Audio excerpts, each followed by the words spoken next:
Hello, everybody.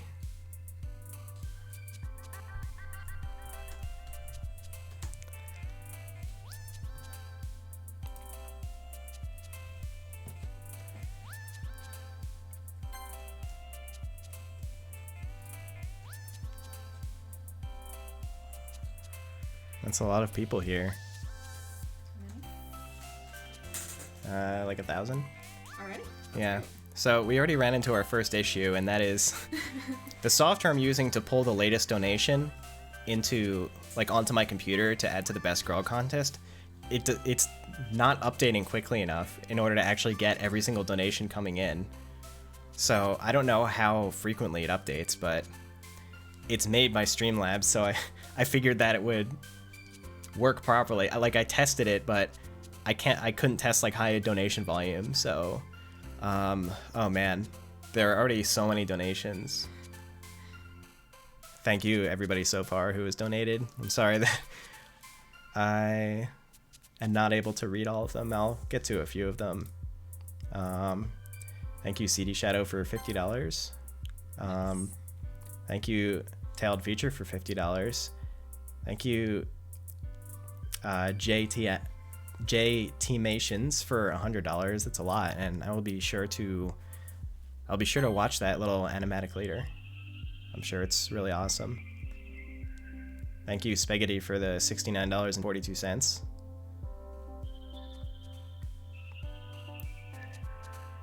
I think I set the goal too low. That's what I thought. I didn't know. It's set too low than too high, right? Yeah, I've never done something like this before, so I didn't know where to actually set the bar. Yeah. Oh man, it just keeps going though. I can't keep up. Oh my goodness. I'm going to slightly decrease the duration of the notification. Okay. Just so like they don't lag behind too much. Okay. Yeah. Let me see. Where do I do that?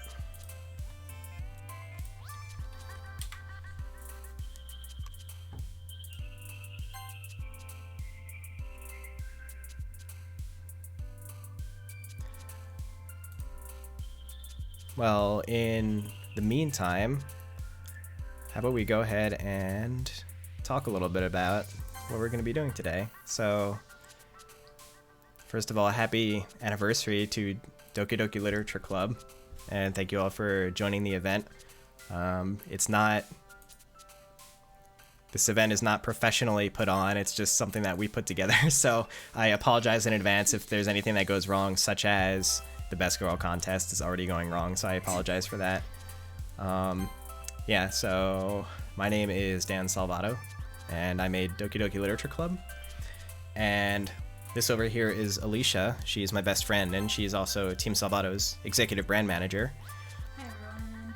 And yeah, I would have been too shy and anxious to do this on my own, so I'm very happy that she's here to join me for this as well, for my moral support.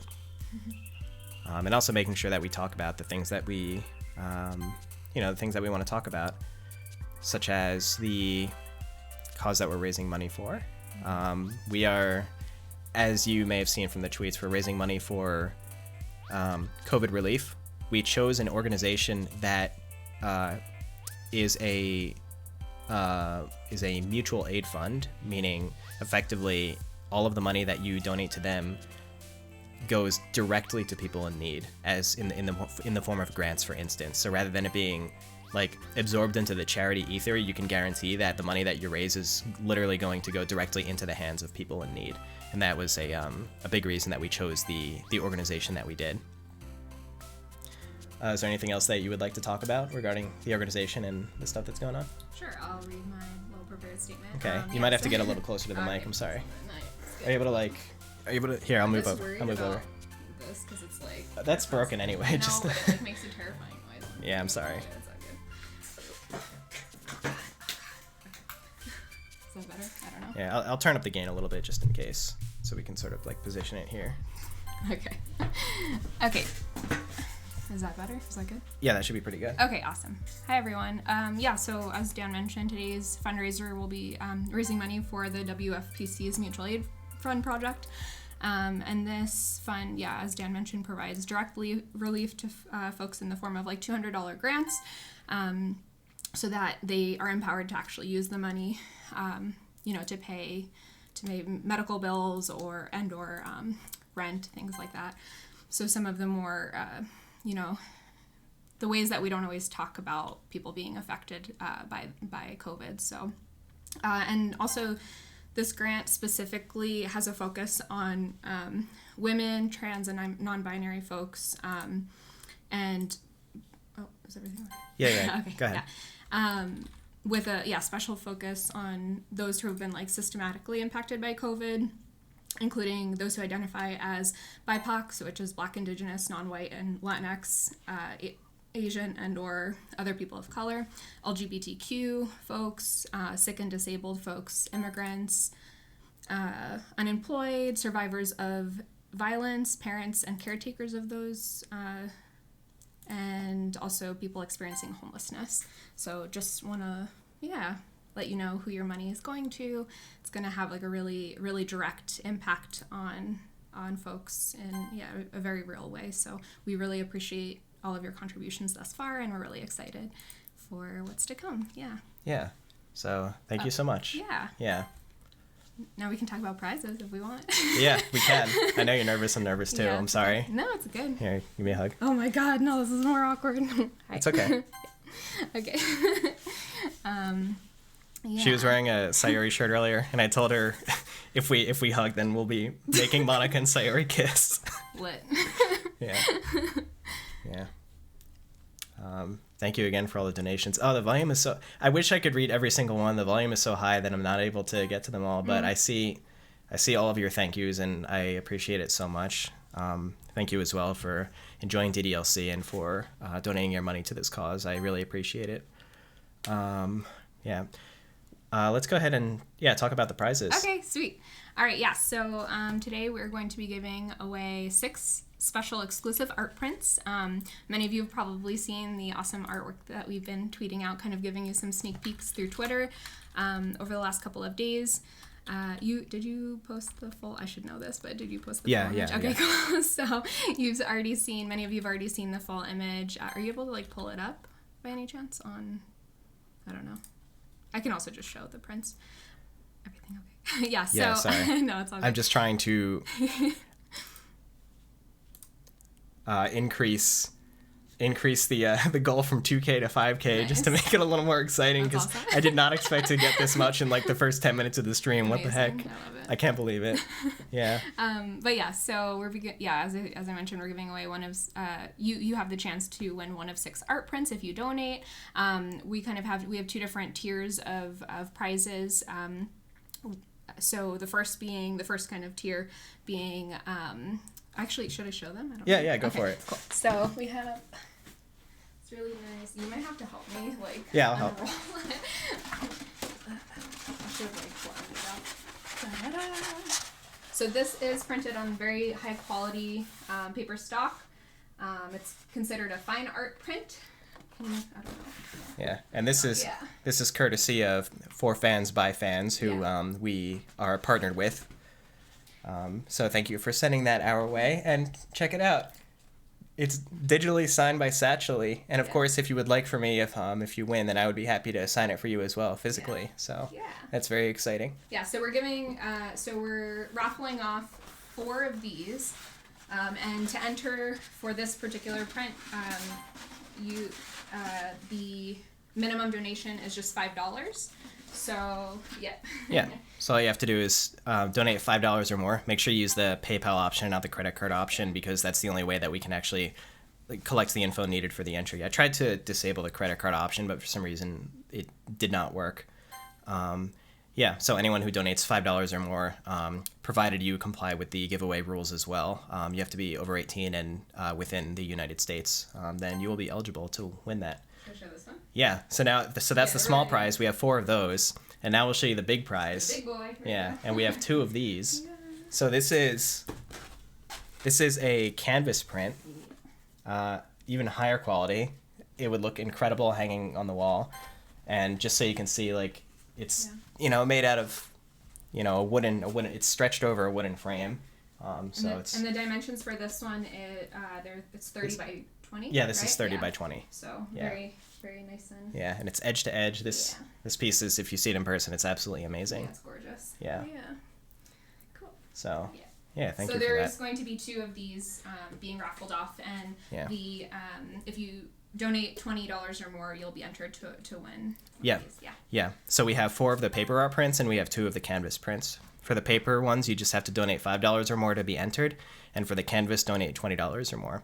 And of course, if you donate 20 or more, then you'll also be entered into the $5 tier as well. So that's very exciting.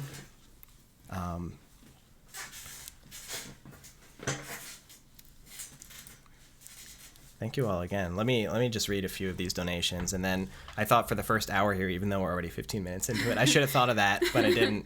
I wanted to play through a little bit of Portal, because Portal was a very influential game for me, and I thought it would be a great opportunity to talk about things like, things I like about the game design and the atmosphere, and how it may have influenced DDLC in certain ways as well. And it's been probably almost 10 years since I've played it at this point, but it's still one of my all-time favorite games, and it was like a very strong turning point for me in like my, gaming career. So yeah, I thought it would be really fun to do that for a little bit. And then after that, we are going to be chatting with Trihex, who is a good friend of mine. He's a well-known variety streamer. And, we're going to talk about some video games, and then we're also going to dive a little bit more into some of the details of communities, especially struggling communities who have been impacted by COVID. So you can learn a little bit about the reason that we're doing this fundraiser and the types of communities that it will benefit. So we're really looking forward to that as well.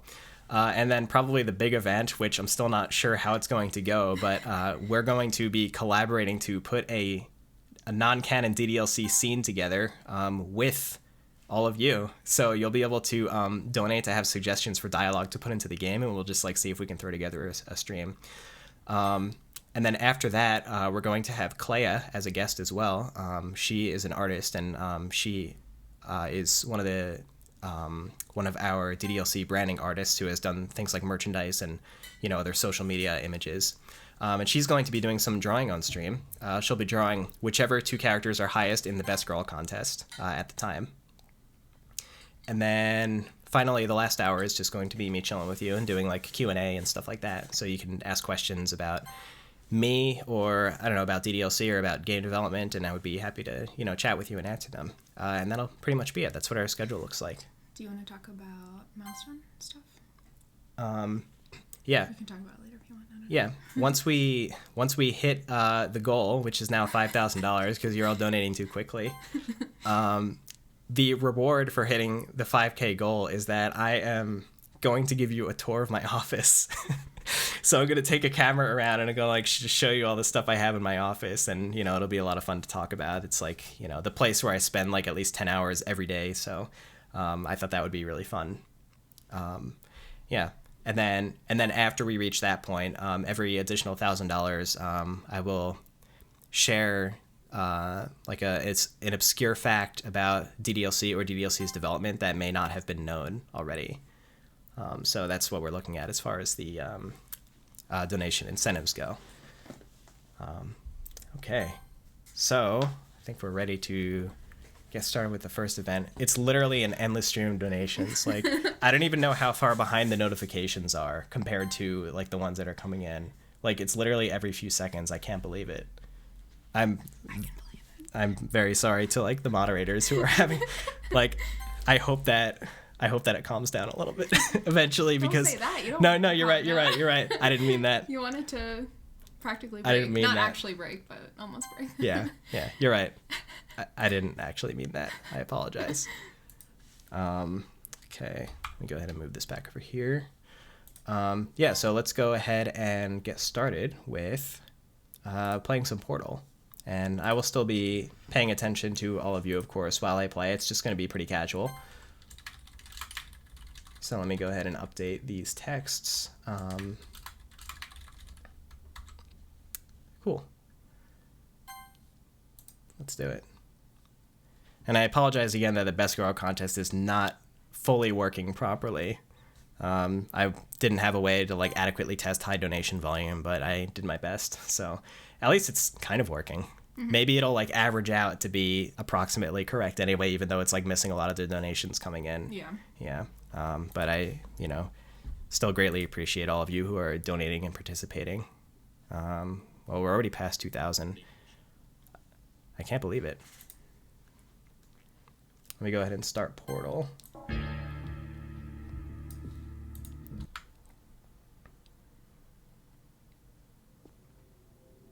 Okay. Change. There we are. Okay. So I have the sidebar like kind of over the left side here, but I don't think that's going to matter for a game like this because there's more focus on the center anyway.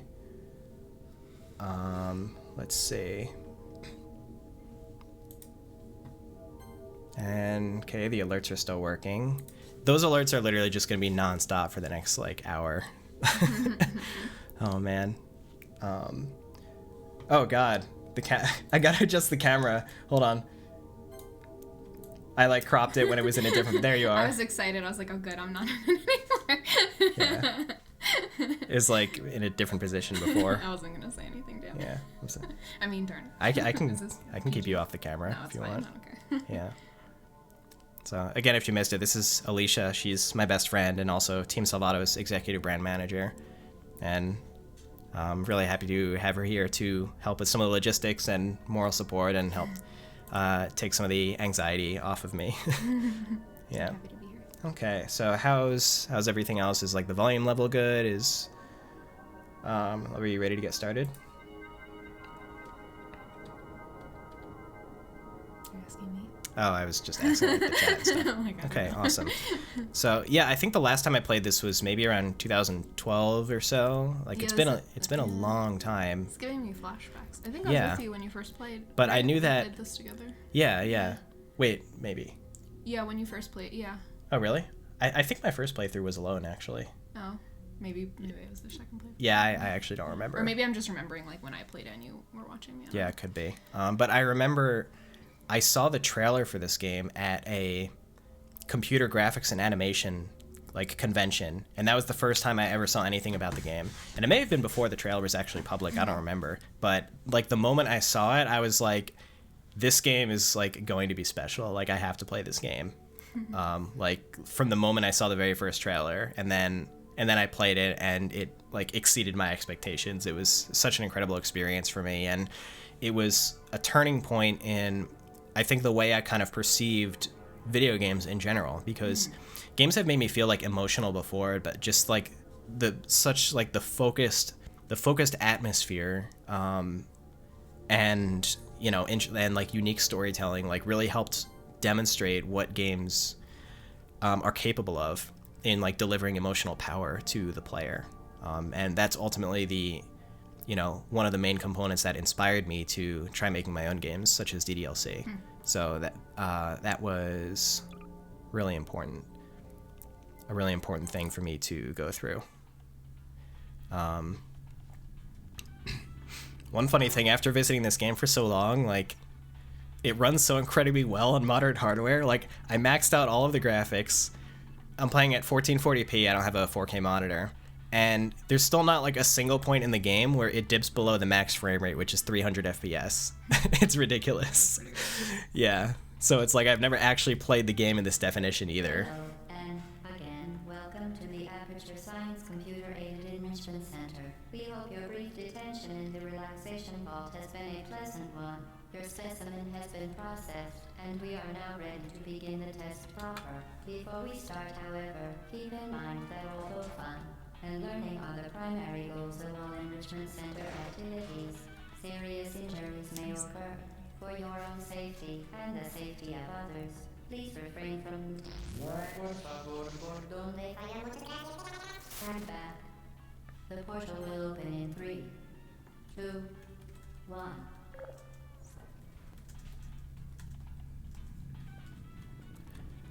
Okay, here we go. I know a little bit about the game design that went into this because I listened to all the developer commentary a while back as well, and I remember them talking about how the concept of portals is so foreign to players starting off, and I can vouch for that. When you first play this game, it's really, really hard to wrap your head around how the portals work, But they do a really good job introducing them to the player, and that starts in this room where they deliberately position these two portals so that you can actually see yourself through the portal. And through this one as well. So when you look through here, you can actually see yourself walk out of the room, and into the outside. And that was the very first kind of mind-bending thing they did for this game to make sure that you, I don't know, could actually, if you want, you could play around in this corridor a little bit to just get an idea of so you can start to process what's going on. So I thought that was pretty interesting.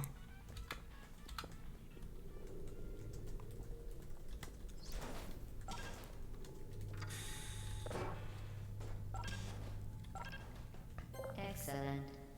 Please proceed into the chamber lock after completing each test. First, however, note the incandescent particle field across the exit. This aperture science material emancipation grid will vaporize any unauthorized equipment that passes through it.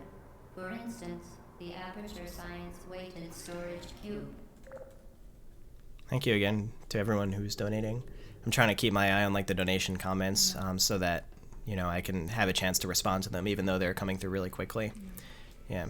I remember this room specifically is, I don't think this worked too well as a second room, because it was too hard for me to perceive what's going on here, because the focus is so much on this orange portal that, oh great. So when you see the orange portal just kind of changing its location, it's really hard to wrap your head around oh, the blue portal is just moving to different surfaces. Mm-hmm. It just feels kind of it feels kind of random that it's I don't know, teleporting you to these different locations of importance. What they were going for is they made all these walls glass so that you can see the blue portal moving around, but it's I think when you come into this room, there's so much focus on this orange portal that you're just going to be staring at this, trying to starting to try to figure out the puzzle without really observing your surroundings much. That's at least what I experienced when I first played this game. Yeah, but not everyone's going to have that same experience. For other people, it probably worked very well. Yeah.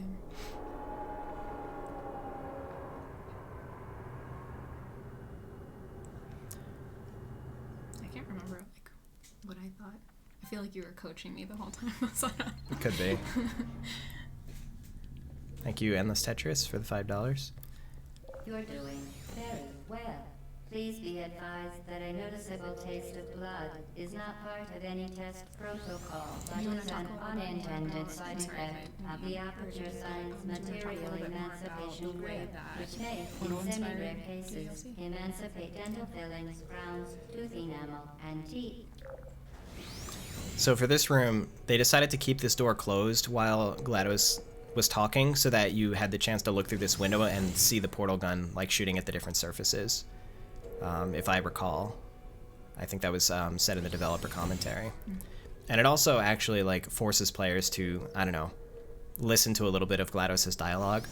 I saw one person play through where they were so focused on just solving the puzzles, and they didn't pay any attention to GLaDOS, and it kind of made me sad because the atmosphere of this game was so important to me that I was the whole time I was kind of wishing that they would do a little explore a little bit more, or just take in the atmosphere.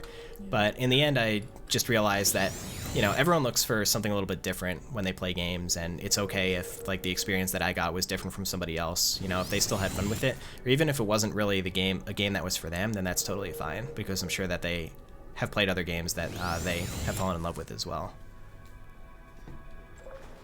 Very good. You are now in possession of the Aperture Science handheld portal device. With it, you can create your own portals. These intradimensional gates have proven to be completely safe. The device, however, has not. Do not touch the operational end of the device. Do not look directly at the operational end of the device. Do not submerge the device in liquid, even partially. Most importantly, under no circumstances should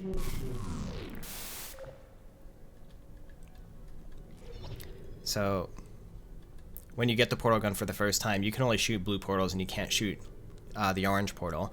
And that can also kind of be confusing when people pick it up for the first time, because it's confusing that no matter where you shoot the portal and you go in it, you're always coming out in the same spot. That's one thing that I found as well, that people like had a hard time wrapping their head around, like the way in which the blue and orange portals are connected and like going back and forth between them is like, if you haven't actually played the game through, then it's like really, really confusing to actually like fully figure out what's going on there. Yeah. Thank you, Carlos, or 1995 for the $20. Yeah, so now we have the portal gun, but can only shoot blue portals. And this is really interesting because the puzzle coming up is a really important one, I think.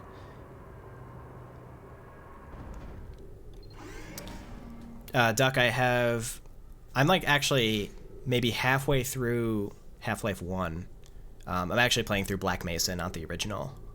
Halfway through that. I played some of Half-Life Alyx as well. So it's like, it's something that I'm getting through. It's just taking me a while. But yeah, I care a lot about like those games, especially from like the historical perspective of what they did for the first-person shooter genre.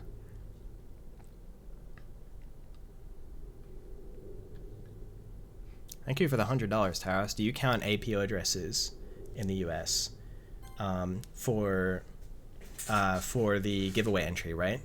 Yeah, that would be totally fine. Like, as long as we can ship it to you, like, all that's needed for the entrance is basically, like, your name and email address. So that will be totally fine. Thank you again so much for the $100. We're also still, like, raising money at an alarming rate. we're gonna hit the 5K, like, a lot sooner than I thought. Okay. So this puzzle is so interesting and bizarre, and, like, I really like, especially after playing this game, I really like puzzle design. So I grew up loving Myst and Riven. Riven, I would say, is my all-time favorite game. Those have a lot of puzzles. Portal is, of course, there. And then another favorite game of mine is Braid, which is also like a puzzle game. So I guess I really like puzzles. And the more of these that I've played, the more I realized goes into the actual design of these puzzles. This is the simplest puzzle imaginable for a game like Portal. So there's this gap that, you know, you of course can't jump over. There's an orange portal over there, so it's like, okay, you know, if I walk through a blue portal, then it'll take me over to the other side of the gap. And here we are, so we just made it across this gap. So here's the exit.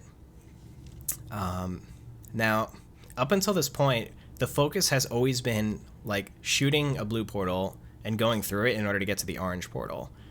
So I've seen people, and, you know, it probably took me like 5 minutes to figure out this puzzle myself when I first played, and I've seen other people take that long as well, because it's so hard to wrap your head around. Like, the solution is technically so simple, but it's so hard to wrap your head around it. It's like, it feels like no matter where you shoot the blue portal and you go in it, you know, it always just takes you back to the same spot. And people, like, you know, try different stuff. They try shooting on the floor. They try, like, you know, I don't know, going in here and shooting, and it's like no matter what they do, it takes you back to the same spot. Of course, because the orange portal is stationary and you're coming out it the whole time.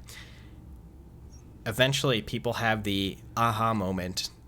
It just, you know, it just clicks, and that's the best feeling when you're playing a puzzle game. Like, just the clicking feeling of, like, you just came up with something to try, and you know right away that it's, like, the correct solution, and it just feels so great, like the discovery. And it's very, very simple. All you do is you shoot the blue portal next to the exit, and then instead you go into the orange portal and you come out the blue portal, and now you're at the exit. Well done. Remember, the Aperture Science Bring Your Daughter to Work Day is the perfect time to have her tested. Yeah. So, like, when you figure that out, like, this puzzle is so important because it's like an entire puzzle dedicated to teaching you, like, how the portals are connected and, like, a different way in which you can use them. You're not just always going in the one you shoot, you can go the other way as well. And that's, like, really, really important to help you wrap your head around it. And it helped me a lot when I was going through the game as well.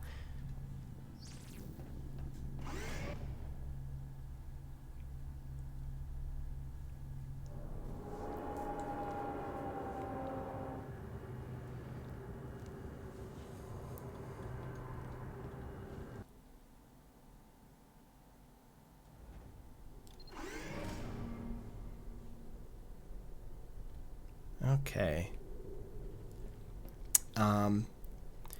I really love the music in this game, and I think that was an influence on me too, because it's mostly like ambient tracks, but it just really strongly demonstrates, I don't know, how you can use music to create atmosphere without it being like kind of in your face music. That's something that Myst and Riven also really did. I remember hearing about Myst and how they didn't even want to have music in the game. Myst was made back in 1993, and they just wanted to make Myst feel like you were literally plopped, like you as a person were plopped onto this mysterious deserted island. And they were afraid that music would actually make the game feel less immersive because there's no music in real life. So they had that concern, but then like, you know, later on they decided like, oh, music can actually like kind of add to the atmosphere rather than make it just feel less realistic. And so it's really interesting to think about different ways in which you can use music, ambient sound, or even lack of music in order to go for like the certain atmosphere or like a feeling in a certain pivotal moment. In Myst and Riven too, like the music is such that like it feels like it is part of the environment. Like it doesn't, you know what I mean? Yeah, like it sounds like somehow the world you're in just has this sort of like background track, or like that's how I feel about it. Yeah, because a lot of the percussion sounds like it's not like a drum kit. It's like these strange, like natural sounding, exactly. Yeah. Welcome to Test Chamber 4. You're doing quite well.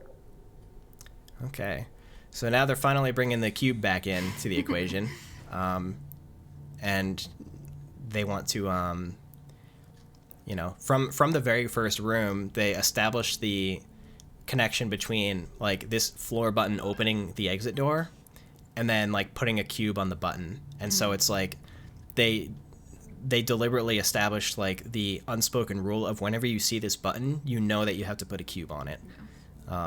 And that's something that's, you know, really interesting and thoughtful for them to do. And it made me think about unspoken rules in video games, which is a really interesting component of design because it's one in which you are conditioning the player into certain associations without literally explaining it to them. Yeah.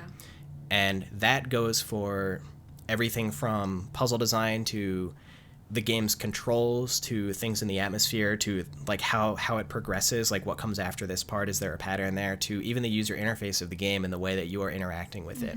All of these things, any game that you play establishes all these unspoken rules so that you have like a set of expectations on how the game is going to work. And that is something that is directly related to DDLC, because once I put thought into that, I realized that a way in which you can make a game unsettling or disturbing is to set up a lot of these unspoken rules and then start to break them later on, because it makes the player feel like they are not in control of the game. Once the rules break once or twice, all of a sudden everything is thrown out the window and the player just doesn't know what's going to happen next, and they're on edge the whole time. And that happens a lot in DDLC. I set up you know, a rigid structure for, okay, here's the chapter, here's the poem mini game, here's the intro, and here's the poem responses, or the exclusive scene, then the poem responses. It like has this rigid structure, and you know it's expected to like follow this general flow, and the interface is expected to work a certain way. So once I start throwing some of those things out the window, it just like, even when there's nothing, you know, nothing scary going on, you're just like on edge because you have no idea like when the next thing is going to break. So that's like a concept that I really love the idea of playing with in video games. It's like, you know, setting up the unspoken rules and then using that to your advantage in part of the game experience. Okay. So this puzzle is interesting because once you fall down into this pit, you're like trapped in here, and you just have to shoot a portal to get out. And the orange portal is conveniently placed, so like the button is right here. So I think it's really easy to accidentally solve this puzzle, because it's like, okay, I need to get out of the pit, so you shoot a portal. Then you see the button, and like the cube is right here, so you're like, oh, okay, I could just take the cube and put it onto the button. Yeah. Once again, excellent work. As part of our required test protocol, we will not monitor the next test chamber. You will be entirely on your own. Good luck. Okay. Let me think. I feel like I was going to say something. Thanks for the $20, Spartan Blue.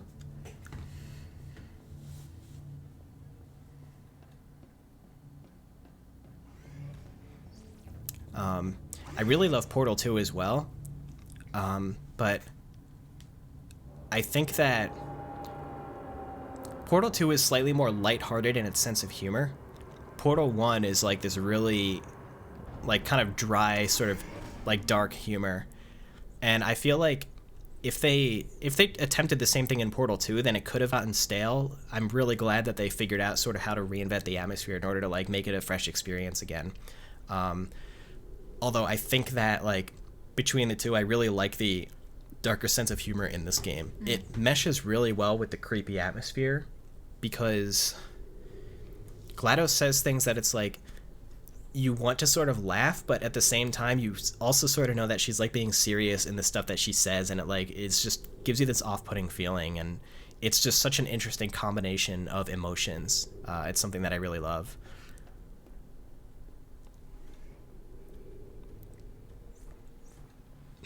Oh, that's right. She said that she wouldn't be monitoring this test chamber. Which is kind of funny because there's like a camera on the wall right here, but yeah.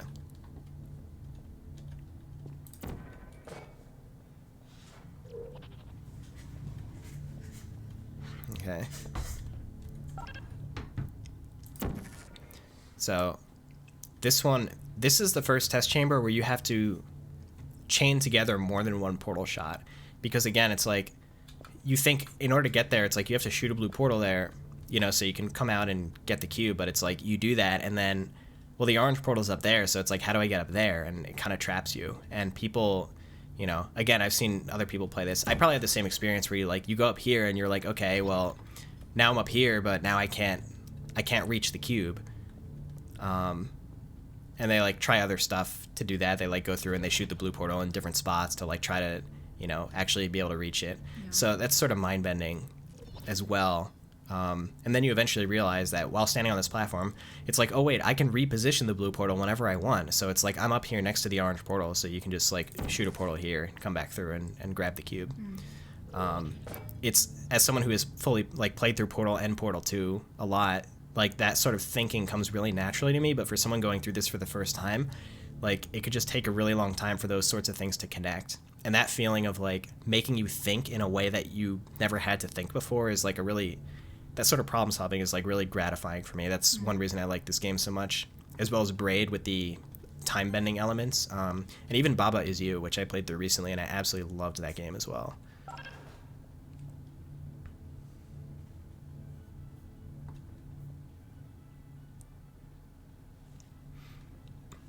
Thank you again, everybody, for your kind words. I'm gonna try to pay more attention to what people are saying so I can like be more engaging as well. As part of a required test protocol, our previous statement suggesting that we would not monitor this chamber was an outright fabrication. Good job. As part of a required test protocol, we will stop enhancing the truth in 3, 2. Another interesting fact about this game is there are a lot more radios around than the game had in its initial release. And that had to do with Portal 2. When Portal 2 was getting ready to be announced, there was an ARG, a Portal-focused ARG that incorporated not only Portal, but a whole bunch of other indie games. And it was probably one of the most incredible like video game-related ARGs that was done. See if you can find like a YouTube documentary on it or something. It was just like, I was like, you know, heavily paying attention to it from start to finish, and it was so incredible watching it unfold. Yeah, and part of it was they put a lot more of these radios around, and like that clued people in that something was going on, and they like cataloged like where all the different radios were. And I think it turns out that like some of the radios, they played like on top of the song that they were playing, they played like another sound at a certain frequency that could be like analyzed and like get information for the ARG out of it or something like that. Yeah. So, you know, I wouldn't be surprised if that actually inspired like some of the things that I did for the DDLC Easter eggs.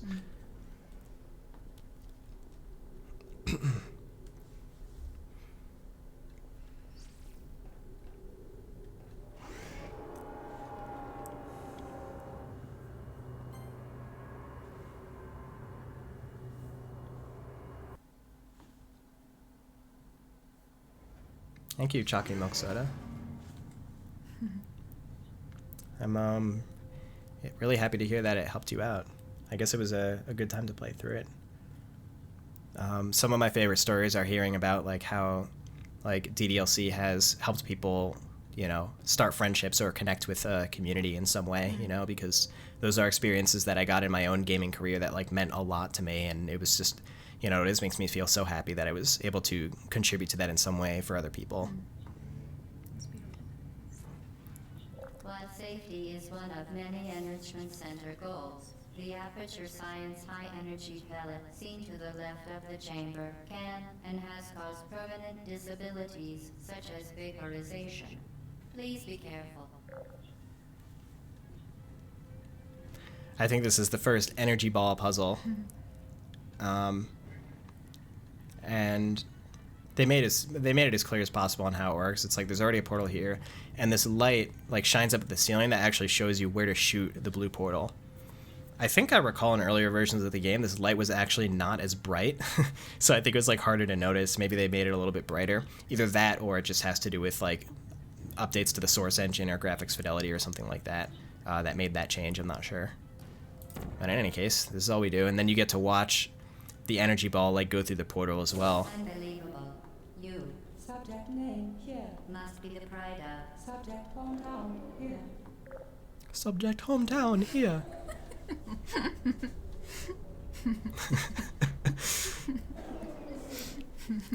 Yeah, I just love the humor in this game.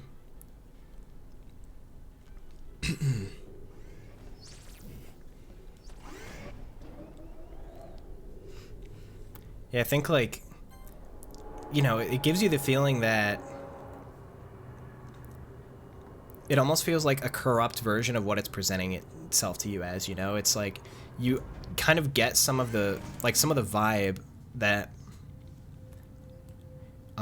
just listening to GLaDOS and looking at the atmosphere, like the design of the chambers and hearing the music, it's like you can actually sort of start to speculate what the story might be based on that information. And that's really interesting and kind of powerful, It's like, because it sounds like, it almost sounds like just a very genuine, like a genuine experiment or test that's set up, but it feels like something went wrong in the process. It's a lot more dangerous and deadly than it should be. And like, GLaDOS is like on the fence between like being truthful about like the danger and not. Like, so it makes you start to speculate, like, kind of, what could be behind this all. Yeah. And that's generally referred to as atmospheric storytelling, I believe. Yeah. And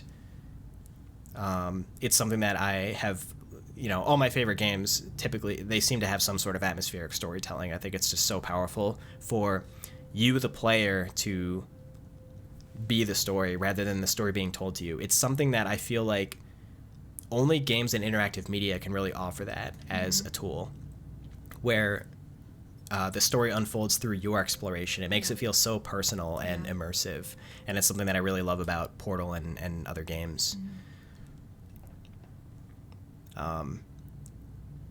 And made me sort of want to incorporate that in DDLC as well, where, it's not just like the choices that you're making the protagonist make. It eventually starts to more directly involve you, the player, and it really, I think it helps make it feel like you are discovering and unfolding the story as you play. Yeah. In doing that, it's something that. That's so true. Yeah, it's like different from a typical sort of atmospheric storytelling, but I think it can have a similar effect in like involving the player in unfolding the story. Mm-hmm. Thank you, 21 Angels, for the $20. Appreciate it. Warning devices are required on all mobile equipment. However, alarms and flashing hazard lights have been found to agitate the high-energy pellet and have therefore been disabled for your safety. Okay. So, Best Girl contest is still not working very properly. I think it only refreshes like every minute or so. So maybe once a minute it just picks up the latest donation and then adds it to the total. So I don't know. I gotta fault Streamlabs for that one. Yeah, definitely. But I could have, like, it's making me think about how could I have prevented this, and like I can actually think of a way. It makes me want to like just duck to the side and like code some of those changes, but then that'll take another like hour to do, and it's too late at this point. But okay. I tried my best. you know, we're still getting like such incredible donation volume, and that makes me really happy. Yeah. The energy ball is back, and this time you actually have to chain it together. So like mid-flight, you have to change the position of the blue portal. To... Oh wait, no you don't, never mind. Now use the aperture science I think I was thinking of a different puzzle. scaffold to reach the chamber lock. The aperture science unstationary scaffold. I love that. So you just have to put a portal here, and you could jump through. Thank you, Afro Zero. I appreciate that.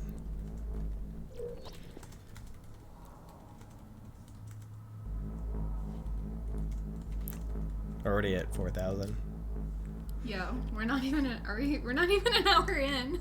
That's amazing. I know. I love it. It makes me like nervous for some reason, you know? Well, I don't know. Don't be nervous. Yeah, I know. Be stoked. I know, I Think should- of other. That's why I said you gotta think of other milestones. Yeah. I still vote Cat Shot. Just to have Rika cosplay as you. Okay, at 6,000... Afrika cosplay as me? What does that mean? I don't know. At 6,000, we're getting a cat stream. Please note that we have added a consequence for failure. Any contact with the chamber floor will result in an She's probably, unsatisfactory like, mark on your crying at the official door testing anyway. record, followed by death. Good luck. That's one of my favorite lines. I can't hear you. Yeah, I know. She says any contact with the chamber floor will result in an unsatisfactory mark on your official testing record, followed by death. Like, Yikes. yeah. Because it's like, death hasn't really been that much of a concern. Like, the energy ball can kill you, you know? Yeah. She says it has and will cause permanent disabilities such as vaporization. But that's like a little bit less, I don't know, scary than like literally a floor that kills you on contact. And it's so nasty looking too. It's like, is that like blood mixed in there? I don't know. But it's like, once you saw that for the first time, like, this is when I actually started to feel like anxious playing the game, because it feels like all of a sudden death, like they're not playing around and death is a real threat. Yeah. You know? Okay, this is the first time that you have to chain two portals together in order to make it into the receptacle. So it's like when the ball is mid-flight, you have to like change the position of the blue portal in order to make it in.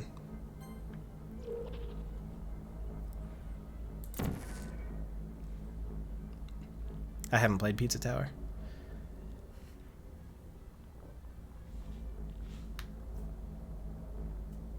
Thank you so much, Jeannie.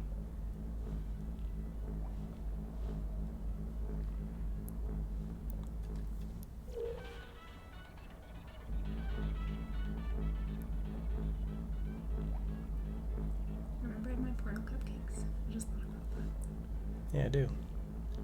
Very impressive. Please note that any appearance of danger is merely a device to enhance your testing experience. And then she says that any appearance of danger is merely a device to enhance your testing experience. But by this point in the game, you have died multiple times. So when you hear that, it's like... it like makes you scoff. It's like... it comes off as so sarcastic at that point in time.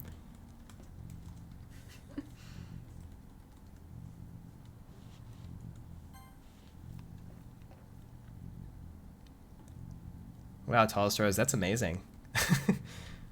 They said that they met their fiance thanks to DDLC. No way. Yeah. I want to hear that story. They said that they both The drew fan art. Center regrets to inform you that this next test is impossible. Make no attempt to solve it.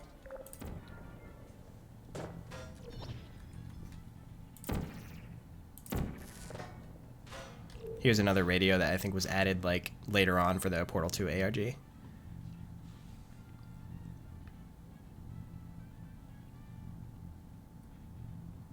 Thank you, Urban Central. The Enrichment Center apologizes for this clearly broken test chamber. Fantastic. You remain resolute and resourceful in an atmosphere of extreme pessimism.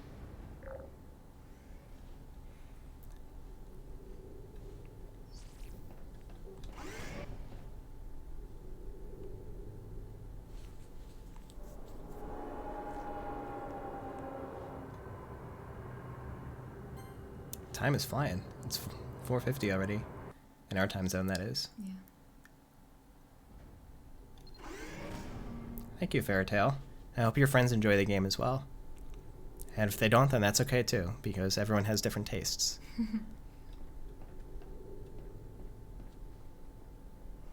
Hello again. To reiterate, previously, momentum. Okay, it's time for momentum. That was not correct. There we go.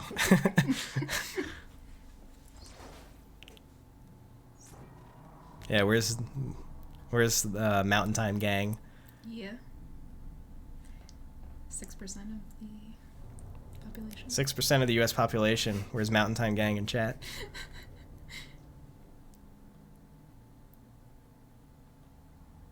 Nice. Artemis is like, what is Mountain Time?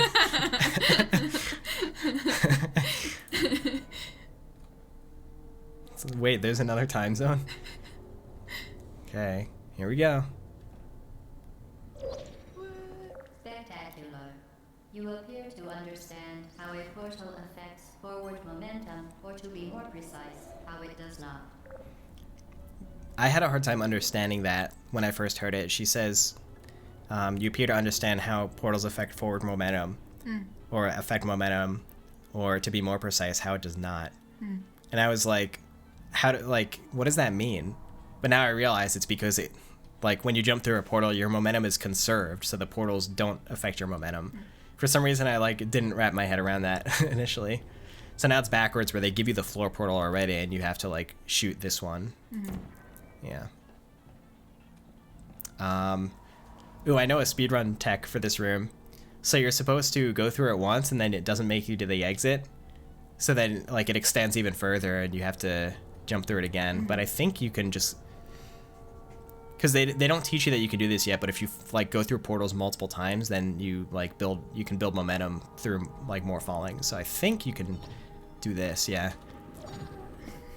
And then you just skip the second part of the puzzle. Yeah. But I didn't get the dialogue, so I'm gonna go back and do it the correct way. A function of mass and velocity is conserved between portals. In layman's terms, speedy thing goes in, speedy thing comes out. I just didn't want to skip over that line.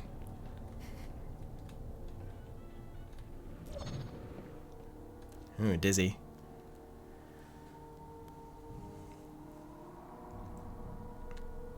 Oh yeah, I'm big in the speedrun community. I have been since 2012 or so. It's one of the big pillars of gaming for me. There's Smash community and speedrun community. Those are the two big ones for me. And DDLC community. All right. I meant the historical ones that are still relevant today as well. Yeah. You know what I mean.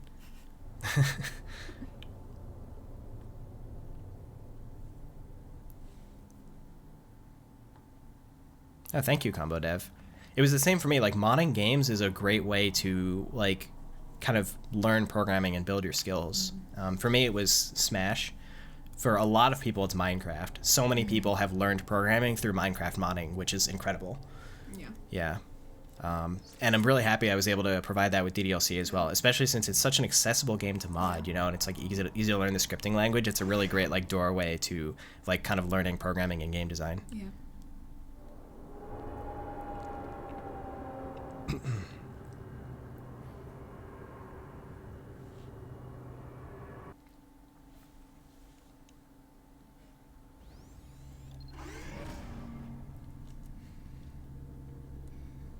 Imagine no clipping in Portal to get the cake. People do that.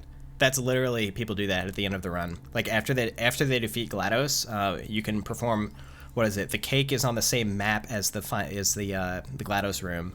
So I'm sorry, spoilers, but this game is 13 years old. Yeah. So they're on the same map, just as sort of a quirk of the Source engine. It's so you don't have to have a loading screen between defeating Portal and showing the cake. So after people defeat GLaDOS, as she is dying, they no clip and they actually get to the cake room and they're able to mess with it.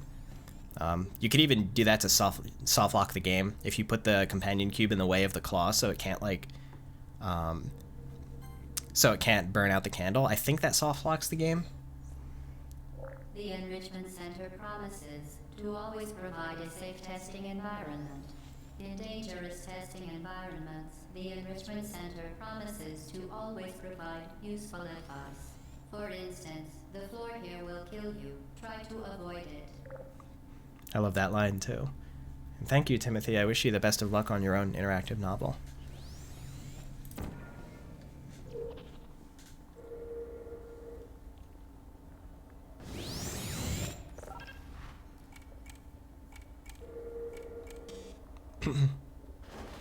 Oh wait, I forget the order in which we do this.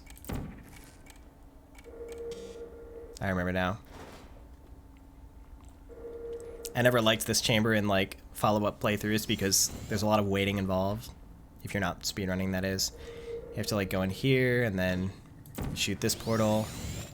Because it's like all cycle-based, so if you were taking your time, then it just takes longer. It's like, okay, that activates the platform, but now the orange portal like shoots in different spots, and you have to like wait for the orange portal to go back around and shoot in front of the platform.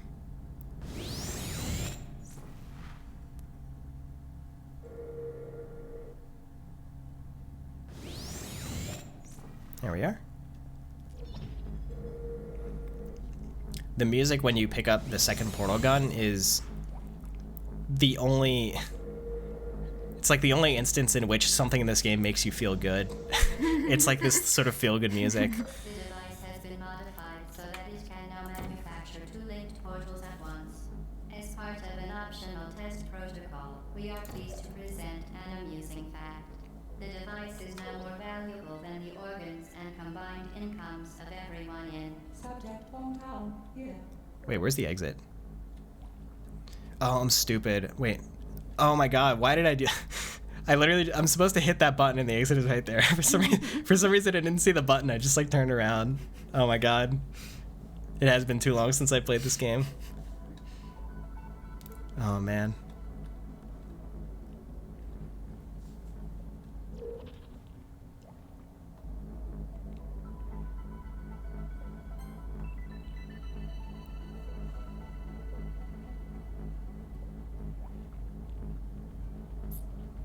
Thank you so much, Frank the Tank.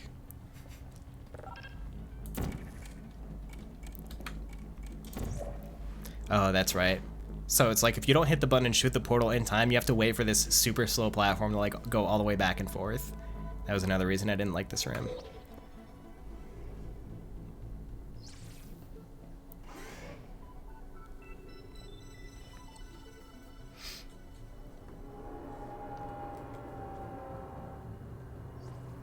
That's great, Lackwheel. Thanks for sharing.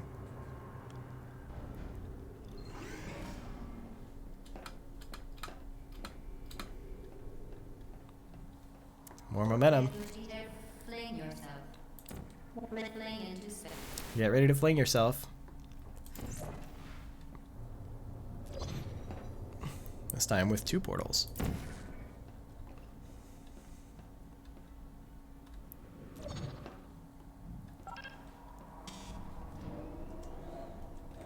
This is the first time you get to do it on an angled surface to fly upwards. That's fun as well.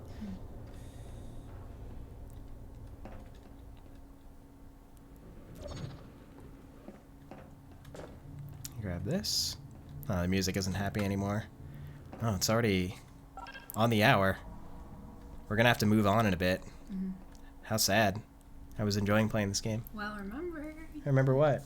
I said that if you want, you could make one of your milestones to extend the stream to finish it off if you feel like, unless you think that it That's would true. take too long. We'll But see. We'll see how we'll see how we feel at the Yeah. end. Yeah. Yeah. Maybe I'll continue playing Yeah. just as a little bonus stream. Yeah. Wee. And you don't have any audio, but that's what I know, she's. yeah. I like it because I like just hear you, which is like actually funny. Yeah. Oh, that actually makes me think. We might have to get a headphone splitter so you can hear Trihex as well. Oh, okay. Yeah. Sure. Another option is like you can. I have the stream going just without sound. Yeah, Right we could now also do on like my a laptop. we could also do like a group call, and you could, go elsewhere and contribute that way. But I'd rather be here, I think. yeah, I prefer that headphone splitter method. Yeah. So I'll see if I can like set that up real quick. Okay. Yeah, so I think, yeah, we'll go ahead and stop this here. I gotta go grab my headphones. Yeah. Okay. Yeah, go ahead.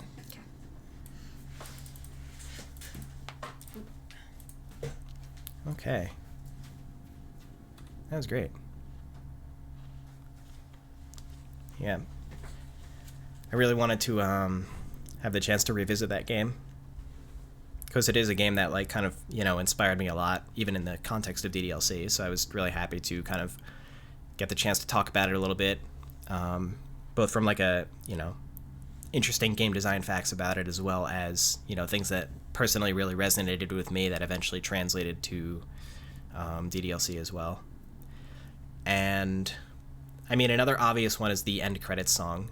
This is the first game that like got really famous for its end credits song, and it had such a strong impact on me, because after like this incredibly unsettling and anxious game, I did not expect, like, I felt so emotional during the end credits. It was like the perfect way to wrap up my experience with it, and that experience just stuck with me so much, you know. I was like so emotional during the end credits, and I like, you know, I felt like I would never forget that.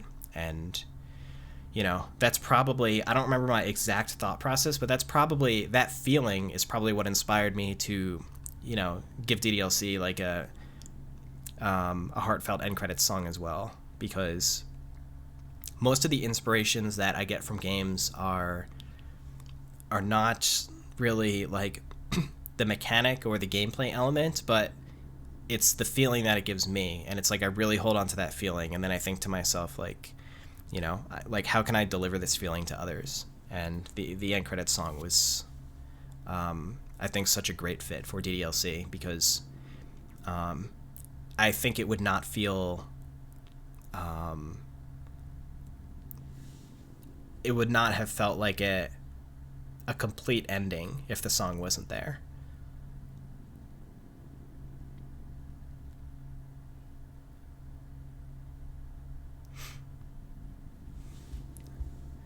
Okay, I'm gonna get up for a second. I gotta find a headphone splitter to finish setting up this stream. Let me ping Trihex as well.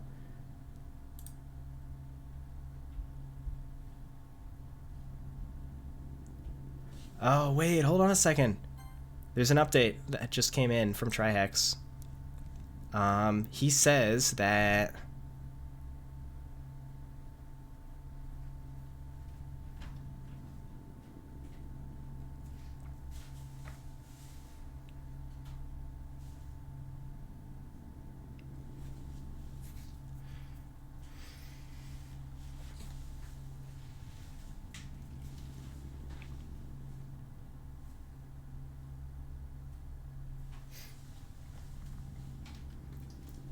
Alicia, there's a scheduling issue. Oh no, why? So Trihex was waiting to, he has like sponsored content to do today. Yeah. And he was like waiting to hear from them on that, and they like finally gave him a time slot that is in conflict with his scheduled call with us. Okay. So we might, we could do that later on, like toward the end of the stream. Yeah. We can also extend, I mean... Yeah, we is can there extend the anything stream wrong as with well. extending the stream No, an hour? definitely not. Yeah. Yeah, so... We could just do that as long as it doesn't impact like class. Yeah. Okay. Yeah. Change in schedule. We're gonna have to have Trihex on later, because there's a conflict with his stream content today as well. I guess that happens with these popular variety streamers. Yeah. You got like your sponsors and your like rigid stream schedule. Yeah. Yeah. I don't know how they do it, honestly. Me neither. Yeah. My stream is typically, it's like my, it's sort of like my safe space where I get to step away from, like, I don't know, the man. Yeah, like all the businessy and PR stuff. Yeah. It's like I'd like to reserve my stream for, like, you know, it's like a piece of my life that I like holding on to from before, you know, from like back when I was in college and like before DDLC got popular and all of that. And it's like really comforting for me to still have that. That doesn't apply today, by the way. Like, everything is on the table today. Yeah. But I just wanted to, like, you know, if anyone had come into my stream on other days, I haven't been streaming recently, but if anyone came into my stream on other days and were like disappointed by the lack of focus on DDLC, and in some cases me like deliberately not talking about it, then I apologize for that. And it's not like, it's not a personal thing. It's like for, I think for the sake of my own like lifestyle and mental health, it's really comforting to be able to have a space like that and be able to like, just do the things that I want to do that aren't relevant to like work related stuff. So that's kind of, that's kind of like why I stream, I think. And for those who do join during those streams, like I'm hugely appreciative of your support and like your interest in my other like random obscure things that I enjoy doing, whether it's, speedrunning or like messing around with retro computers or I don't know, rhythm games or whatever else. Yeah. Like it brings me so much joy to be able to share those things. And so for those of you who like, are, take an interest in that and like join me in my normal streams as well, it's like, it makes me super happy and I'm like really appreciative of that. So thank you.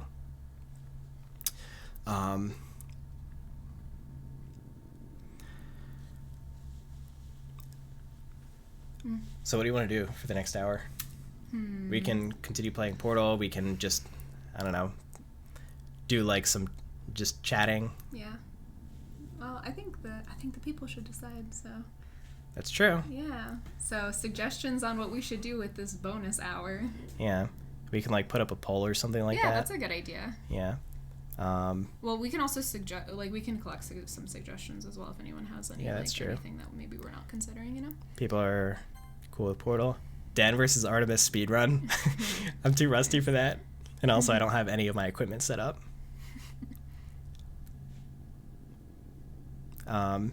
Actually, we're getting pretty close to the 5,000 goals, so maybe some of this time will be good for the office tour. Again, Yeah. if we hit the goal, then my reward will be I'll give you a tour of my office. Yeah.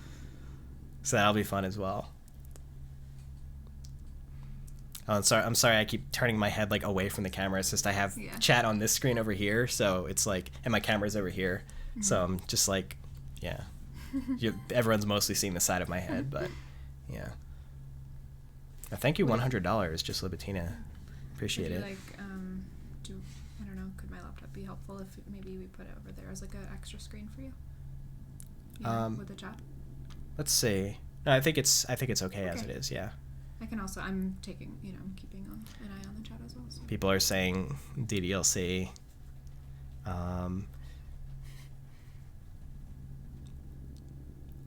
Yeah, I did a DDLC playthrough in like a previous anniversary stream. Yeah. So.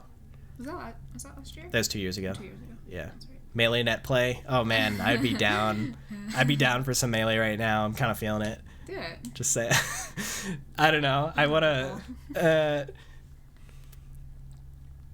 Like how people are saying Yoshi's story, like literally you could check back in any other day. Really. Yeah. Oh, and I apologize, but I've made the ethical decision to like not play DDLC mods or get too involved in fan content because I feel like it's best sometimes for like the developer to be separated from the fan content community in order to like I think it can help keep it in an even playing field. It helps it stay self-moderated. It helps prevent drama. It helps prevents bad faith actions of trying to involve the developer in like I don't know, like underhandedly like tricking the developer into promoting like their mod or something like that. It can get like really murky, and so it's like it's basically just my decision to like respectfully keep distance from that. But we have the infrastructure in place to like strongly enable fan content to happen, and so it's like we're really supportive of the fan content community from afar basically. Mm-hmm. It's something that like game modding has been so important to me in my past, and so it's really meaningful that it's something that we get to see with DDLC as well, and I know it provides great experiences to other people in the same way that it has for me for other things. So for that I I'm really appreciative of it. $199.97 from JMO. Yeah. That's so nice. Yeah, thanks so much. Another contributor to the modding community, and someone who has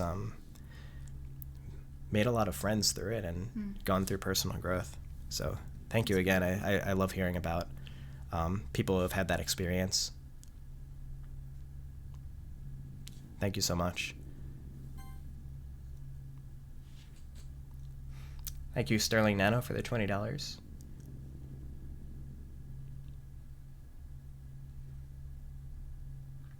Hey, we hit 5,000 What? already. I missed it. I'm sorry. Wow, what the heck? Hooray! Do you have any kind of I don't know, dance prepared? I'm No. just kidding. I don't have it.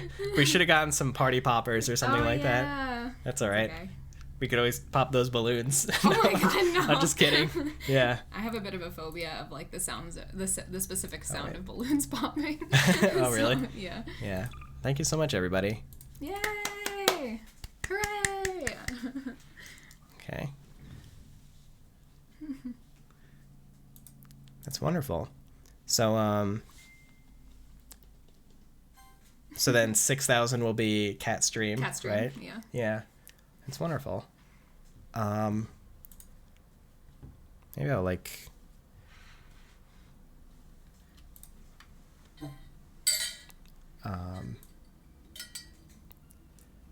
put on some of this background music again while we're chilling. Mm-hmm.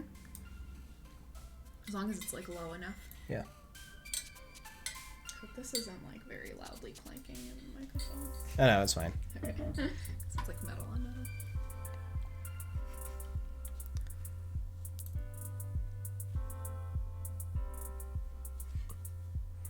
Oh yeah, the song that I was playing as background music is like a remix I was working on of Dreams of Love and Literature back like a few years ago, like around the game's release. I forget if it was a little before or after. I think it was a little before.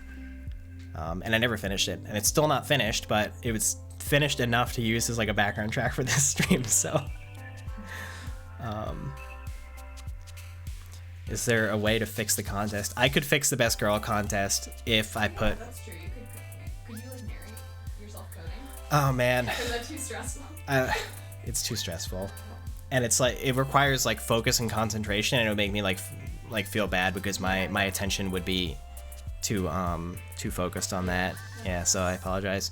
Something had to go wrong, and you know it was that, but that's okay. I mean, we're still raising such an incredible amount of money. Thank you again to like everybody who has contributed. I can't wait to, you know, more thoroughly like read through all of your donations later. Yeah, thank you so much.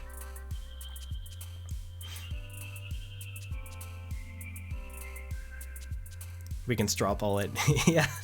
Yeah. Before Clea comes on to draw, we'll have just a poll, a quick poll.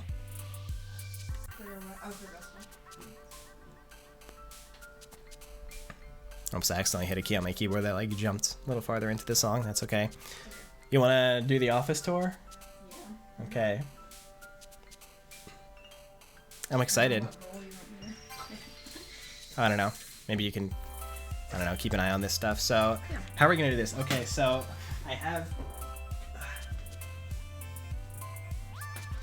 So the only way that I figured out how to do this was I have this other webcam, which is like on this super long USB extension cord. So I'm just going to like carry it around the room.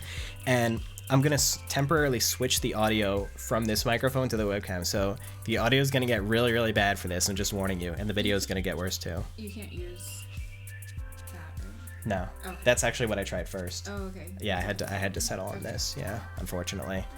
Okay. Here we go. Office tour. Actually, let's close the door first. Okay. Yeah. Oh, let me change the sidebar text as well.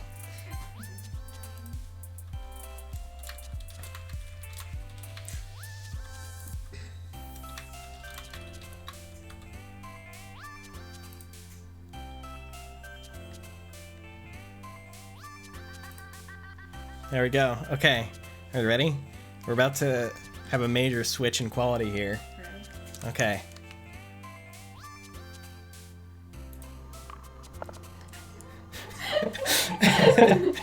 Here we are. Okay. I might listen in to test, like, to hear what the audio sounds Oh, like. sorry. I had to mute the studio mic. There was like an echo for a second. Okay. We're good. I'm gonna check what the audio quality is like. Yeah, that's fine. Okay. I know you can't read them. Okay, so how's my low quality voice? Are we good? That's good. Okay, I cool. think it sounds great, actually. All right, here we go. Okay, so welcome to my office. Okay, we're gonna start with this is my head. Okay, so I figured that we'll go ahead and start with like my desk. We'll start with that, and then I'm just gonna take you like sort of clockwise around the room. This is where I spend pretty much the majority of each day. So, I've tried to make it somewhat comfortable, but still like not, I don't like to have a ton of decorations, so it's still pretty minimal. Yeah, here we go. So this is what my desk looks like.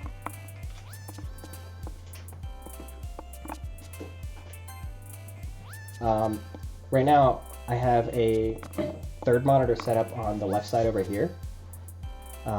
That's like temporary, just because I need more space in order to manage this stream specifically. I usually just have these two monitors. And then I'm hoping to like get an ultra wide in the future, just to, I don't know, like streamline it a little bit. I like having a more organized desk. Okay, so I have a couple keyboards here. This was the keyboard that I was using for a while. It's a SteelSeries Apex Pro. But recently I decided to try my hand at building a custom mechanical keyboard, so that's what this is. So this is pretty much brand new. It's a 60%, there's no arrow keys. I just thought it would be like a fun challenge to, see if I could improve my efficiency by mapping the arrow keys to like meta layers on the keyboard. So I can like keep my fingers on home row. So that's been really fun, actually. There are like a couple of issues with this build that I need to sort out, but it was, it was a great experience to do that. So that's actually something that, like, I did this like last weekend, so that's like brand new pretty much. Okay, so let's see. Here is, I got this at like a convention. It's just a nice big mug that I use for water. I got this as a Christmas gift from my mom. This is an Ember mug, which is like, it has like a built-in heating element, and you can like use your smartphone to like set the temperature. So that's pretty cool. Like, I thought it seemed a little gimmicky at first, but now I actually use it like all the time. It's really wonderful. It can like keep your beverages warm and at a fairly constant temperature. And then the coaster is like a charger as well. So you like put it on the coaster to keep it charged, and it just, like, the interface works really well. It's also funny because like when I first set it up and got the app on my phone, it's like you need to update your mug's firmware. And I found that like just so funny. Yeah. So that's that's that. Okay, let's see. Right here is my bullet journal, which I started about a month ago, as part of my journey to help treat my ADHD.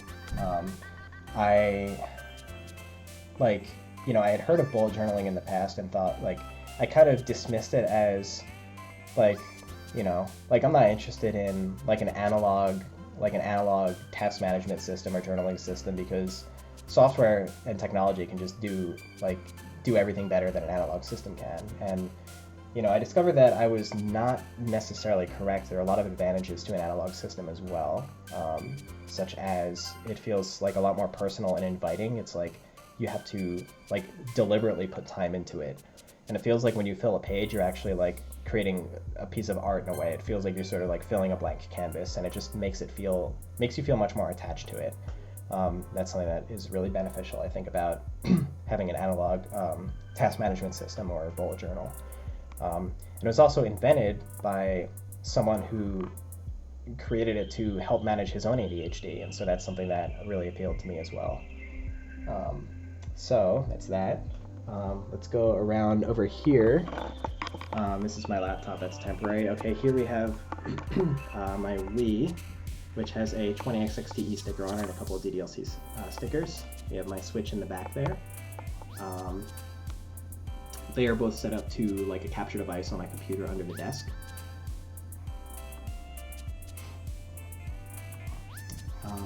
Let's see. Yes, I'm an iPhone user. Okay, so that's pretty much my desk, I guess. It's a motorized desk, so I can switch between standing and sitting, so that's pretty nice. Oh wait, let's go down under the desk. So down here, so this is my PC. It's the camera's having a little trouble focusing. So this is my PC. It's just a no windows. It's like a black box. It's like, I don't know, has some kind of noise dampening material. It's an ATX full tower. And it's mounted to the underside of the desk. This actually took me a while, but like, you know, in order to move the desk up and down, I had to like mount it to the underside so that the cables didn't like stretch and get pulled out when the desk went up and down. So that's pretty much that. Let's see. And back here I have like some other equipment like mounted to the underside of the desk, like a router and stuff like that. Cable management is not the best right now. It's like there's still a lot of cables that you can't see, like especially, you know, like on the underside of the desk I have like all these cables attached, but it kind of fell behind a little bit over time. Thank you, GrandBand36 for the $10. Okay. Oh yeah, and I have this thing. This is for my feet because I'm too short and my feet don't reach the ground when I sit in my chair. So I have this little platform to like keep my legs at a 90-degree angle. It's for ergonomics. Okay, so I'm going to. Alicia, are you there?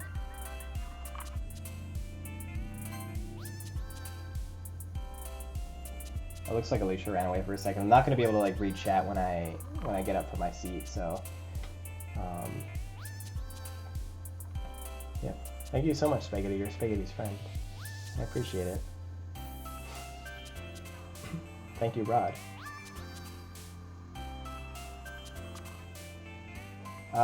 What's in my PC? I have an X570 motherboard with a Ryzen 3900X,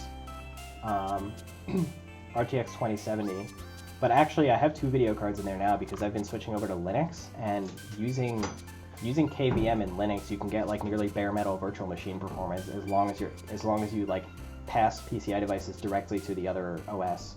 So it's like I threw a second graphics card in there that is dedicated for the virtual machine as well. So I can like, because for certain programs like Photoshop, stuff like that, I need to have a Windows installation. So that's kind of my compromise. I can run it in a KVM, which gives really good performance with like a dedicated graphics card.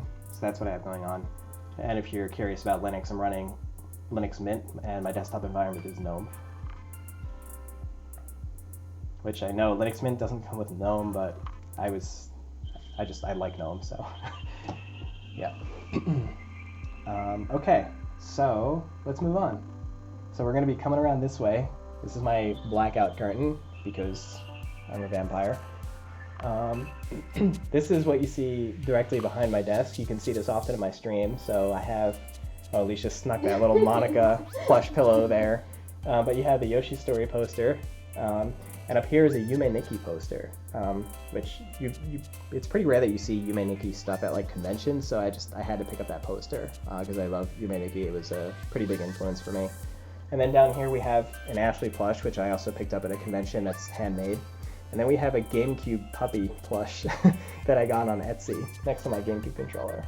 So, are you able to keep an eye on like chat and donation alerts when I walk around the room? Absolutely. Okay, here we go. So we're gonna get up. So this is like my electronics drawer here.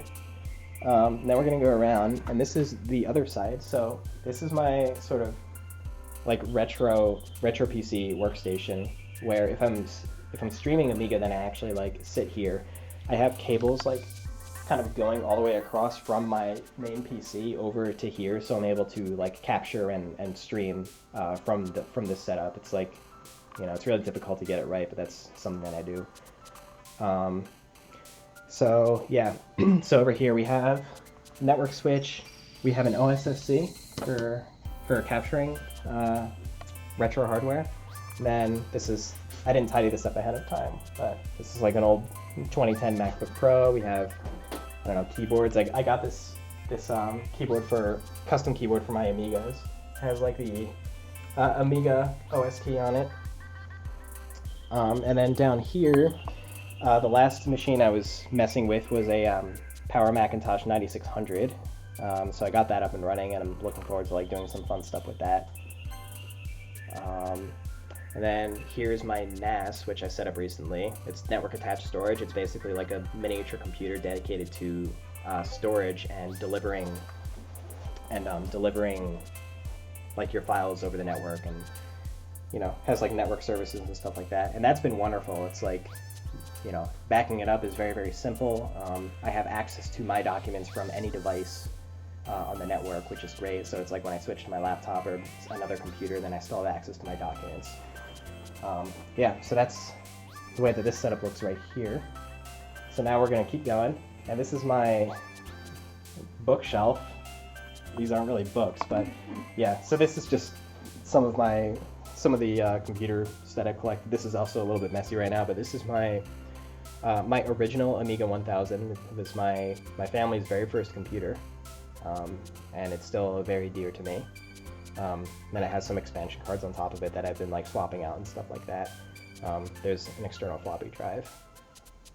Going up, here's an Amiga 500. It's not in the best condition. I think I mostly got it for parts. There's some floppy disks. Then going up here is a 600. Is this another 500? I forget. Maybe, I guess it is. Yeah. And then let's see, going up, we have some 5 1/4 inch floppies in here for Commodore 64. And these are like, someone cataloged like all of these user groups across the country, like on their floppy disks, and I want to actually make digital archives of those and like share them with, people who may have been in those user groups back in the day. We have a dot matrix printer here, which is, I believe, functional. It's a little bit broken, but it's functional. Up here we have my Sound Voltex controller, because it's a rhythm game that I really enjoy. And that is the shelf. So coming over here, we have just another electronics drawer. That one's mostly cables, because I have too much stuff. And then I guess the star of the show is this shelf, right? So let's go ahead and go through everything on this shelf. The colors are actually meant, this is all supposed to be like, the LEDs are all supposed to be one color, but like, I don't know, those LED strips are kind of hard to keep the connection stable, so the red LEDs are like not coming through properly on some of these strips. But it's a pretty nice, yeah, it's a nice color combination anyway, so I'm just gonna go with it. Yeah. Hey, it makes is that the trans black? Oh yeah, yeah, Right? that's it almost is, yeah. Almost, yeah. Yeah, that's funny. So let me see. Oh, this cable's kind of like wrapped around the chair. Yeah. Oh, that's right. Yeah. Okay, so let's take us through the figurine collection and like the other stuff I have on that shelf. So here's a Bulma that I got at MomoCon 2019. I don't know why I still have this one. It's kind of weird. Here's some Madoka Magica figurines that I got as gifts. Big fan of Madoka Magica. I really like that show. From Alicia, gifts from Alicia. This Hoda had like a lot of customizable accessories. You can like change her hair. You can change like kind of what she's holding. So that was really great.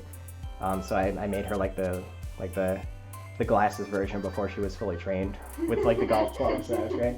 Okay, moving over. Happy birthday, Akiha. September 22nd is Akiha's birthday. She's from Tsukihime, which is the first visual novel that I ever played, and still probably like technically my favorite one. I really love Akiha as a character, and so it's literally 100% coincidence that she shares the same birthday as DDLC. I swear, it was like I didn't even know until somebody pointed it out to me. So it's just like really funny. So all right, coming around here, we got Renge. I love Nonon Biori. Like anytime I watch like slice of life anime, I'm typically like the baseline I compare it to is like Nonon Biori and K-On! It's like, how does it make me feel compared to those shows? And that's like usually how I evaluate how much I like slice of life. So I got this figure, I think when it was released, and nowadays it's worth like double that, because I think it was like a pretty limited production, I guess. And we have Nico from Love Live, just as a shout out to all of my time playing Love Live School Idol Festival. I played that game for years. And then coming over here we have Kurisu from Steins Gate. I actually just finished watching through Steins Gate again, and it reminded me of how much I love that show. I played the visual novel first. It was quite a long visual novel, but it was a great experience for me. And then later on I watched the show, and the show is like a really faithful adaptation, I think. Yeah, there were a couple of critiques I have about the show. Like, I don't think it's one, like, you know, it's not. I don't love 100% of it, if that makes sense. I do have a couple of critiques, but like the things that it does right, I just, you know, I love so much for that. So I have that figure, which was this one also a gift? The Kurisu figure. I don't think so. Yeah. I think I I got one. That was actually, Yeah. I think that might have been one of the first like higher quality ones that you purchased for yourself like when you first started collecting. Yeah, it could be. And then down here we have Rika from Chunibyo. This was my first figurine that I got at like a local anime convention back in 2015 or so. 2015. It was Anime. It was Anime Next. Anime Next. Yeah. 2015. Yeah. Yeah, and here we have Satori from Toho. I'm not too big on Toho, but I tried playing through a little bit of it, and you know I like the music quite a bit. So there's like a lot of Toho music in the rhythm games that I play, so it's like I have an attachment through the music. I'm sure that experience is the same for a lot of people, but yeah. Unfortunately, a little piece like broke during transportation. I think I should be able to glue that back on, but it's kind of fragile. Okay, so now we're gonna start with some of the K-On! Figurines. So this is Azu. Unfortunately, the same thing happened here. Her guitar sort of broke, but that one looks like it's pretty easy to repair. And then we have Mio. The Azu was a gift, I think. I think your sister got it for you. Yeah, my sister got me the Azu. Okay, so let's keep going. So we got this, which is a gift that I got from my friends when they visited Japan. It's like I think it's like a bus pass holder that is like, you know, has Mio on it, and it's like shaped like a cassette tape, or it's like has a cassette tape printed. Here's another Azu. For some reason, like Azu's not my favorite, but she definitely like gets all the best figurines, and I'm kind of jealous. So here's this really amazing, and this one wasn't even that expensive, but it's like this nice, it's like a carpet material, and she's like playing with this cat. It's really cute. And then back here, I forgot to replace the batteries, because this one actually takes batteries. I bought them, but I forgot to put them in before the stream. So this one is, I mean, it's not only nice and detailed, but if you look around the back, there's like a little scene on the inside of the back of the strawberry too. It's from like one of their music videos, and the cake actually, like, it has an LED in it, and it lights up, like the star on the cake lights up. Do you have if you batteries switch it on. nearby? I can grab them for you. It would take a while to put them in, so yeah. So there's that. Okay, how's everyone doing so far? I'm just gonna peek over at you. Yeah. Awesome. These people are chatting about what they're seeing. Nice. Yeah. Okay. Yeah. So let's keep going. Here's some more K-On! These are all part of the same set, and I really love this set. It would be really nice to finish it someday, because I really love. Yeah, 2 more characters. I really love the animated look. Like when figurines have this sort of animated pose, I really love the way that it looks. It almost looks like they're floating, especially the Mio here. You know, she's like jumping. So I just really love this set here.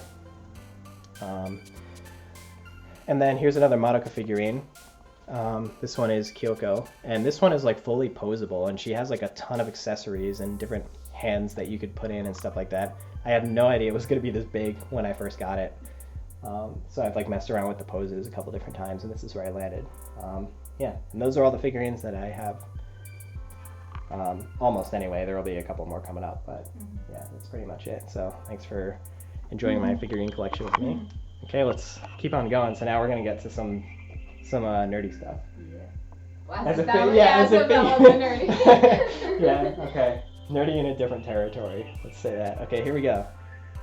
Okay, so here we have some games that were meaningful to me. So Free Space 2, which was a space combat simulator released in 1998, way ahead of its time.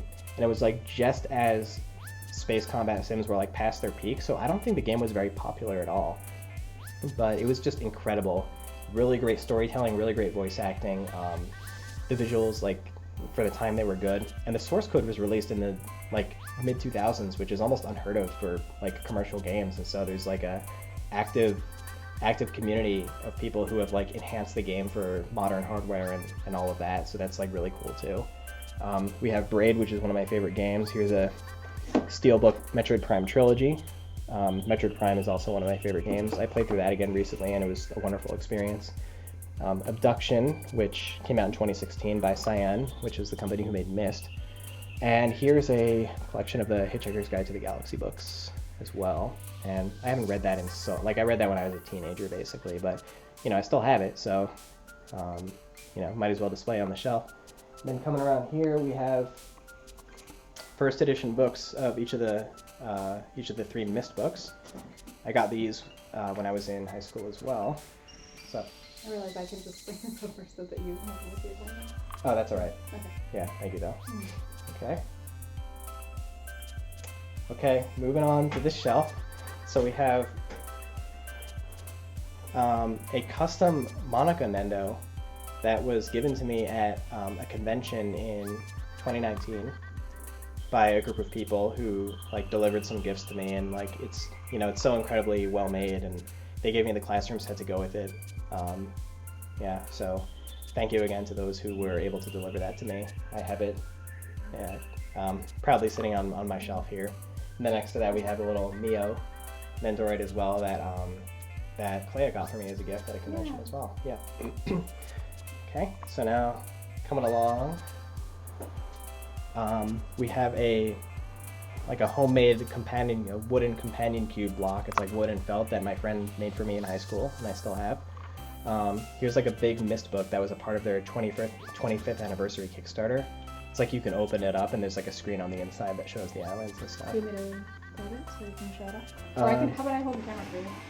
Let me see if I can Yeah, let me just, let me hold the camera for you. Oh, I got it. Okay. Yeah. So I wanted to actually have just full long plays of Myst and Riven on the screen as it's open, but you can't actually have it plugged into the charger and playing video at the same time, so that really didn't work out because it dies in I don't know, maybe 2 hours. And when you plug it in, the video stops and it just shows you a charging indicator. So I wasn't able to use it for that purpose, but yeah, I think that's still really happy to have this this unique item from the Kickstarter. Okay. And we have a Rubik's Cube because I used to be interested in solving Rubik's Cubes. I think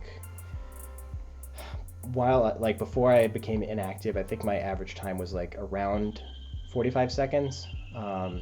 I had just gotten pretty proficient at F2L and didn't yet learn OLL, PLL. I had a slower third layer method for solving, which kind of prevented me from breaking that barrier and getting into the 30-second range. Can I tell a story? Yeah. About you training people in high school? Oh yeah. So Dan and I went to high school together, and Dan had this amazing setup where he would train interested people, folks who were interested in learning how to solve a Rubik's Cube. He had this setup where he would train them during study hall periods, and it was pretty amazing because you had folks from all different backgrounds and social groups who were lined up to learn how to solve a Rubik's Cube with Dan, and it was pretty amazing. Yeah, kind of. I sort of forgot about that, but yeah, it's an interesting story. Thanks for reminding me. Yeah. Okay. And here's a couple of more recent gifts that are in the Melty Blood / Tsukihime universe once again. So this is I don't know, should I open it up? Yeah, if you want. I mean, it's up to Sure. you. Yeah. I can show it, or I can hold the. Yeah. So this is just a. I don't know if I'm showing it. No, we're good. Okay. This is a glass with Akiha on it. Am I showing it? No. Oh, sorry. Yeah. That has the video has a delay, so don't pay Okay. attention to that. Yeah. So here it is. I don't know how well it's coming up, but let me Put your move, hand behind it. Yeah. Or I actually move my hand out of the way so there's more white behind it. Maybe that helps. Wait, Yeah. hold on. It's not. Here, how about I'll hold it. No, and that's then- no. Okay. No, I think we got it. We've That's got it. good We've got enough. it. Yeah, It's so fine. once again, happy birthday, Yeah. Akiha. Nice. So there's that. Okay, so then we have a couple other recent Tsukihime books. So here's one of the volumes of the manga, and this hard surface behind it that I think could be used for writing. That's this one. Okay, so let's move on. Here's a bunch of big box Amiga games that I recently managed to acquire in someone's collection that they were getting rid of. It's my first time actually having complete in-box Amiga games that have like the manuals and accessories and like all of that, and some of them even still have like their original like shrink wrap on them, which is really impressive. It's opened, but like whoever owned these like cared so much that they just like kept the shrink wrap. They just like cut a slit in the shrink wrap and like kept it, so that's really funny too. So yeah, really happy to like have these in my collection now, because I've been, you know, an Amiga enthusiast for so long. It just feels really good to have like complete big box Amiga games that I can like actually like play on my system, you know. So that's really cool. Okay, coming down here, here's some like more relics of my past. So we have, except for this was a birthday present. It's one of the very, very few actual like official Ashley pieces of merchandise. It's like a microfiber cloth. There's several of them in there, but yeah, I just like keep it in the package so I can display it. I think the other side does show. Oh wait, no, it doesn't. Yeah, that's all right. Yeah.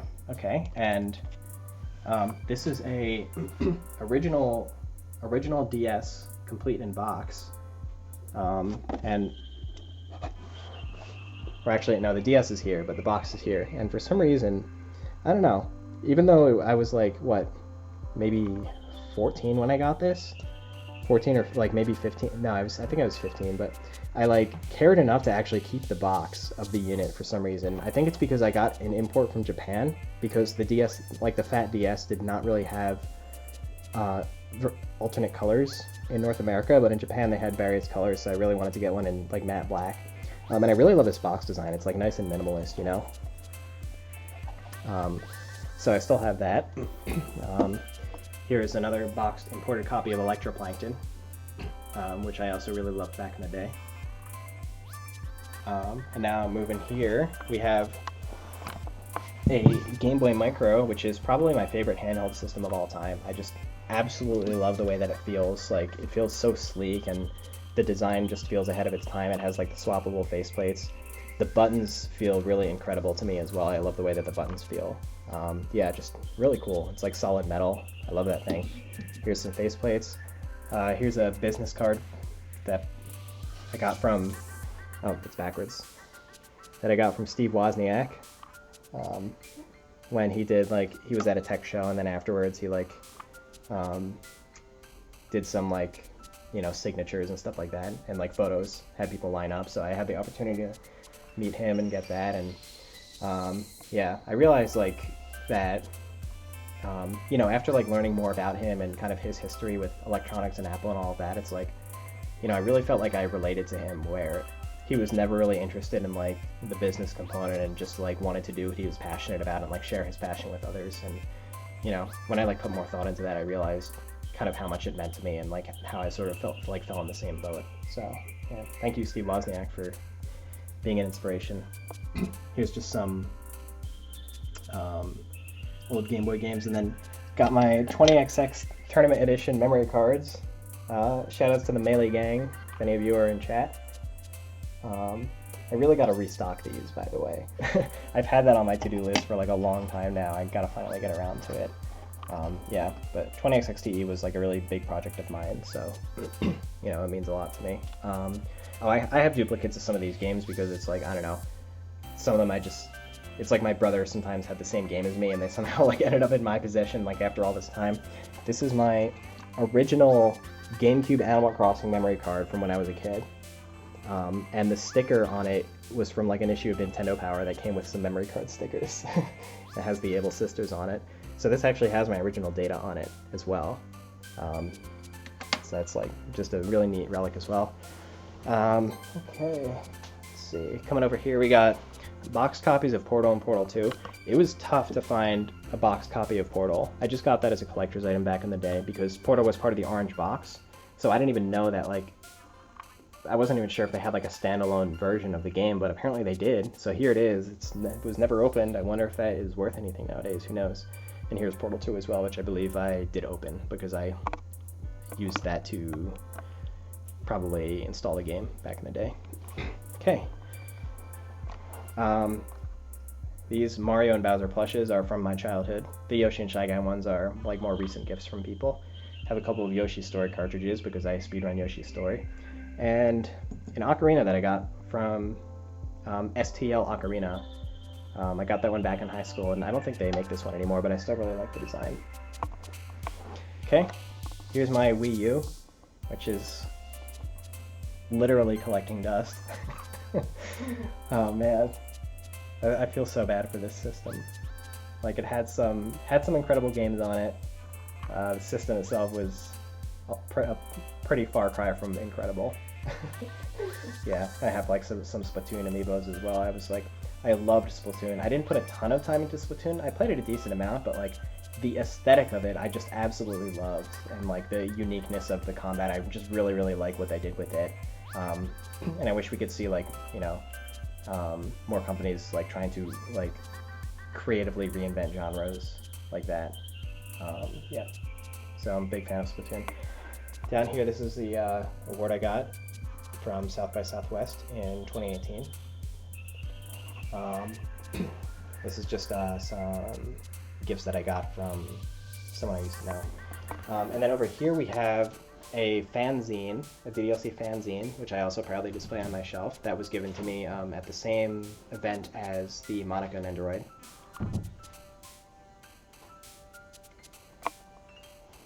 And then over here is another fanzine that came from Japan. And this one I actually purchased myself. I don't even think I told anyone that I bought it. So, you know, if anyone from Japan or who was involved in this, the creation of this, like, happens to see this, then yeah, I have it, and I looked through it, and you know, I love it, and I even like got some copies for my friends and stuff like that. So thank you so much for putting that together. I really love the Japanese fan base, and I hope to be able to do more with you in the future.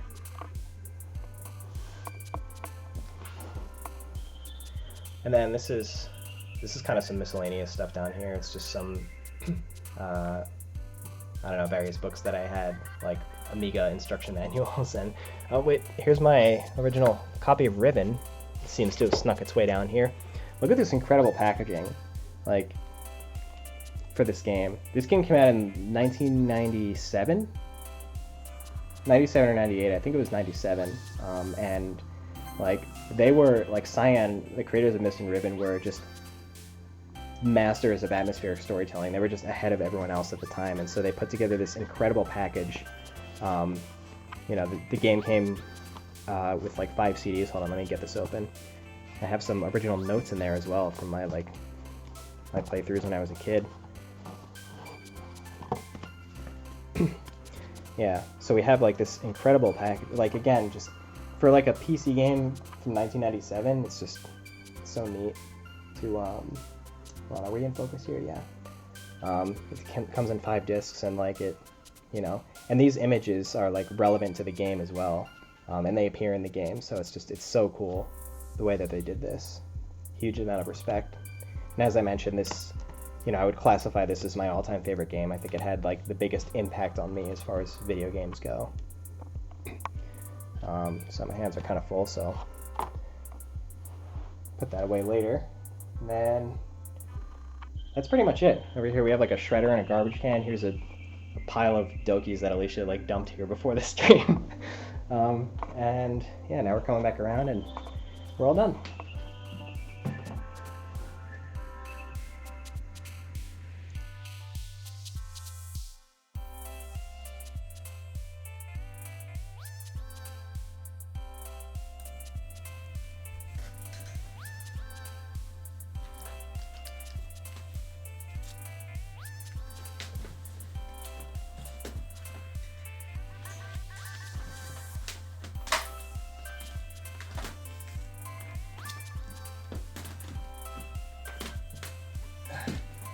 Just had to get that webcam out of the way. Really long cable. Okay. Yeah. And thank you to everyone who donated while I was doing that. I'm sorry I wasn't able to get to your donations. Thank you for another $100, just Libatina. Thanks for the Melee shoutouts. Thanks for the $35, Harold. Thanks for the $50 from Yuri with Love.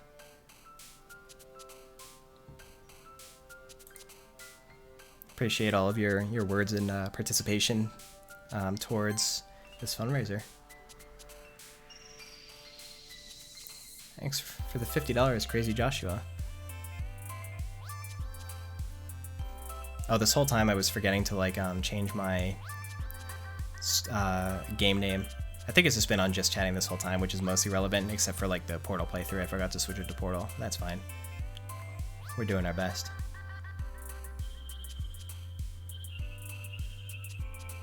Man, it would be pretty dang sweet if we got to see DDLC Nendoroids one day.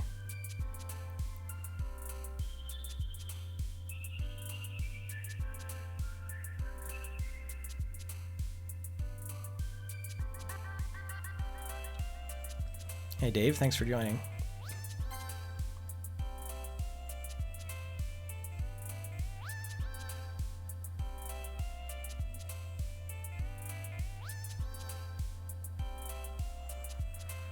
Thanks for the $10, Doki Doki Blue Skies.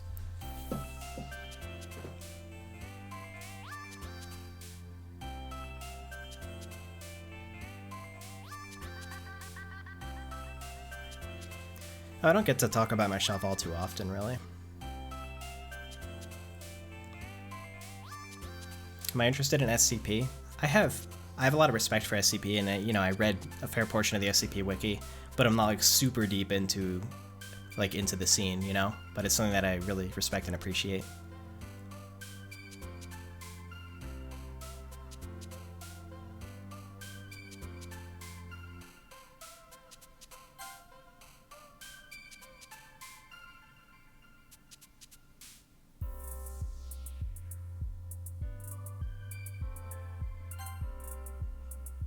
How was my day today? Very stressful and anxious.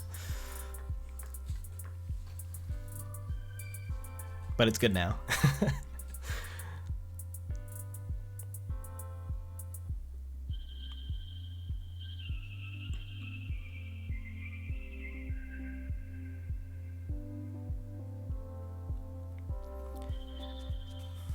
The Tsukihime remake.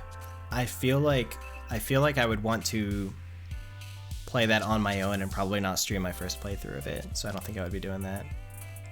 But of course we'll be playing it. That's great, Endless.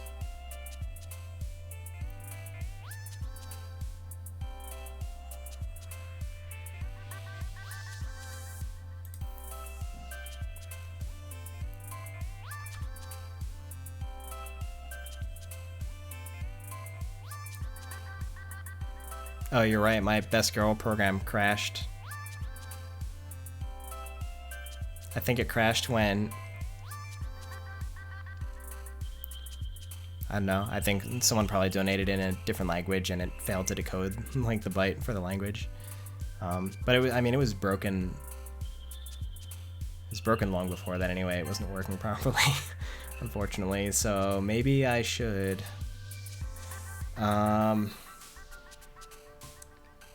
maybe I should just remove that from the stream at this point, because I don't want to like mislead people into thinking that it's going to work properly from this point on.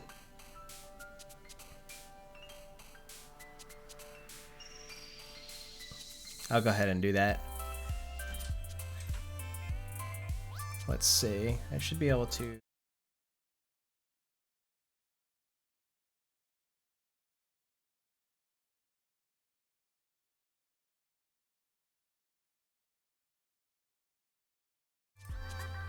There we go. I had to disable the Best Girl contest because, yeah, it broke like a long time ago, and you know, I felt bad, like, Leading people on. yeah, Yeah. You get that. yeah, That's okay. yeah. I'm sorry, everybody. I really did try my best, but you know, something, as I said, something had to break during this stream, and there's always unforeseen circumstances. I wasn't able to adequately test it for like a high donation volume, so yeah. It's still worth a try. Is there any other ways we can like gather like that data of people's preferences? Like, do you want to do like a Twitter poll or something? I know it's multi-donor. We can do like an on-the-spot chat poll. Okay. Yeah, that sounds good. But there's also another poll like underneath my stream in the panels as well. Yeah. But we'll probably just do an on-the-spot on-the-spot poll before Julia comes on. Yeah, that sounds good. Yeah. So we are approaching the next activity, which is the one that makes me the most nervous because I don't know how well it'll go. It's gonna be amazing. Oh, hey, Clea. I'm so nervous I'm nervous. because, I don't know, it might not work properly. I'm worried. At this point, I'm just so worried about things not working properly. It's gonna be awesome. Thank you. The chords for Your Reality were based on, like the chord progression is one of the most common chord progressions in music. You know, it goes all the way back to, you know, people most know it for Heart and Soul. You know, it's like a very beginner, like only requires the white keys. And since Monica's like a beginner piano player, and like I wanted to give the game as a whole, like, you know, sort of a quote amateur feel to it, because it's, you know, in a way it's like making fun of like low budget dating sims and stuff like that. That's kind of how I decided on the simple chord progression.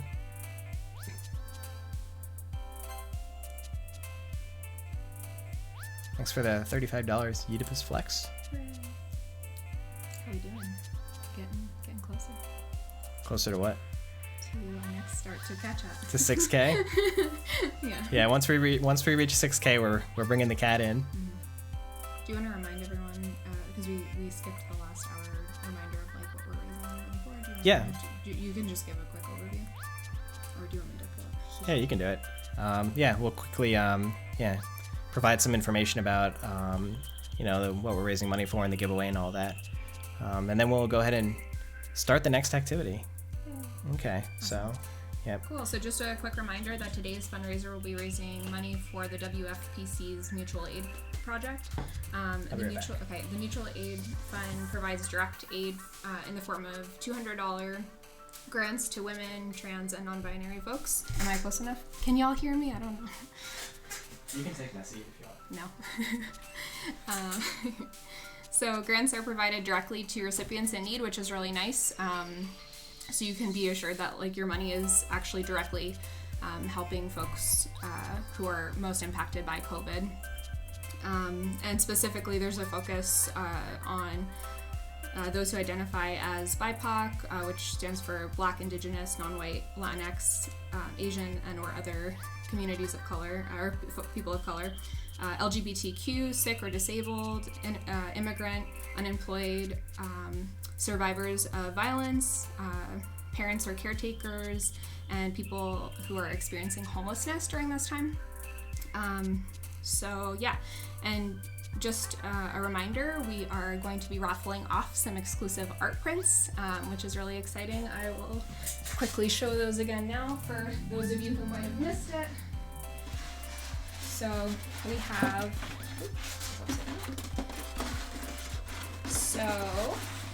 we have 4 of these. It's helpful when Dan is here to help show. But this is the are you?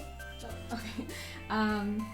Yeah. So this is printed on a high quality paper stock, and it's considered a fine art print. These are exclusive and actually are signed by Satchley digitally, which is really special. And I think this is the first official art that is signed, right? I believe so. Yeah, I think that's like the first art piece that we've provided that is signed by Satchley. So 6 of those, I'm sorry, not 6 of those, 4 of those will be raffled off for anyone who donates $5 or more, and then for anyone who donates 20 or more will be entered to win one of two of these beautiful canvases.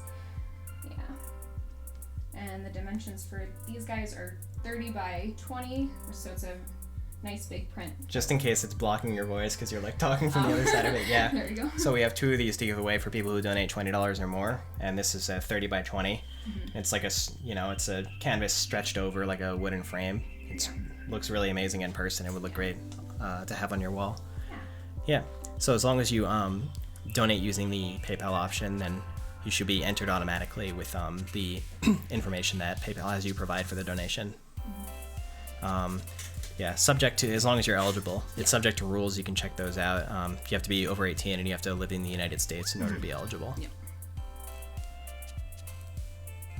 Yeah, and once we perform the drawing, we'll reach out to the winners via email. Mm-hmm.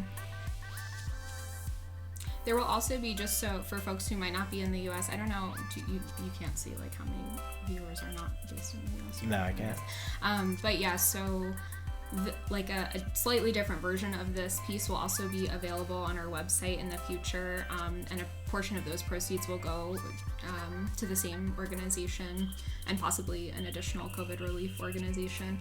So just want to let you know, it won't be signed, and it will be in a slightly different format, but just letting you know. Yeah. That's still. Don't worry. This is not your only chance to get this physical print in the future. Yeah. Again, courtesy of For Fans by Fans, we will have these available for purchase as well, and that will also contribute to the cause. Yeah. Yeah. So thanks for reminding me to mention that. Yeah, so, of course. Yeah. So don't worry, if you don't win, you won't be left out. Yeah.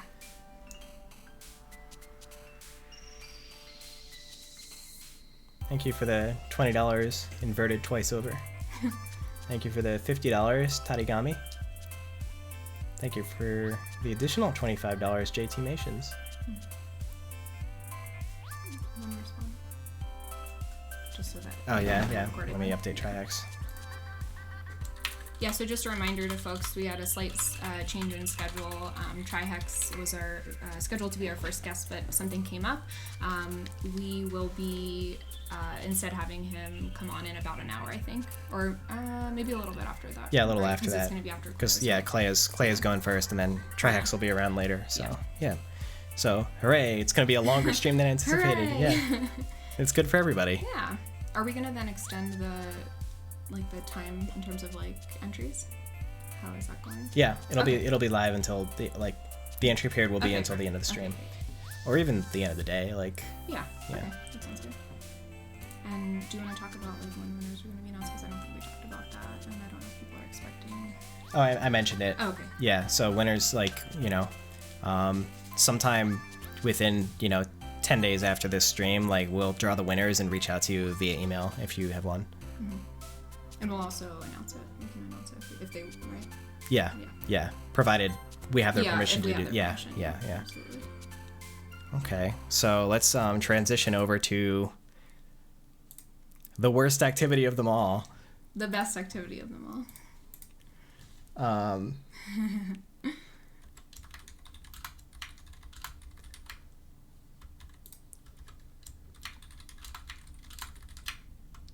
What are you doing? I was updating this text here. Okay, cool. Yeah. Oh man, I'm so why am I so nervous? Why am I so nervous? Okay. So, here's how this is gonna work. Let me start up DDLC real quick.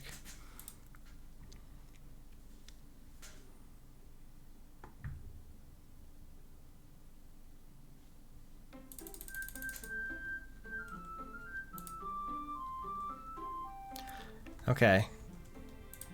Let's see if this works. I gotta recrop the camera once again. Give me a second.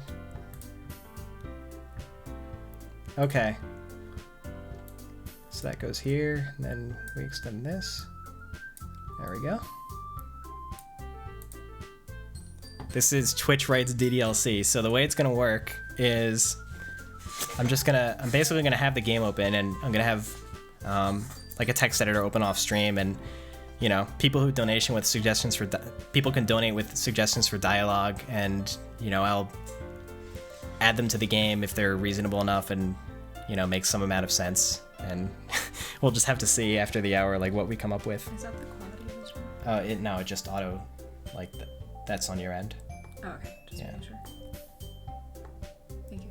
Yeah. Sorry. Yeah. So that's how this is going to work. Yeah. Oh yeah, and there's not going to be any protagonists. It's just going to be the 4 girls, and The better version. Sorry. yeah. And there's a reason for that, aside from my, general hatred toward the protagonist.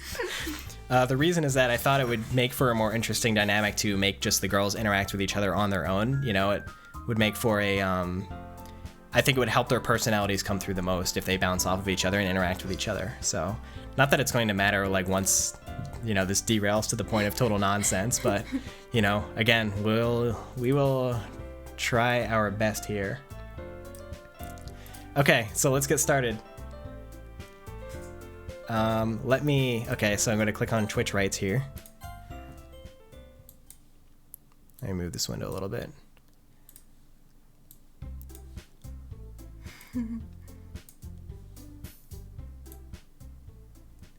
Turn that down. Okay. We're about to hit our goal. Oh yeah, we are. This is all we have so far. This is how it opens. I thought about maybe setting up a scenario, but I was like, nah, we don't need to set up a scenario. So this is literally. Oh, we just hit it. Oh yeah, we hit 6,000. Okay. Right. I don't know. We can bring Rico out after. I don't know. What do you want? We'll decide. Yeah. We'll see how this goes first. Yeah. Yeah. Thanks again for everyone's donations, though. Yeah. So feel free to donate any dialogue suggestions, and we'll make a story together. Oh, and I also have to bring up the facial expression guide so I can like add their poses as we go too. So let me bring that up.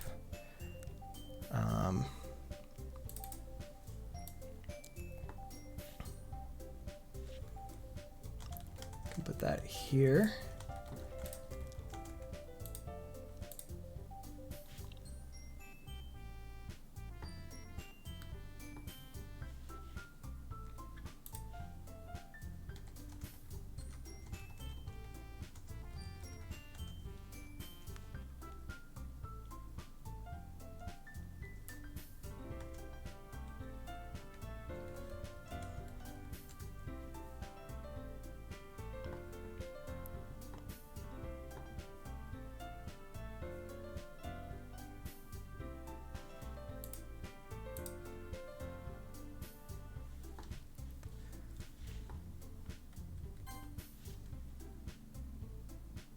Thank you, Arkui. A little something extra for Sayori to get some cookies with. For the donation. Thank you. Maybe today, instead of freeform poems, the club will make limericks or maybe haikus. Let's work with that idea a little bit. So Monica is going to say, okay, everyone, thought we could try something little different today.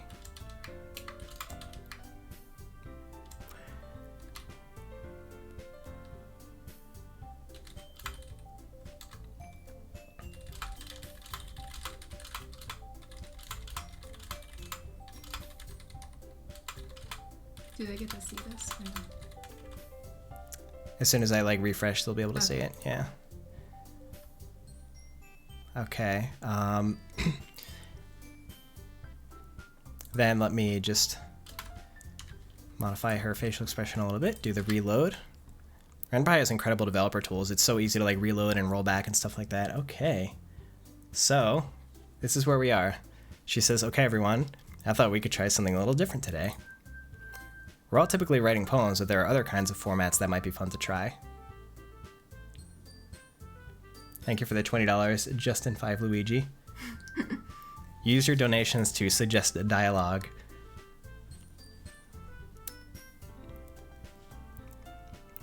But if it is like, on the slower moving side, then I can continue to improv the script as well. So don't worry.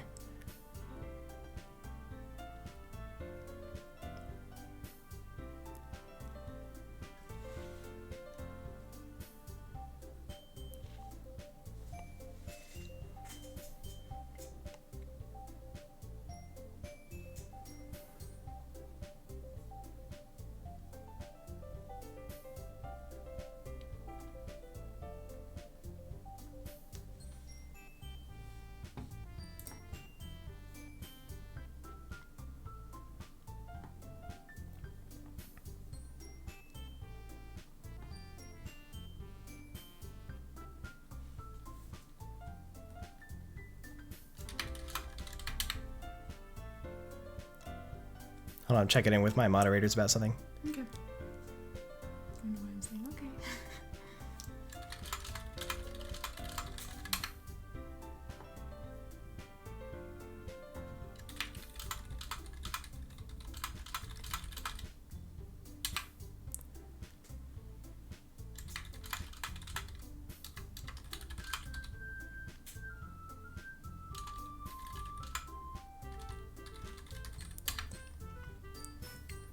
My moderators are confused on like which to accept because the line is like a little bit thinner this time on like what's acceptable versus what's not. Yeah.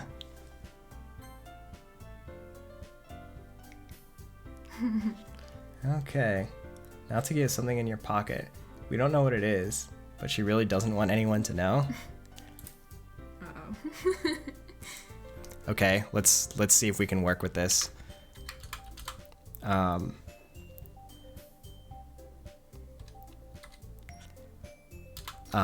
Okay, I'm just shifting the characters around a bit. Let's see. Monica goes here, and then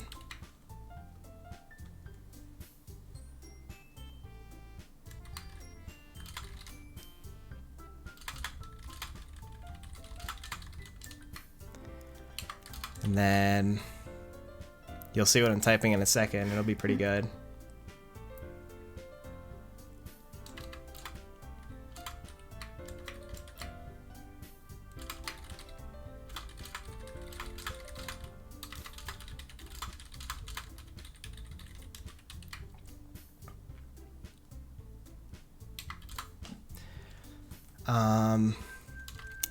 And then Natsuki goes.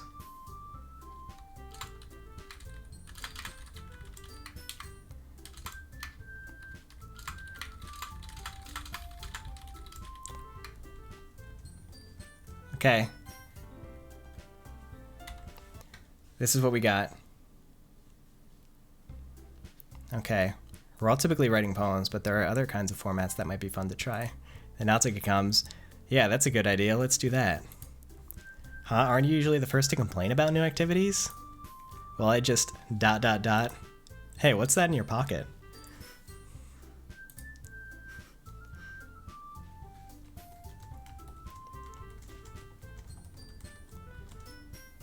Let's see.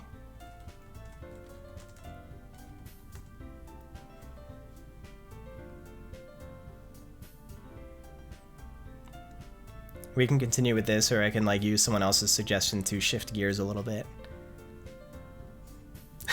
Pocket sand. Yes, pocket sand. Oh, please. Oh my god. Wait, did someone suggest that, or did you just think Someone just said it in chat? Oh my chat. god, absolutely yes. I don't care if you're doing that, please. Thank you. That's kind of mean. Well, I don't know. Maybe they dodge it.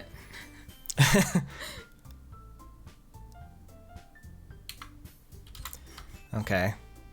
Can't be pocket sand, I'm sorry. Sayuri continuously pesters Natsuki about what's in her pocket. Okay. So I have to take a little bit of time to set this up. So Natsuki is going to be like,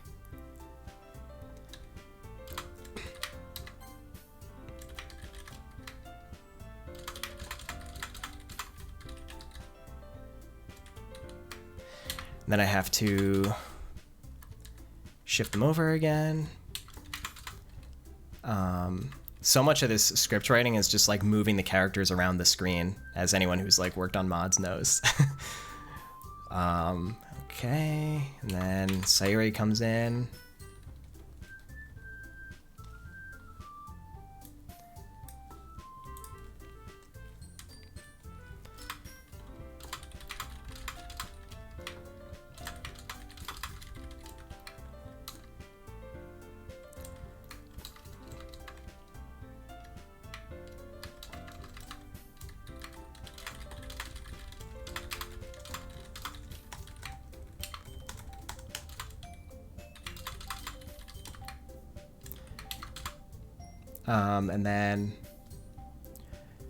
And then she says,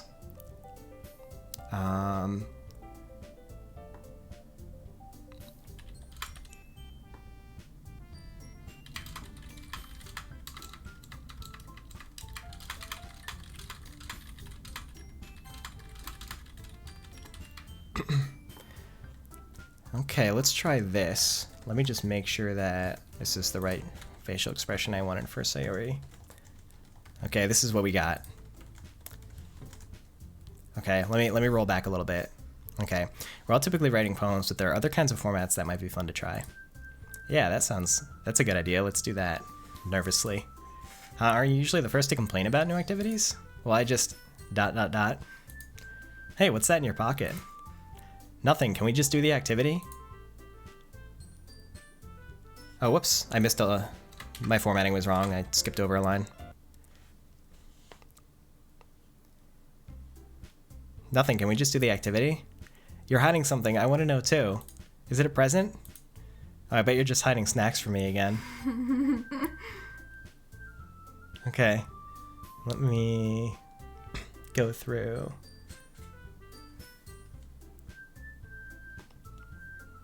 Okay. Sayuri says, please be something edible. We pretty much already accounted for that. Someone donated for pocket sand.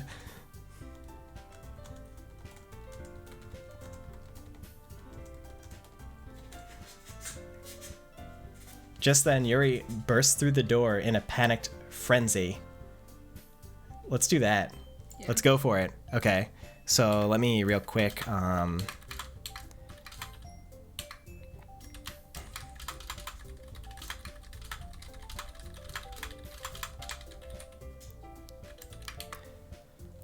And then we show Yuri. And then she'll be making this pose.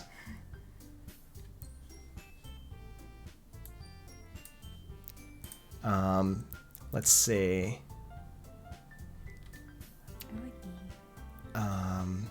Okay.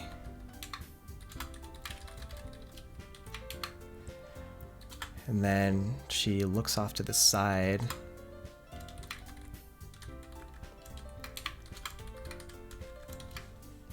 Okay.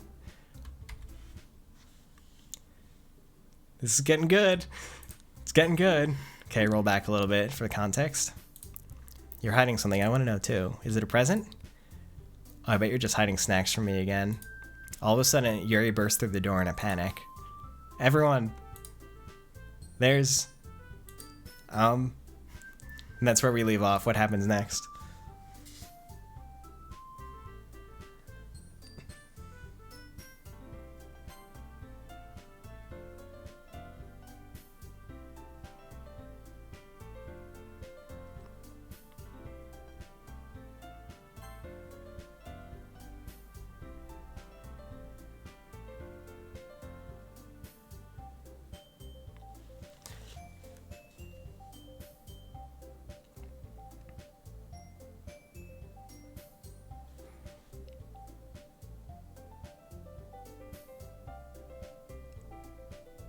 Sayuri then realizes and out of nowhere screams, wait, I almost forgot, happy birthday, Monica. This will be an interesting diversion. So, I'll explain in a second. But, let's see, and so then... We won't know what Yuri said yet? Not yet.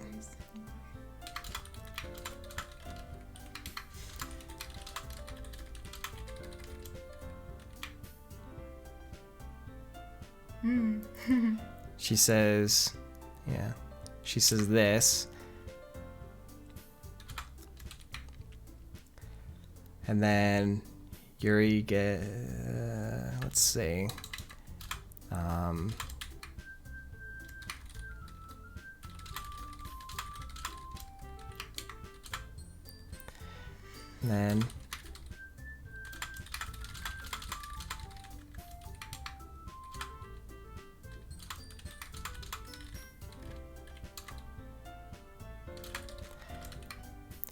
And then we shift them all over again, as we do. So Yuri goes there. Sayuri goes here, and then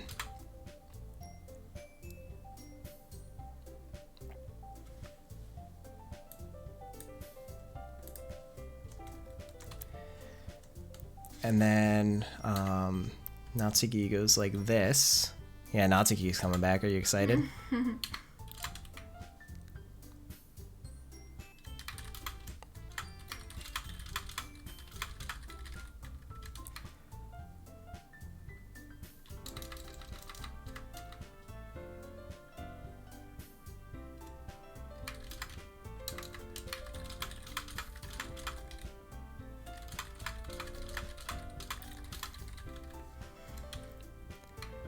Okay, let's try this. Okay. Okay, I'll catch up on the suggestions in a second, but I just had it to get this down, so... And go me for doing this quickly, like this scripting stuff. I Heck yeah. guess I've gotten the hang of it after like a 70,000 word visual novel script. Yeah. Yeah, okay. So let's go back to here. So all of a sudden, Yuri bursts through the door in a panic. Everyone, there's... Then Sayori suddenly interrupts. Oh my gosh, it's Monica's birthday. That's not important right now. Wait, I didn't mean it like that. It is important, but... Come on, you're going to ruin the surprise if you just say it like that. Something's beginning to unfold. What's it gonna be?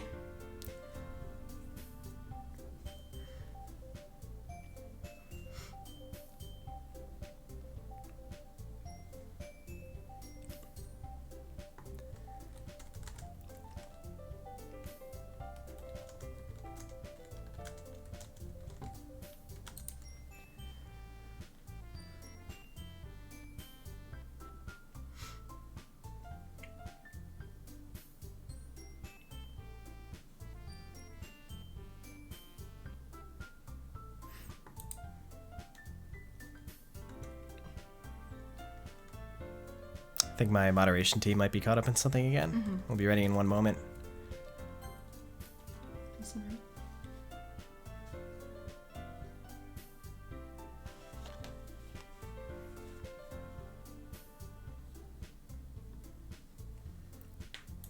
I can't access the... can you mute it for a second? Or...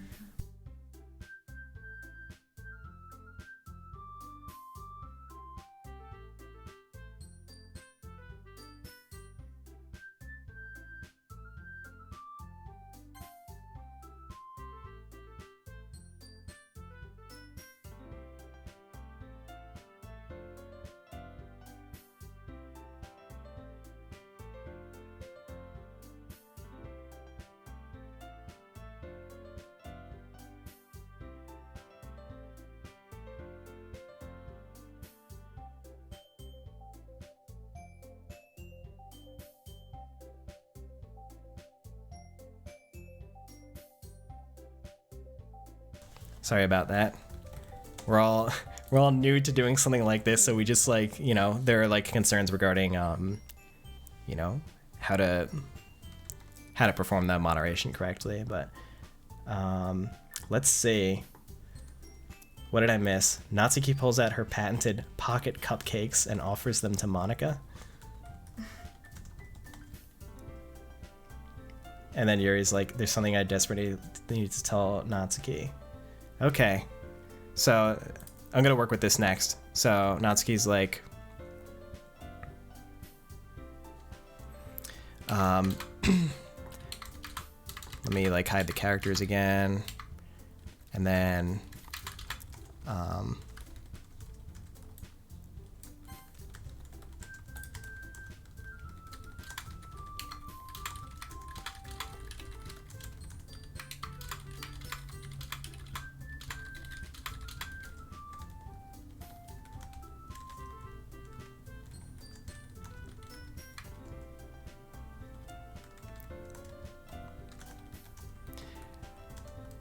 okay, and then we do this,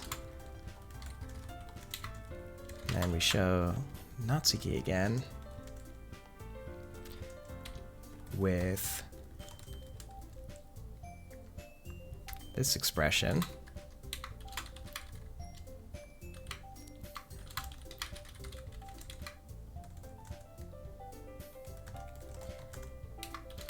Can you mute when you get a chance?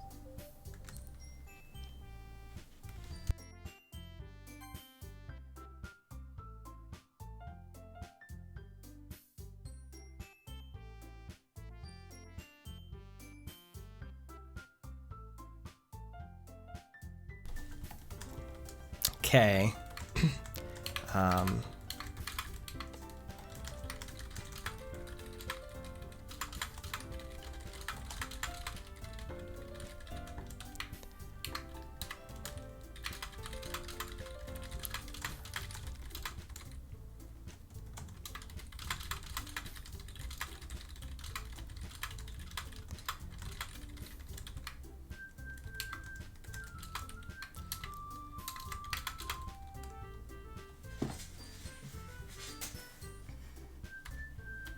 I'm almost done, don't worry.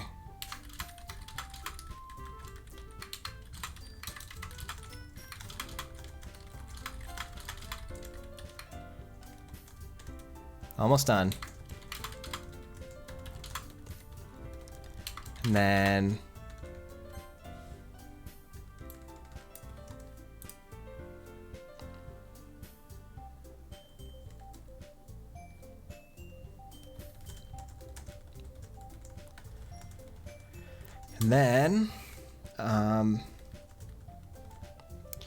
then Yuri comes back in and does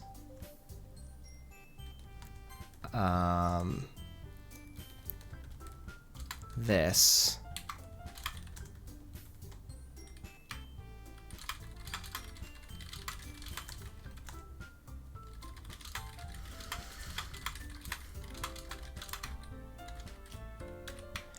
Okay, this should be good. I think I formatted the script correctly. Sorry that one took a while, but we're making some good progress here. Okay. So Yuri bursts in and says there's something important. And Natsuki's like, come on, you're going to ruin the surprise if you say it like that. And then she's talking about Monika's birthday. And Monika comes back in and says, oh, you remembered. And there's even a surprise for me? Natsuki goes, yeah. Pocket. Cupcakes. Natsuki suddenly pulls a few cupcakes out of her pocket. Somehow. It should be impossible, but the cupcakes seem to be in pristine condition despite being in her pocket. Monika's like, what the heck? How on earth did you do that? Oh, I messed up the script. Hold on.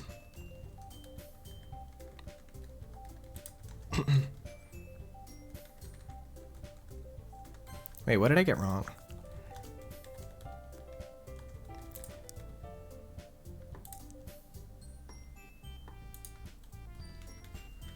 Oh, my bad. Just a small typo. Okay, so Monika's like, what the heck? How on earth did you do that? And Yuri comes in again. She's like, I'm sorry to interrupt again, but there's something that you really need to know, Natsuki. That's where we left off. And just for... Oh, there's a lot now. Yeah.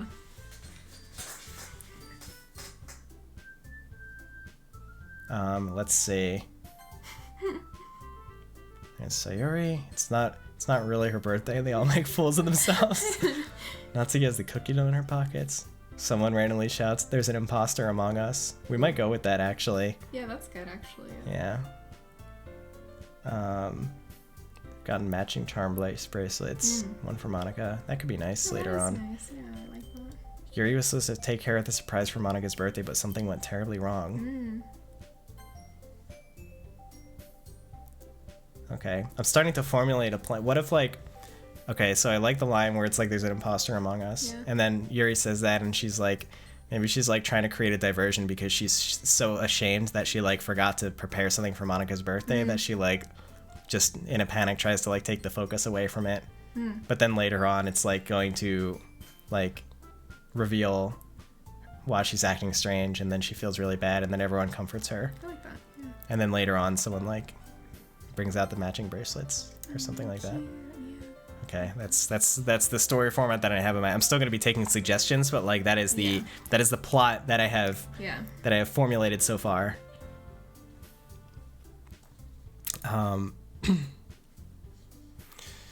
Okay, so let's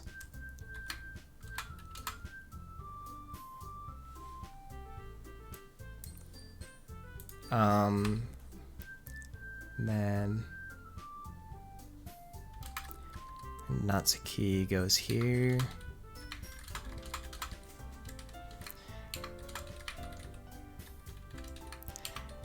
And then Yuri is like,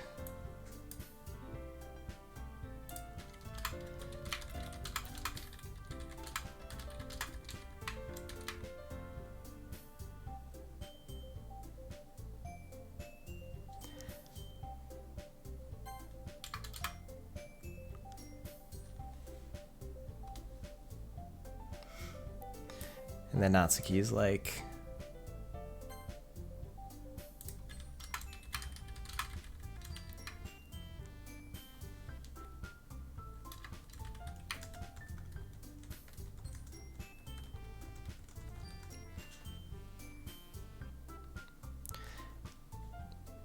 And then they have to slide over to make room for Sayori. She's coming back. And then she makes that one kind of concerned expression.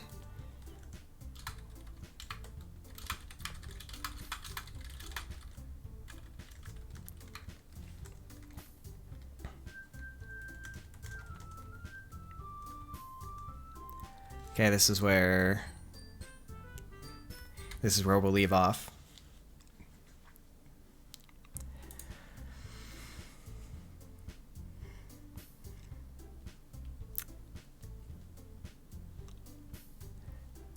Sorry to interrupt again, but there's something you really need to know, Natsuki. What is it? There's an imposter among us. Excuse me? Yuri, are you feeling okay?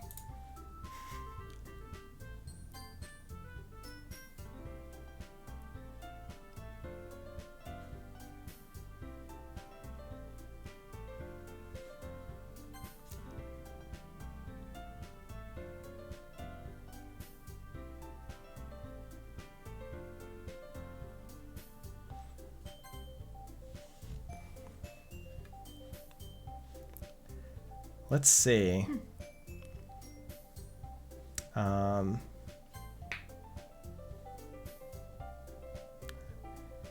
Okay. I'm not able to do things like, like complicated glitchy effects or anything like that on the fly, so we won't be able to incorporate something like that. Let's see. Natsuki was able to produce perfect cupcakes from her pockets because she found out how to alter the code. That's a scary thought. Yeah. What if, like... Oh, I have an idea. So what if, like, we can change this. Yuri's the only one clued in that everyone's acting strangely, and it's because Monica was afraid that no one would remember her birthday, so she's making the other characters like act strangely surrounding her birthday to help her celebrate. And then Yuri thinks everyone's acting weird, so it's like someone isn't the way that they seem. Yeah.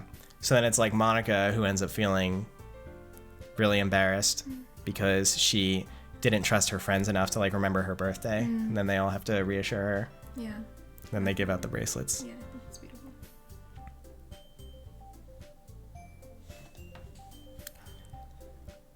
Okay.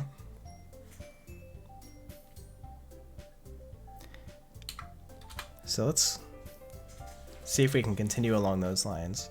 Yeah. So the suggestion that inspired me to take that line with the plot was Tormuse saying that Natsuki, quote, found out how to alter the code. So it's not Natsuki who found out how to do it, but it's actually Monica who is making her friends celebrate her birthday.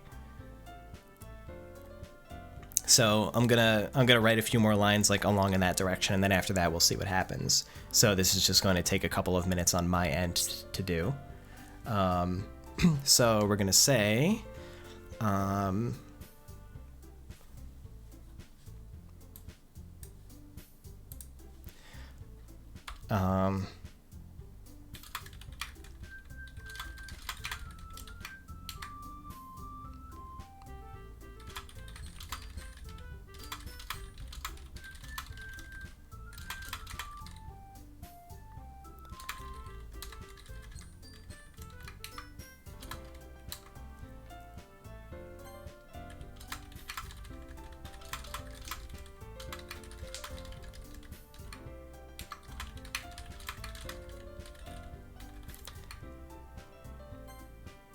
okay, so then those two get hidden, and then Yuri moves over here, and Monica comes back.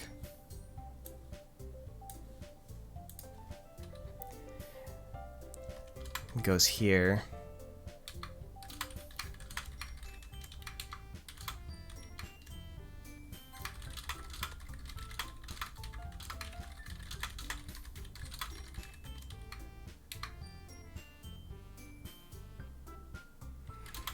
And then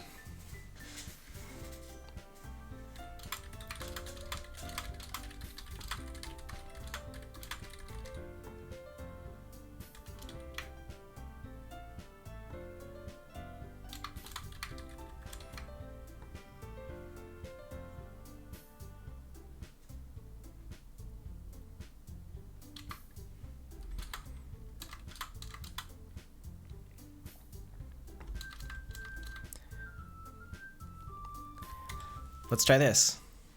Okay, I'll catch up with the suggestions in a moment. I just wanted to get this figured out. So we're going back. So everyone's behaving pretty strangely. Natsuki somehow pulled cupcakes out of her pocket. Sayuri interrupted to shout that it was Monika's birthday. So Yuri's like, you know, really concerned about this behavior. She's like, there's an imposter among us. Natsuki's like, excuse me? Yuri, are you feeling okay? Of course I am. It's everyone else who's acting strangely, so I just thought, I mean, is it just me? Pocket cupcakes? Maybe I'm dreaming.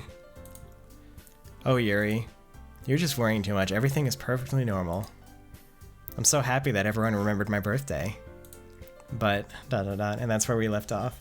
Mm-hmm. This is coming along pretty nicely, yeah, it is. Right? I love it. This is going pretty well. Yeah. All right, let's keep going. I'm excited. Yeah. Let's see. So, I like Afro Zero's suggestion. I could just like throw that line in as well.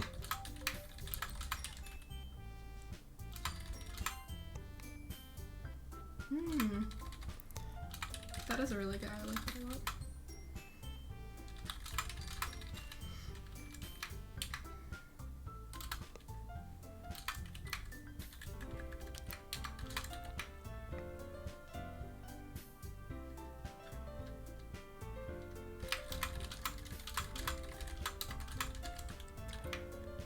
And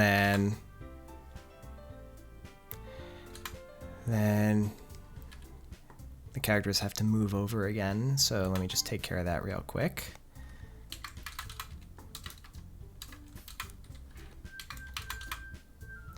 And then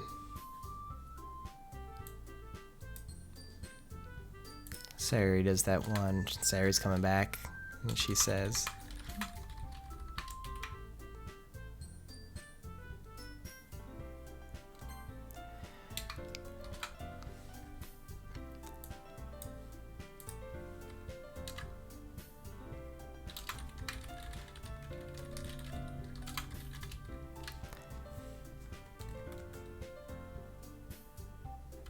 okay. I just wanted to extend this a little bit because Afro Zero's suggestion was fun. Yeah. Okay.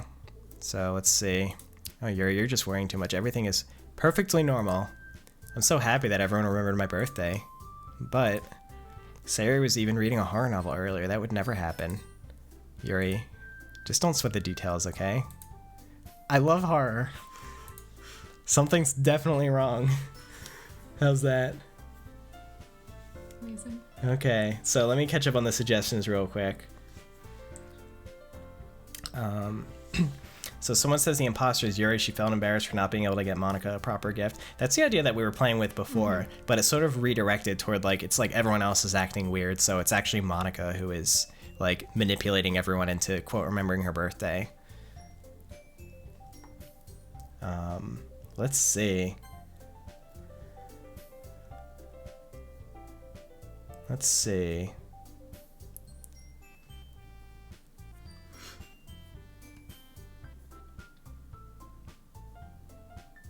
Let's see. Monika's uncomfortable with birthdays because they're usually painful or humiliating for her. We could possibly work at that in a little bit. We'll see. Let's see.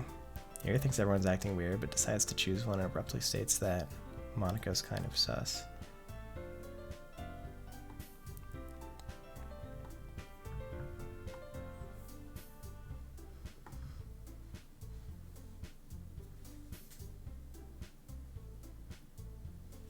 Okay.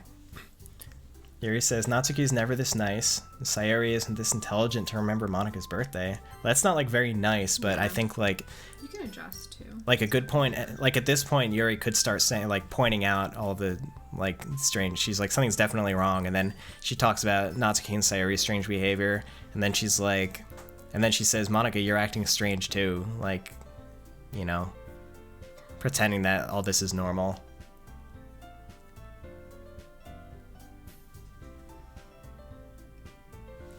So let's, like, keep going along those lines. So Yuri's gonna be like,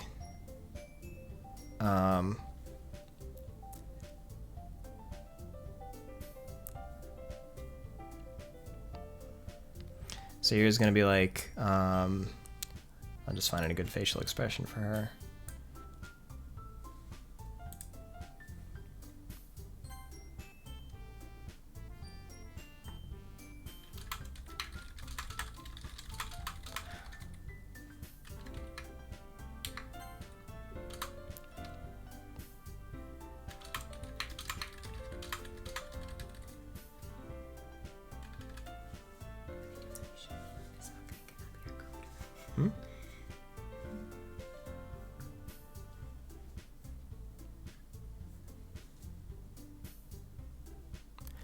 Let's see.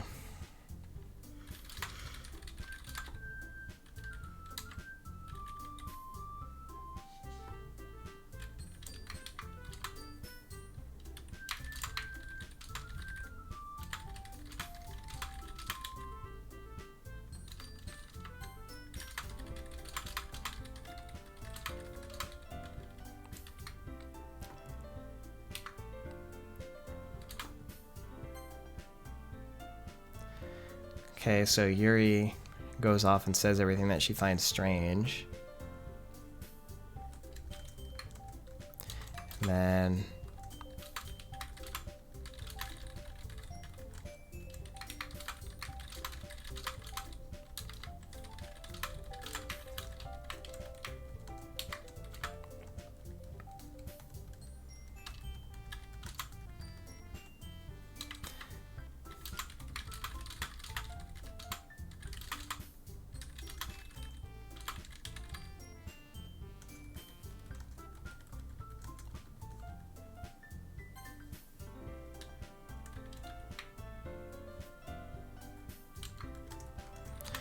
And then she says,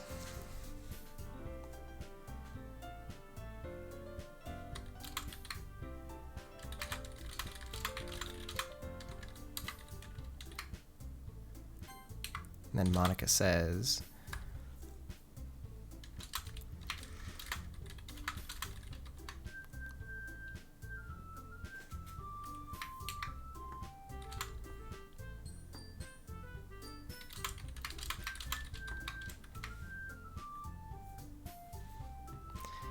okay, let's try this out.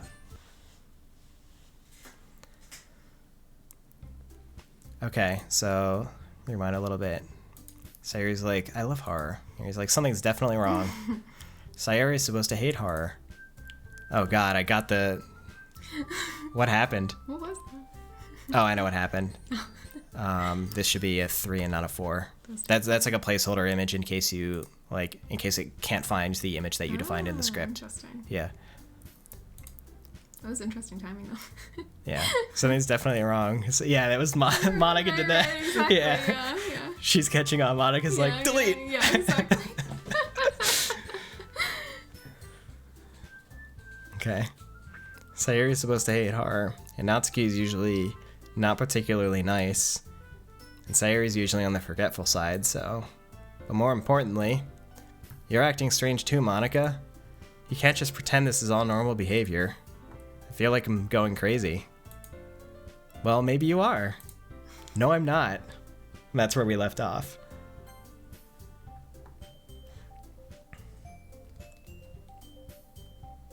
Okay. Let me catch up. Sayori says, I'm using tilt controls. I approve of that old school meme. It is pretty old school at this point.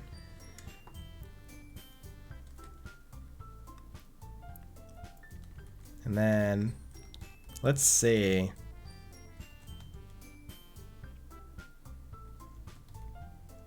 Okay, so Yuri realizes that she's being gaslit by Monica and calls her out on it. Monica feels guilty. I like that approach. So Yuri's like, you know, Yuri's not having it, and Monica's gaslighting her. So it's like Yuri like accuses her, and then the other two characters say something just extremely strange and uncharacteristic, and then Monica like starts to feel bad. Okay, so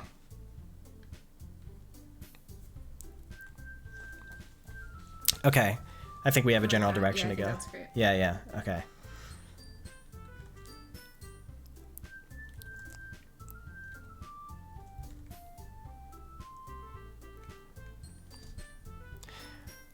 Okay, so Yuri's gonna be like,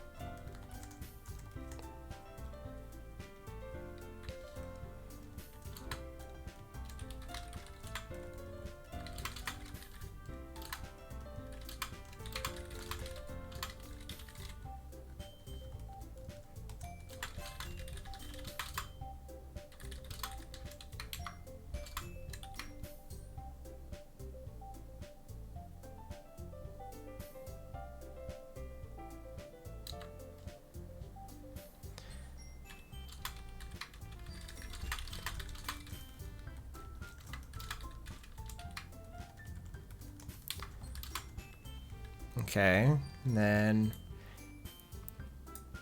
Monica's gonna be like,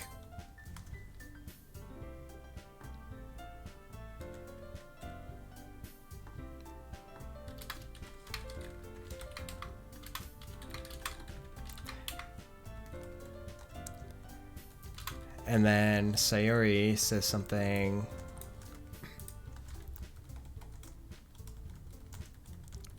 kind of strange and out of character.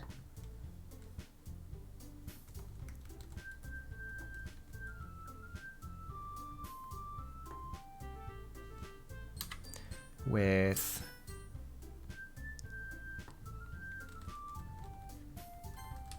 this expression.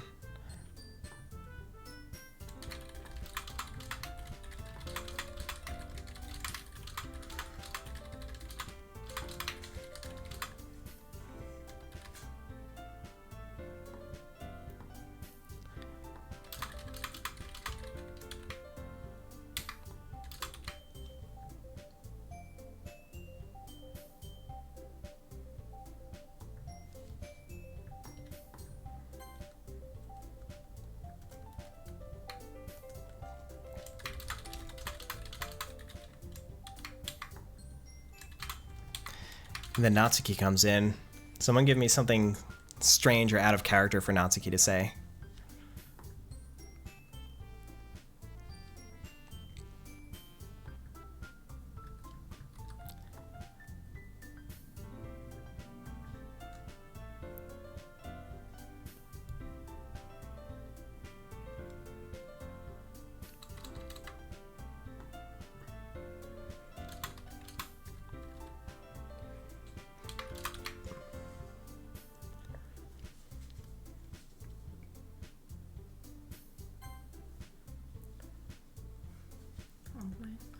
Let's see.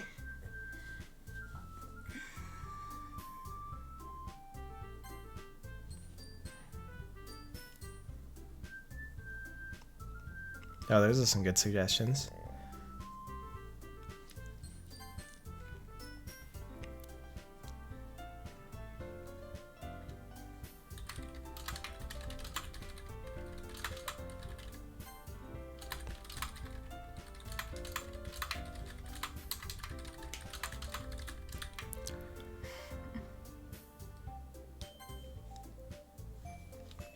Okay, things are starting to get weird.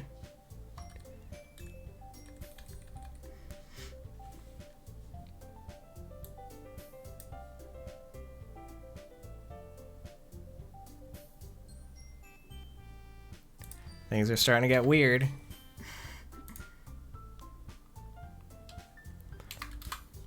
And then Monica does this really worried expression.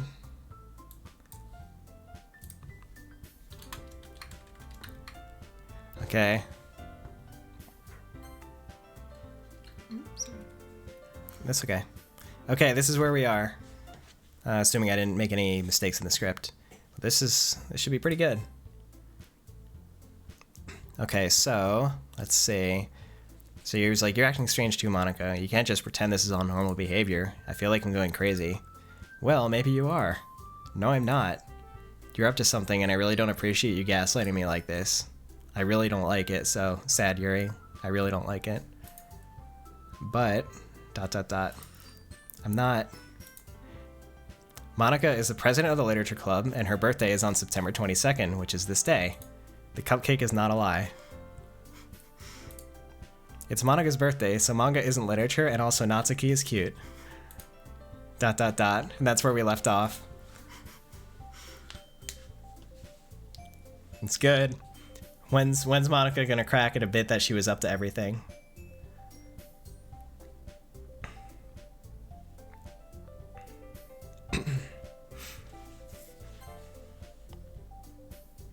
Is now like the time that she does that?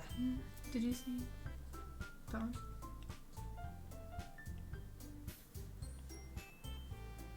Oh yeah. I'll put something in like that at the end. Yeah. Yeah. Let's see. I just, thought it would be a good time. Yeah, you're right. Let's see. Okay.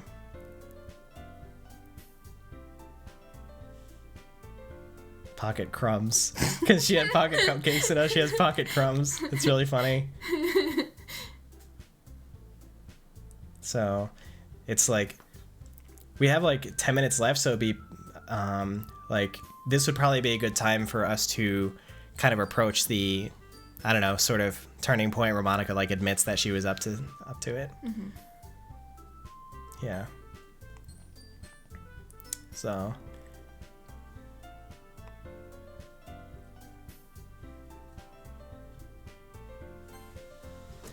So I think, yeah, I'll take this last funny suggestion, and then, yeah, Sayori can come in.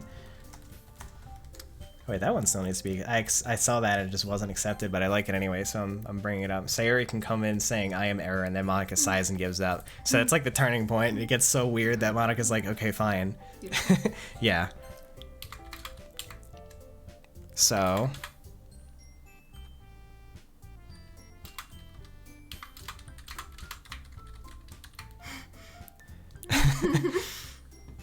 Do you know that meme?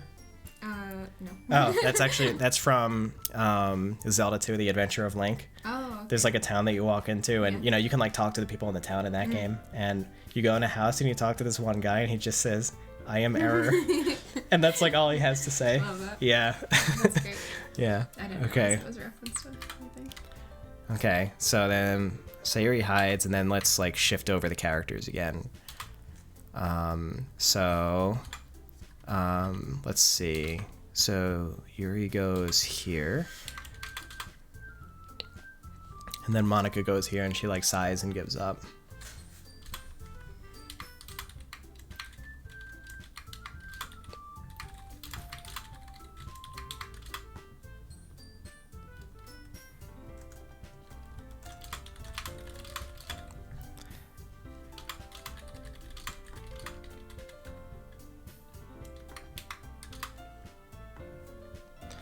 And then,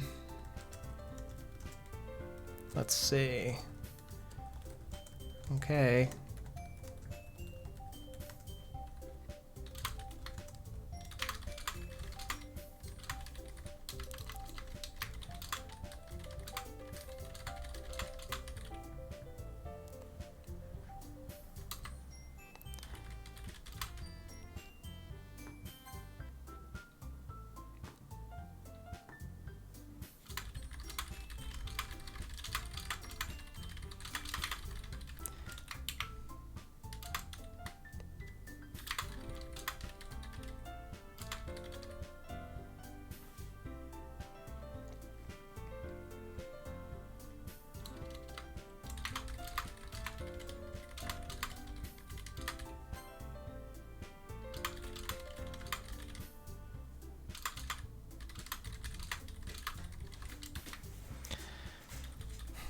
Oh, let's change the music here too. Hold on. What is the track number for this again? Let me just... it's not that one. It's not that one. It is this one. Okay. So this music will play. And then...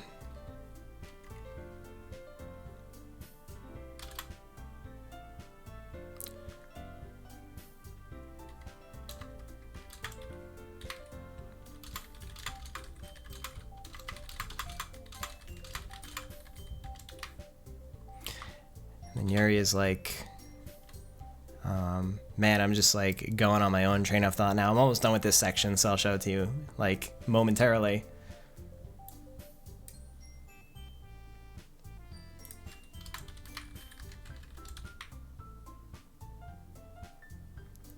Okay, this should be pretty good.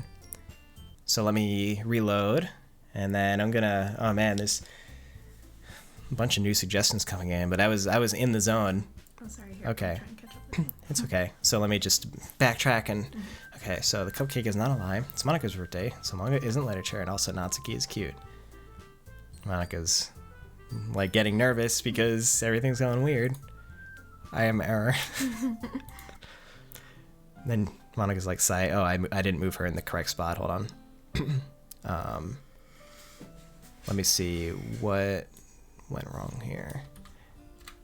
And then this should also have a fade out effect. Then let's put this here.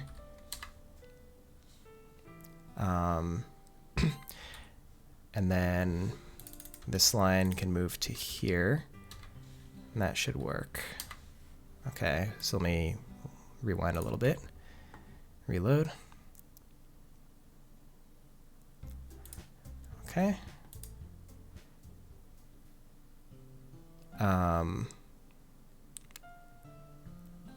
Monika's still not moving into the correct spot here, so why is that? It's not that big of a deal, but... Well, Monika will just stay there for now. That's fine. Yuri just... Well, actually, yeah, I'll just mitigate that by having Yuri not move either. Okay, sorry. We're back on track. We're back on track. Monika's, like, not listening to my scripting, so we just have to deal with that. Okay, this is fine. Okay, sigh. Fine, I'm sorry. I didn't mean to make anything weird happen. We're already halfway through the meeting and nobody mentioned anything about my birthday, so I thought... I felt really depressed and resorted to doing strange things to make myself feel better. It was wrong and selfish for me to do that, and I'm sorry. Here he's like, Monika. And then we have the sad music going, too.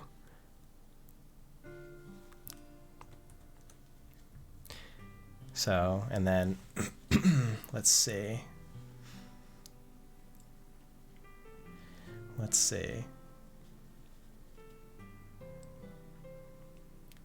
So, there's a lot of suggestions that, like, take it into a different direction again, but, like, I think we will try to wrap this up. So, I'll keep an eye on the suggestions, but, like, I'll also, like, continue writing to see if we can, like, finish this scene in the time that we have.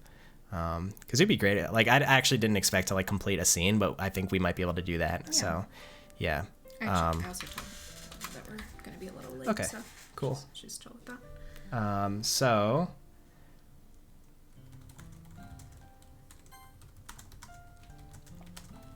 And then, okay.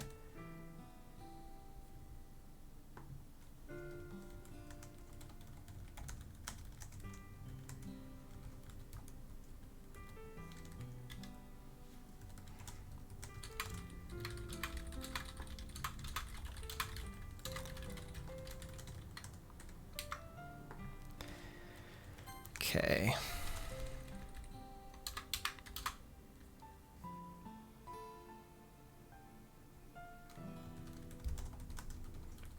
Then, okay.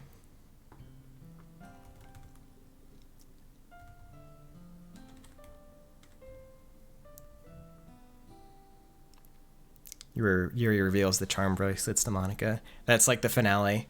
And then Monika brings up a few of her uncomfortable past birthdays. So yeah, so people are gonna be like, did you really think we wouldn't remember? Like, you're our friend. Of course you're gonna remember. And then Monica's gonna be like, well, I have bad experiences with people forgetting my birthday. Okay.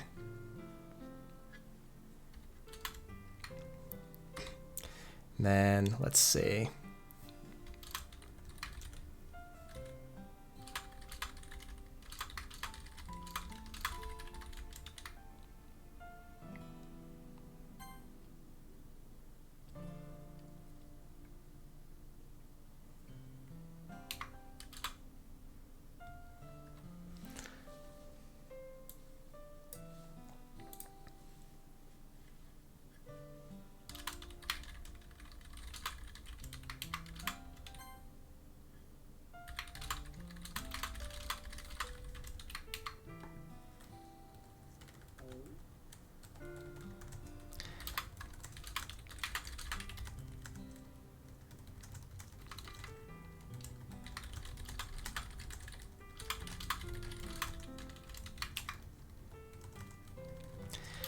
And then Yuri's gonna be like, or Sayori, I mean.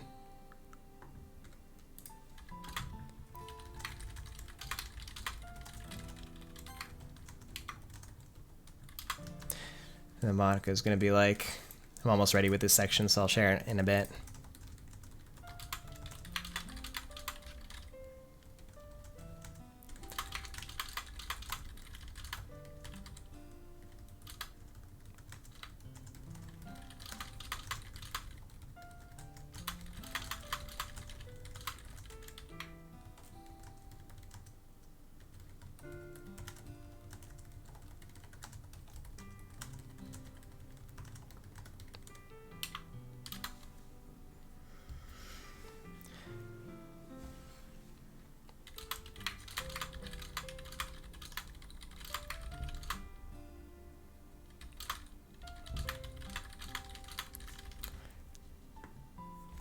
Okay, I'm ready.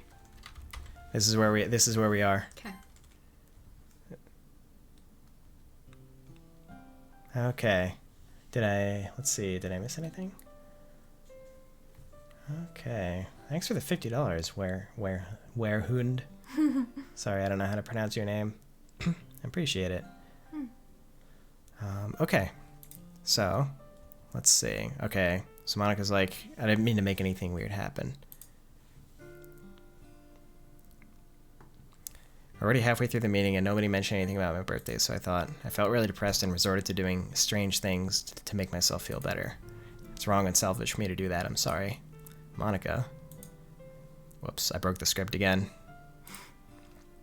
Let me see what happened. Are you sure it was you? I found it.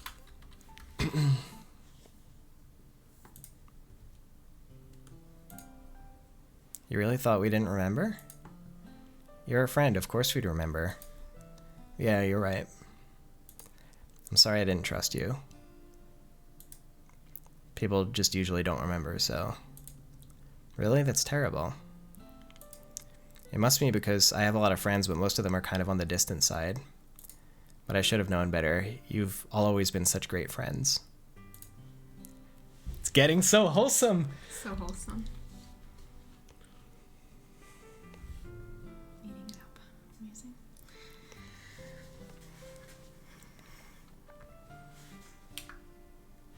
And then, let's see. Let's have Natsuki come back in, because it's been a while, and she should say something wholesome too, right?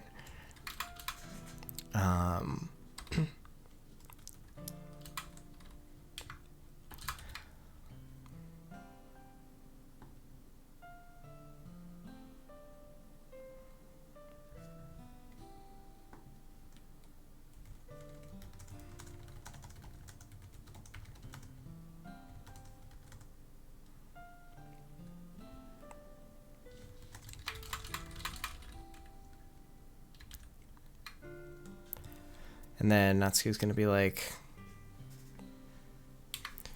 And she gets a little bit soon today.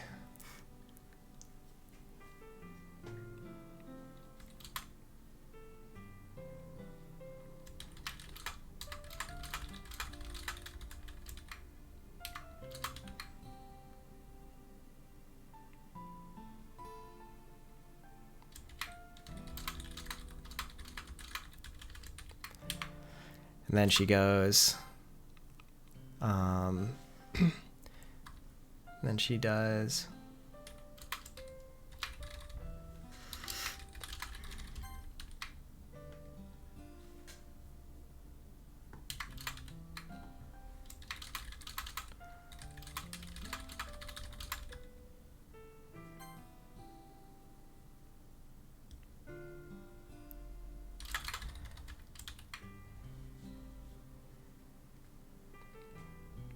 cool. Okay, so this is pretty good. We're wrapping it up. Okay, so must be because I have a lot of friends, but most of them are kind of on the distant side. But I should have known better. You've all always been such great friends. We do what we can. Since, you know, you're like always doing stuff for us, so well, anyway. We might as well reveal the surprise now, I guess. And that's where we left off. And I think the surprise is going to be like the matching bracelets, right? Yeah, I love that.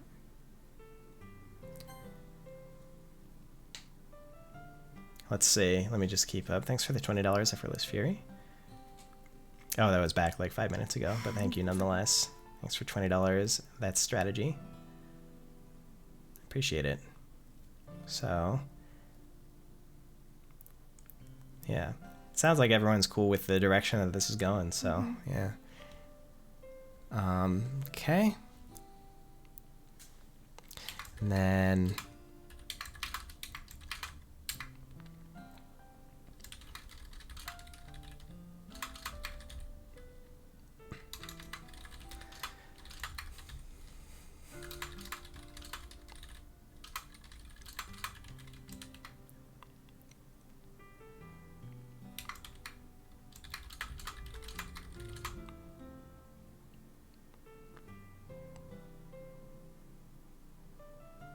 They can talk about how the bracelets, you know, are an appropriate gift because it's like a group gift because like Monica brings them all together. I think that would be nice. that's wonderful. Yeah.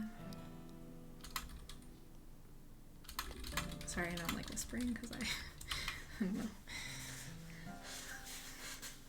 know. And then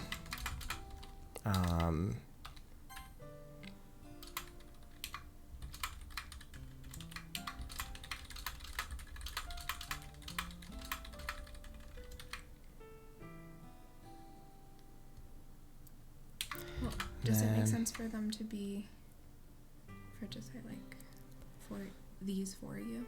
Because are they like individual? How is it working? Like, are they each getting a bracelet or are they all for her? Like, they're each getting one, but they still Okay. made them for her. Yeah, okay, yeah, gotcha, yeah, I understand. Just yeah. making sure. Okay.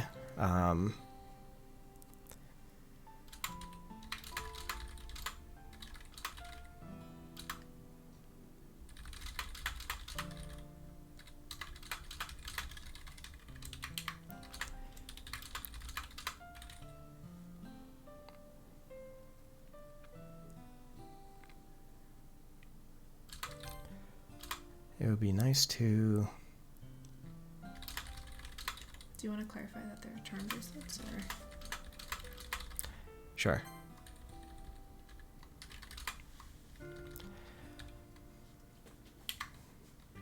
And then she goes...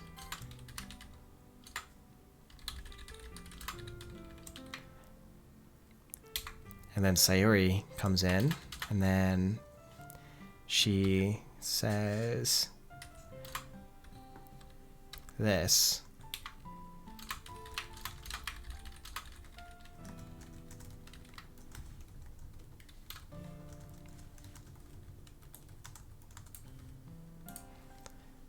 And then this happens.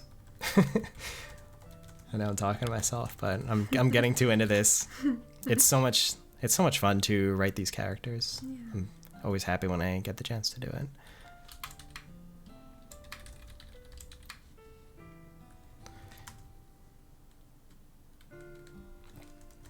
And then Monica comes in.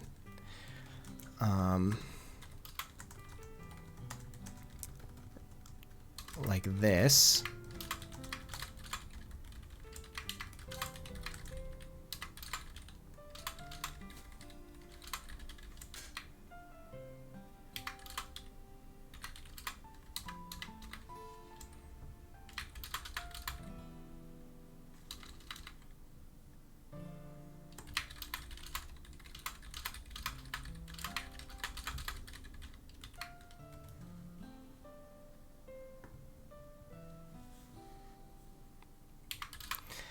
And then she just has to change her expression.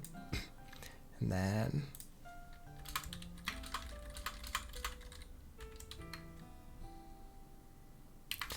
Sayori says this, and then I'll reload and show you where we're at.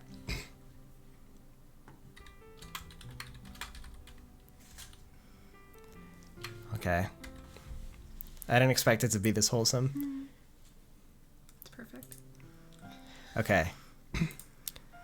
Okay, so it's like, I should have known better. You've always been such great friends. We do what we can. Since, you know, you're like always doing stuff for us, so. Well, anyway, we might as well reveal the surprise now, I guess. Natsuki signals to Yuri, who starts wrestling through her bag. One by one, Yuri pulls out 4 matching charm bracelets. It's not much, but we made these for you. We just thought that since you're the one who brought us all together, it would be nice to do something that reminds us of each other.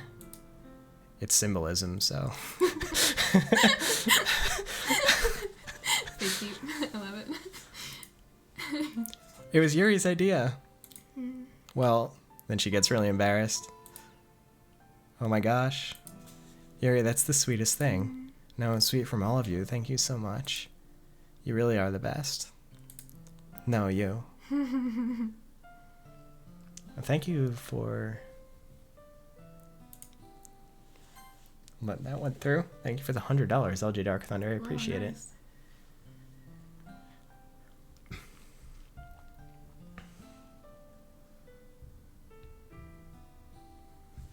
Okay.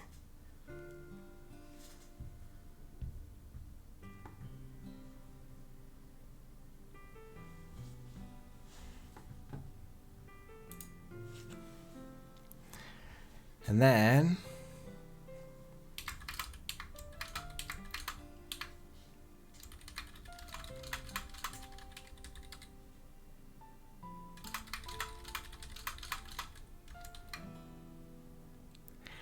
let's change the music again because things are like getting happier again. Mm-hmm. So let's do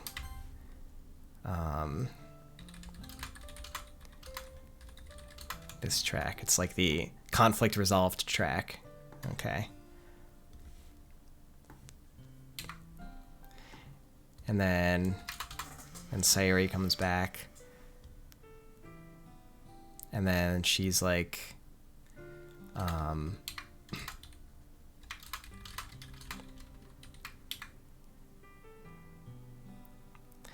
then she says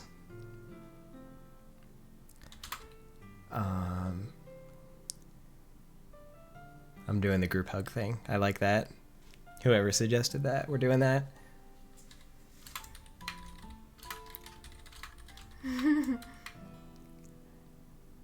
So she's like that, and then Monica is like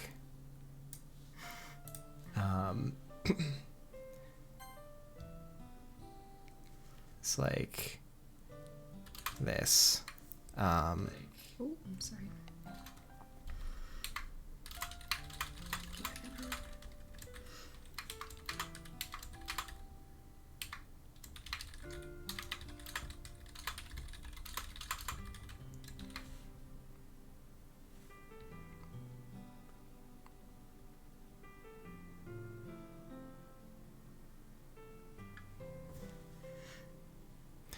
Okay, so we're starting to wrap things up. So it's like they have the group hug, and then Monica will just have some closing words. Mm-hmm. Yeah. Okay. So Sayori does this, and then we're on the final stretch. It's happening. We're gonna have a complete scene, and then.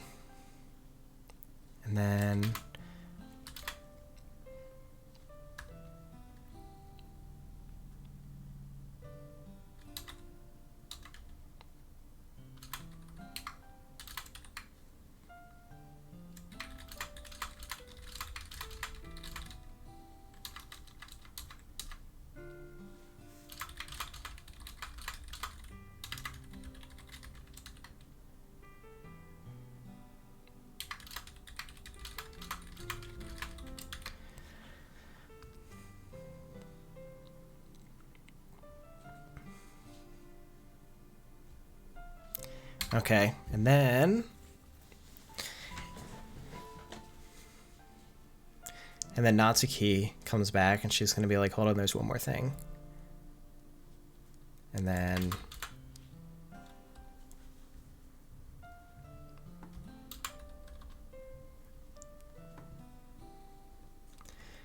then she's like,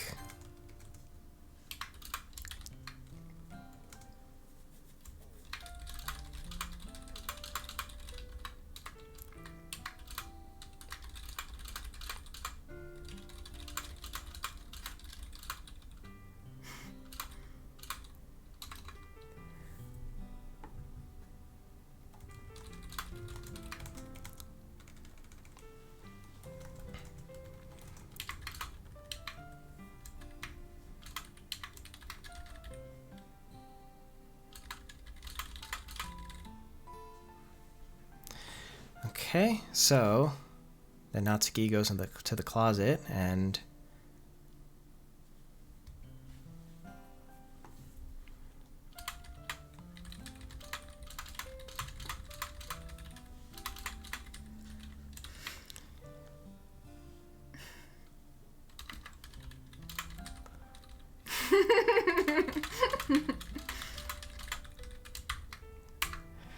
okay.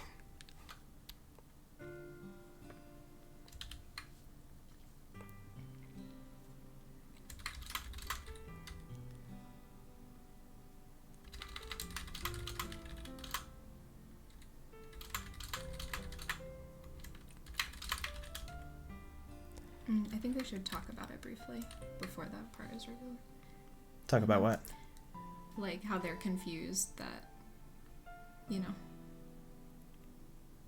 that is. Cause I can actually. It wasn't original. It wasn't the original. Like, yeah, I it's understand. not what she thought was supposed to be there. Yeah, I understand. Yeah. Okay, so I'm gonna say it and then she's gonna bring it up like after. Okay. Yeah. Okay. So she's gonna be like. And can you pause for no spoilers for a second so I can say something? Yeah. Or not pause, but just.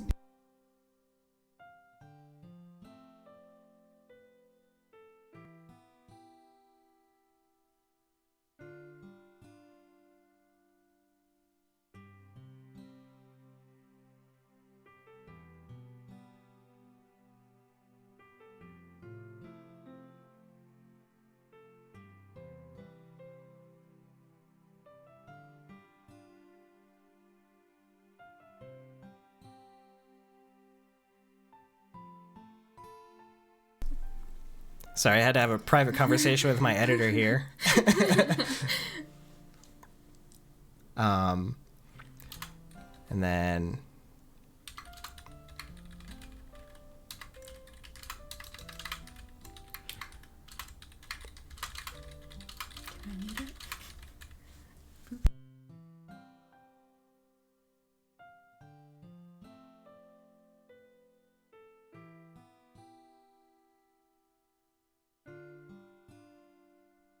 okay, we're almost done. There's just a few lines left, and then I'll share the full story with everybody from start to finish. Yeah. That's great. Thank you again for like all of your suggestions. This was so much fun. I did not anticipate it working out this well. I thought it would be a complete disaster. This is pretty great. Thanks to all of you. And then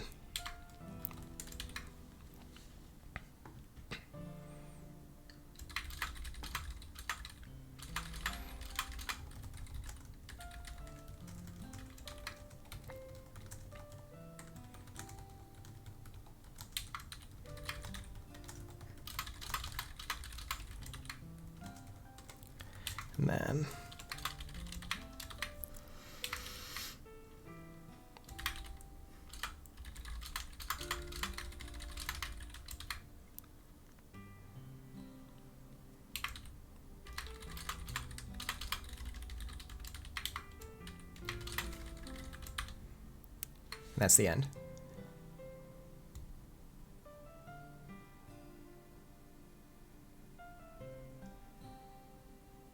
Okay, I think it's perfect.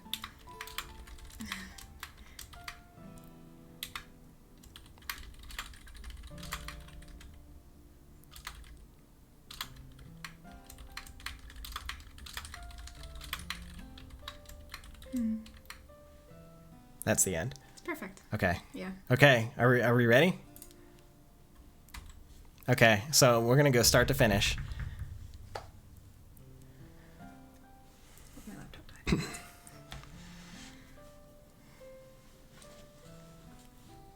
Oh wait, there's one more suggestion. I want to sneak in. Oh yeah. Yeah.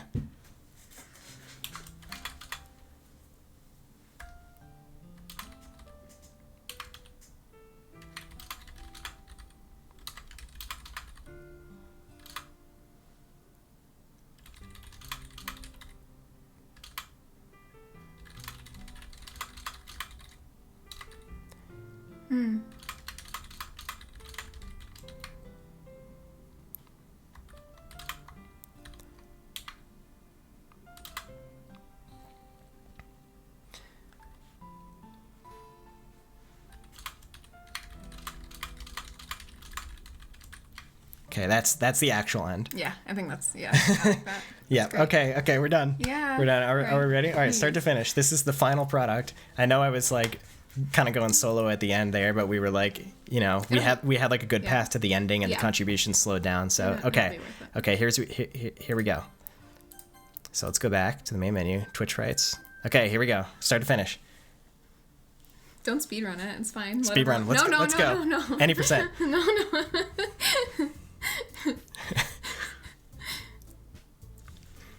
Okay, everyone. Remember, when we start, this was the only line that we started with, and thanks to all of your contributions, we made this whole scene. I thought we could try something a little different today. We're all typically writing poems, but there are other kinds of formats that might be fun to try. Yeah, that's a good idea. Let's do that. Huh? Are you usually the first to complain about new activities? Well, Hey, what's that in your pocket? Nothing. Can we just do the activity? You're hiding something. I want to know too. Is it a present? Oh, I bet you're just hiding snacks from me again. All of a sudden, Yuri burst through the door in a panic. Everyone! There's... Oh my gosh, it's Monica's birthday. That's not important right now. Wait, I didn't mean it like that. It is important, but... Come on, you're going to ruin the surprise if you just say it like that. Oh, you remembered. And there's even a surprise for me? Yeah. Pocket. Cupcakes. Natsuki suddenly pulls a few cupcakes out of her pocket, somehow. It should be impossible, but the cupcakes seem to be in pristine condition despite being in her pocket.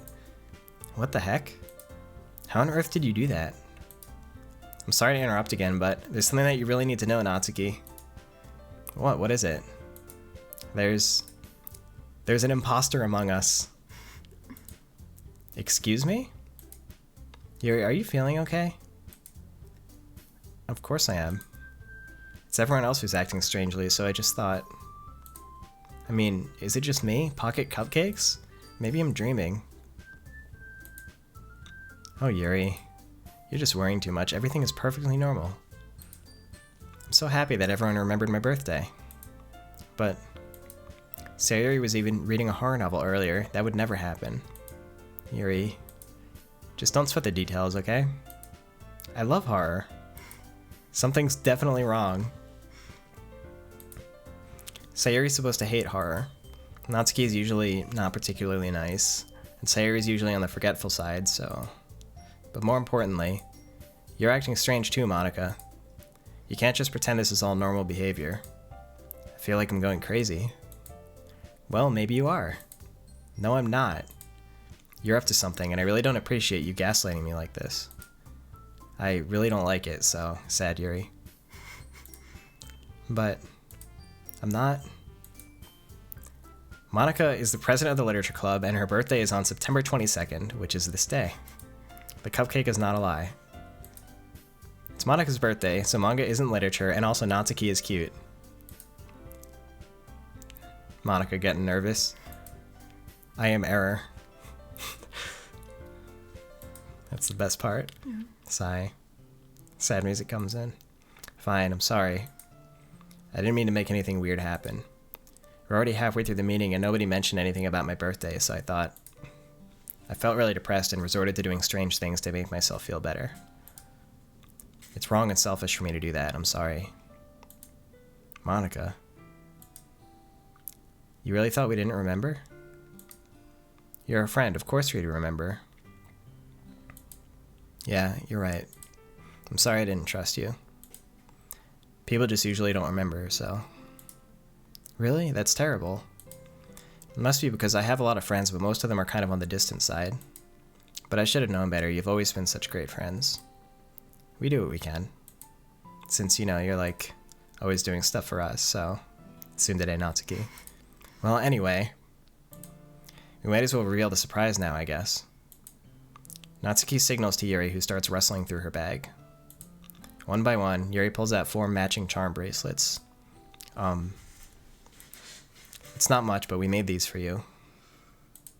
We just thought that, since you're the one who brought us all together, it would be nice to do something that reminds us of each other. It's symbolism, so... It was Yuri's idea. Well, embarrassed Yuri. Oh my gosh. Yuri, that's the sweetest thing. No, it's sweet from all of you. Thank you so much. You really are the best. No, you. Monica puts on her bracelet. The other girls do the same. We all match now. Then the conflict resolution music comes in. Group bracelet hug. What does that even mean? Sayuri pulls everyone into a hug. This is the best. I'm so happy you all remembered. I'll wear this every day.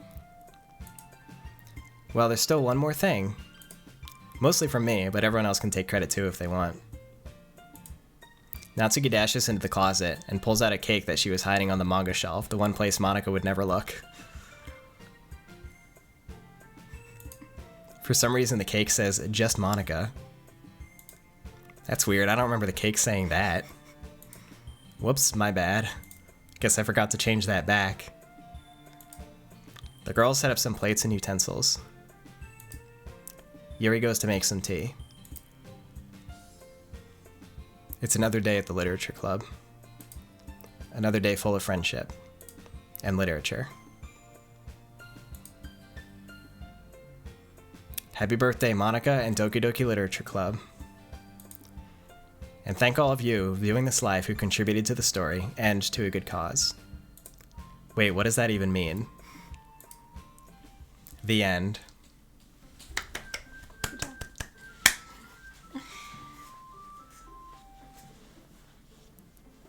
That was so wonderful. Thank you all so much for participating. I'm so happy with the way that it turned out, and I hope that you are too. I'm like, that was the thing that I was the most nervous about for this event, and I'm just like so happy that it went well. You know, it was so much fun, and we even got a cute little story out of it, right? Yeah, exactly. Yeah, it was so good. Thank you all so much. Yeah. Thank you for the $20 thick animal. Yeah. Thank you so much. I'm really glad that you were inspired to start coding, and I hope that, you know, takes you far. And also, this whole time I haven't been paying attention to the donation counter because my character like facial expression reference was actually was covering the donation counter. We're past $7,000. That's crazy. I can't believe it. Yeah. It's so wonderful. That's amazing. Yeah. This was so much fun. Yeah. This is really great. This is so much like, yeah, I don't know, so much fun. Yeah. Better than I could ever have imagined. Yeah, thank you so much, everybody. That was really great. Yeah. Yeah, so now Alicia has a little surprise that she wants to show as well. Yeah. So while we get Clea set up here for the drawing stream, we can, you know, go ahead and get that as well. Yeah. Are you DMing her? Did you DM Clea? I'll do that now. Okay. Oh, and get you know who as well. Oh yes. Wait, which thing do you want first? The first thing or the thing you just mentioned?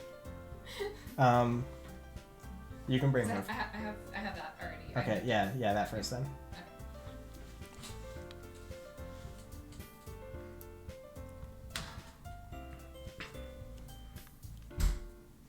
Thank you for the $5 wreath. Okay, here we go. It's a birthday cake, and look what it says.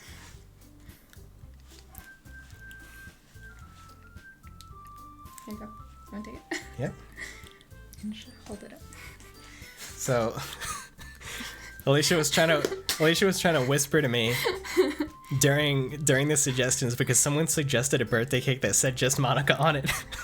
And Alicia got like really excited because we were already hiding it around the corner. So here it is. It's a just Monica cake. It's like a kind of a creepy looking red velvet cake. It like matches the space classroom kind of. It's like, yeah. So there we go. Hooray. Hooray. We can have cake on stream once Clea joins us, if we want to. Yeah, of course. Okay, let me go ahead and DM her. Yeah. I'll go get our other special gifts, I guess. Since that was supposed to be like $1,000 ago. Okay, and we have one other milestone gifts to bring you.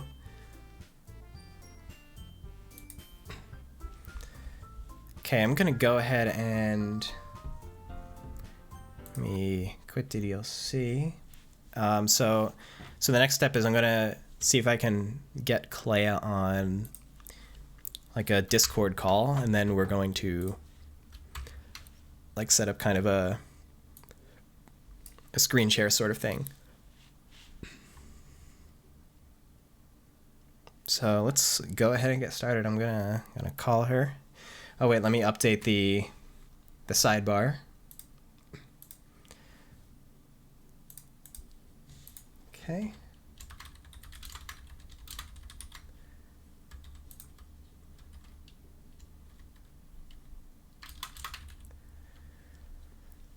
And then up next will be Q&A. Okay, here we go. I'm doing it.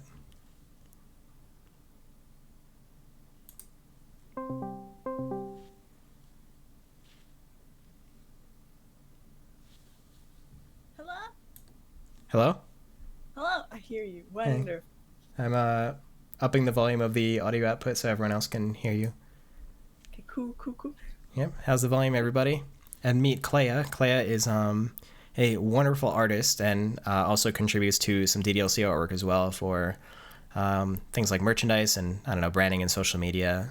So some of the stuff you've seen out there, and also my Twitch sub emotes. Oh wait, did you do those? Yeah, you did. Yeah. Wait, what am I saying? Yeah. So thank you for all of your contributions, and I'm really excited to do this little drawing stream with you. So Clay is going to be drawing a couple of DDLC characters, and we get to watch. And yeah. Yes, I am very excited. I am also very nervous. Please bear with me, friends. That's totally okay. I've also been nervous all afternoon, but everyone's been really sweet, and they're gonna love anything that you do. Awesome. Cat? Cat. That's the next milestone. Baby. Can you tell her I love her, please? Oh, that's wonderful, Relikai. Thanks for sharing. Thanks for the $20. Appreciate it. Clea told me to tell Rika that she loves her. Oh, that's so sweet. Did you tell everyone already? Like, did you mention that? Mention what? Oh, that, I don't know, did you introduce Rika? This is our cat. Her name is Rika. Yeah. She's best girl.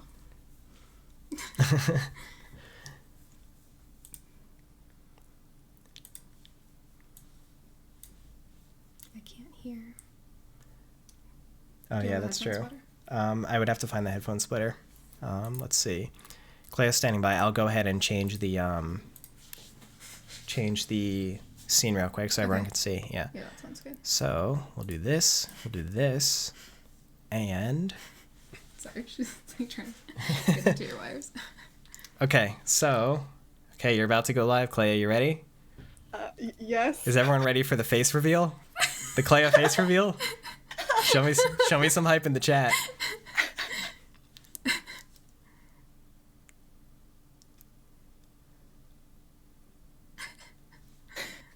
All right, here we go. Oh my god. Here we go. Yeehaw. Yo, what's up? I wish I could hear. Maybe I can listen in on my. Oh no, my actually my laptop's dead. Welcome. This is Yeah. my time to shine. This is Clea's like newish, incredible live 2D model. So, yeah, shout outs to that. Put this And, back in the Twitch, I guess, or... Let's go ahead and draw. Ooh, we're a bit behind schedule, but that is okay because the stream is going overtime anyway. Just yep. I'm gonna grab my charger real quick. Okay. So, okay, this is what we're gonna do. So we're gonna do like an on-the-spot Twitch poll, and the poll will determine. Do you want to draw 2 characters or just one? I am willing to do whatever. Okay. I like the idea of 2. So the results of this poll will determine which 2 characters Clea is going to draw. Let's see. And I'll go ahead and I got to adjust the cropping of your screen share in a second, but yeah, let me take care of one thing at a time here. Okay. So I'm going to set up a poll. Wait, how do I do that? Where's the poll button? It's here somewhere. There's manage your poll. I guess it's probably that. There's manage your chat. Okay. So okay, manage poll. Okay, create a new poll.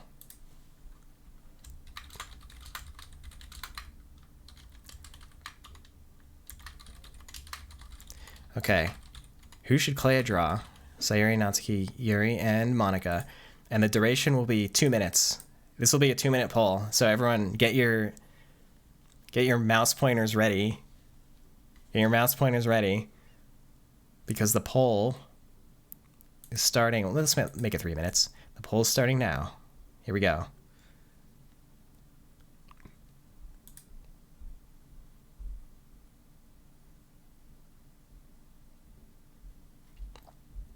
Am I allowed to vote too, or would that be? Sure. Whatever. It's kind of corrupt, but we'll let it slide.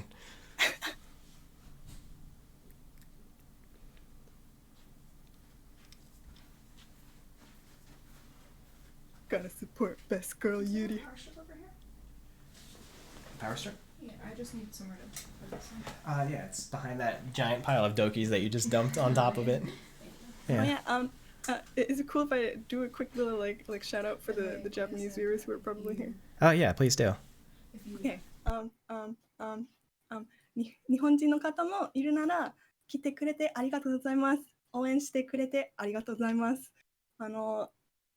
今日皆さんのために愛しいキャラクターを頑張って描きます。よろしくお願いします。Okay, that was it. I basically just thanked them for coming and said that I'm gonna do my best to draw the characters they love. That was very sweet. Thank you for doing that. Yeah, no problem.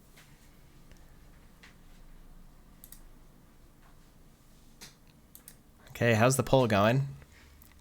We have Monica and Sayuri in the lead. Natsuki and Yuri close behind.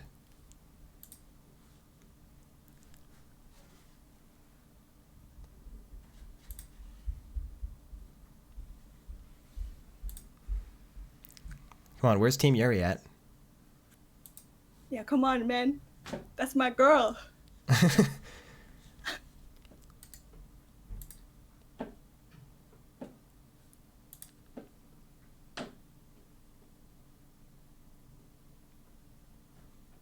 Oh, I need to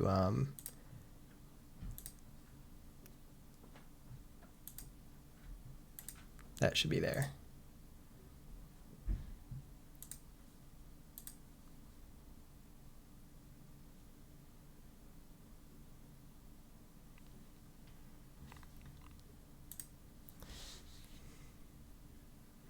While we're waiting, I'll just put on this little background track that I have.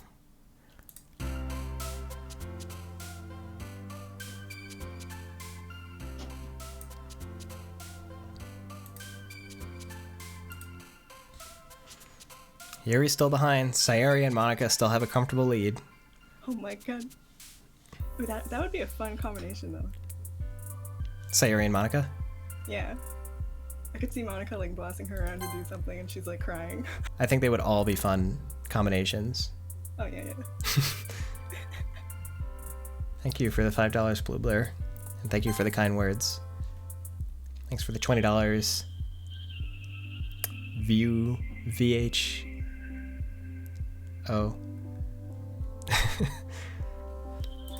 The poll is finished.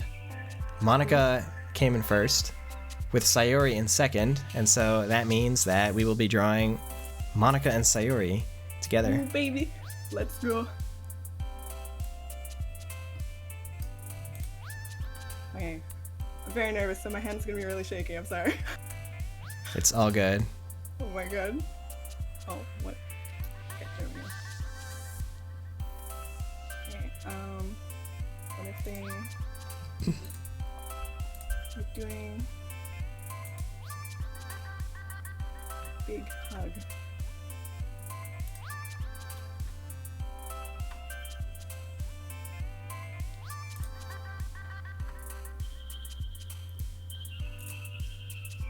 I think I'm gonna start with like something really loose and then like just to get the general poses out and on the table, and then after that I'll do like a secondary sketch over top. Yeah, cool, yeah. Okay, wait, no, that's there. Let me see if I can like...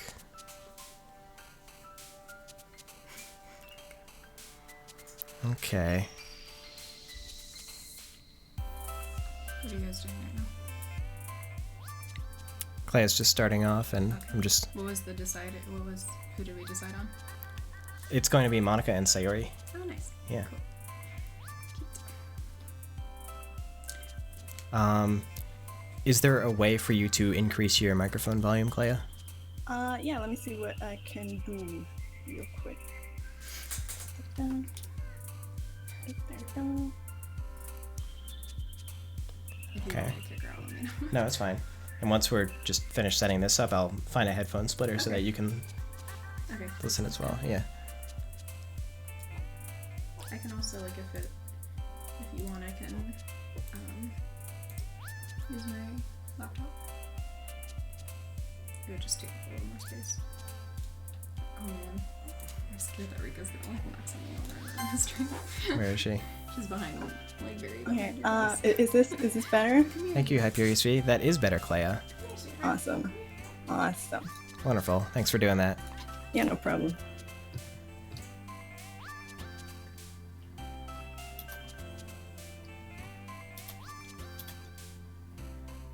Okay, maybe. So, Sayori canonically is maybe not the brightest at times. So maybe she's sitting here and Monica is like tutoring her on, I don't know, a subject she's like struggling with. That's she'll cute. just, That's like- a cute idea. Yeah. But she's crying because it's too hard. Not real crying, like the anime cry, like the like when like the tears are just like painted on their face. You know what I mean? Yeah. Like that sort of that kind of crying. Just trying to get the ribbons.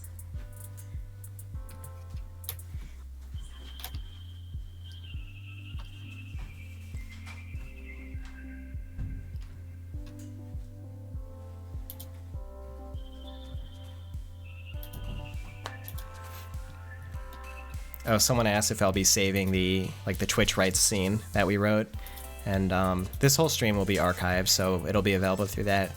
Like we might choose to like, you know, kind of edit that part down and, you know, put it on YouTube or something like that, but you know, we'll have to decide that down the line. It seems like it would be a good idea to do.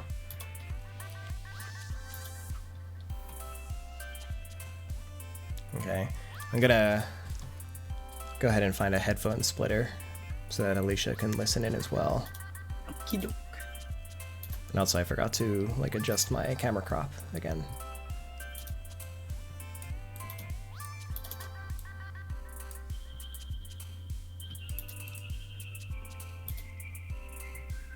Okay, I'll be back in a sec. Okie doke.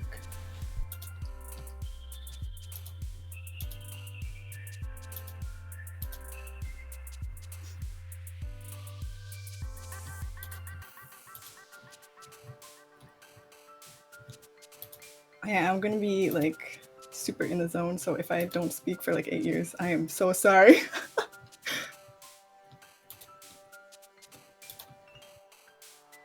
But I hope chat can have a nice time regardless. Enjoying the making of this scuffed masterpiece.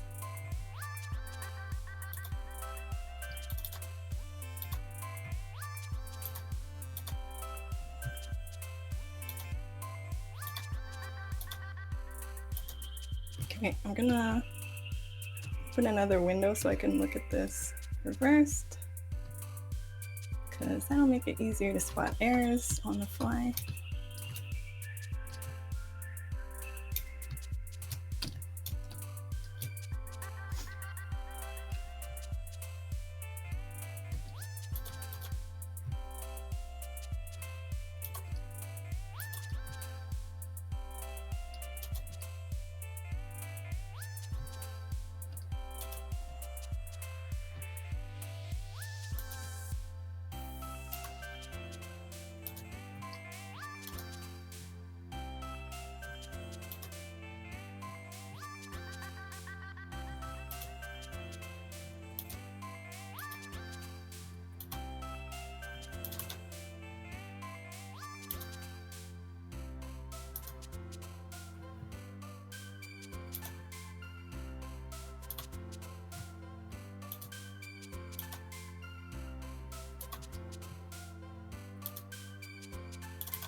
I'm back. Welcome back.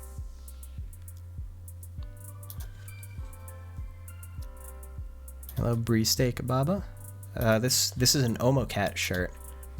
You can get it from the Omocat shop.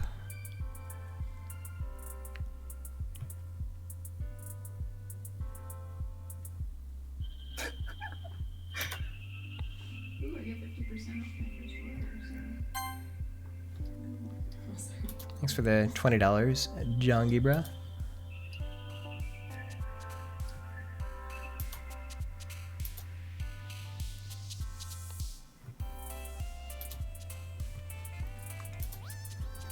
Oh yeah, so as far as this art goes, I would certainly like to make it available in some capacity. Oh yeah, for sure. Yeah, so we're gonna see how far Clea gets here, and it's most likely going to be a situation where like, you know, she will be able to like finish it up, you know, sometime later on, and then we could, you know, either put it on social media and or like, you know, make it available as like a print in the store or something like that. So we would definitely love to do that.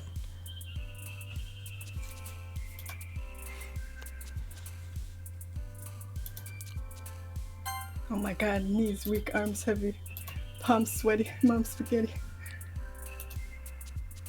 Thanks for the $5, Ronald McOnepunch. Oh, that's great that it helped your YouTube channel grow. I'm glad that you enjoyed it.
I did say that I would reveal an obscure DDLC fact. Oh yeah, you owe me Yeah. No, I only owe them one so far. one. Oh yeah, that's true. Yeah. I have to decide on which one, so let me think a little bit. There are some that, like, I have told people, but, like, that not everyone knows, and then there might be some that have never been shown before. Okay. What if I share with you one of the CG sketches that Satchely did while we were designing one of the CGs?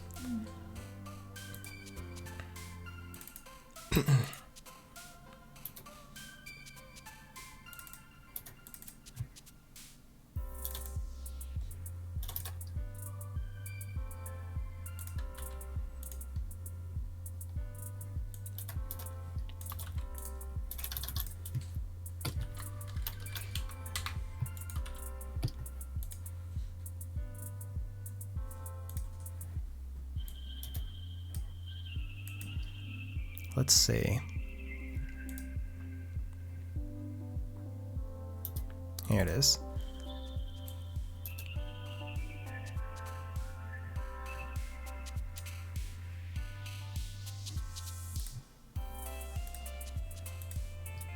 She is concerned.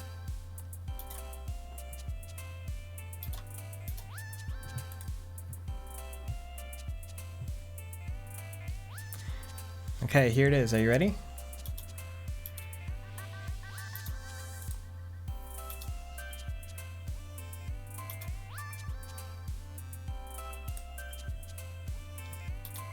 So, when we were designing the Monica CG in Act 3, you know, to my memory, I explained kind of like the position I would like Monica to be sitting in,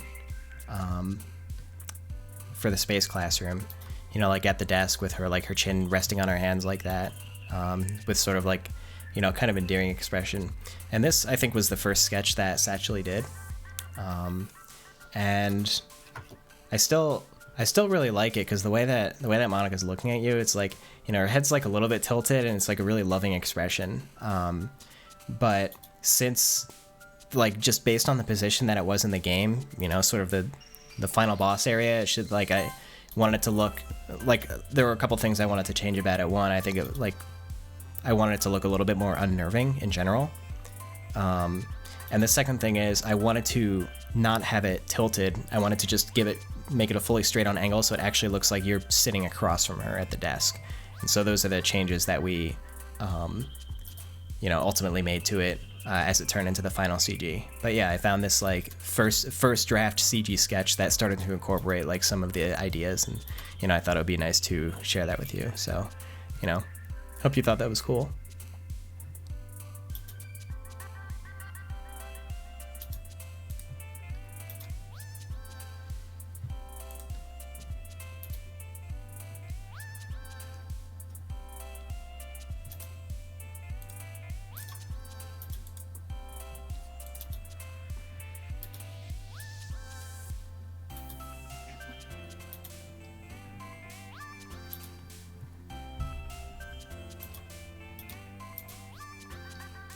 I already love the way this is coming along, by the way.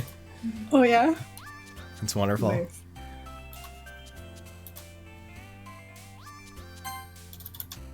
My hand is like shaking so hard. Really? Yeah, but I think despite that, it is looking pretty cute.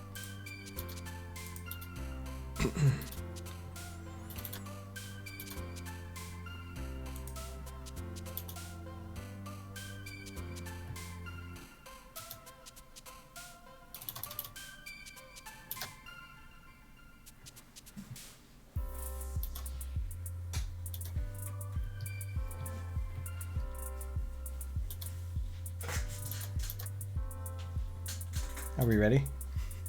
Yeah. Let me talk real quick. Oh, do you want to plug in your headphones, by the way? Yeah, thank you. Uh-huh. Have anyone said hi today? I got it. Thank you. Did you introduce her already? Like, Yeah, I did.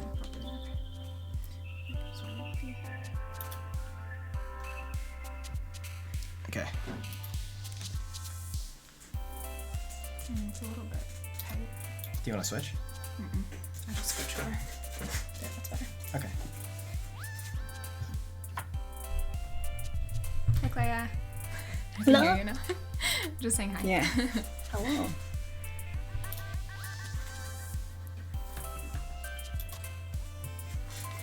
So cute. Big thing. Do you have the chat open too, Clea? It is open, but I haven't been looking at it because I'm like, oh my god, I have to draw 2 characters. We gotta go, man. Someone's like, never seen anyone sketch this fast. Oh, really? Yeah. Aw. Oh, thank you. I have regained confidence. Literally Sonic the Sketch Hog. Oh my god. Circle fest. Maybe we don't need her legs right now.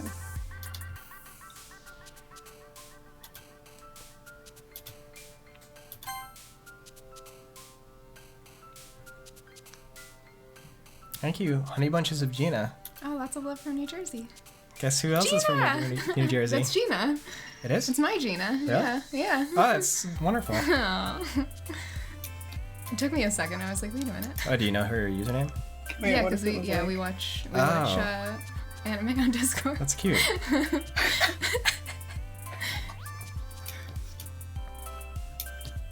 It's always so much fun when I didn't even like the know she was IRL watching. friends come through to the streams, you know? It's always wonderful. Yeah.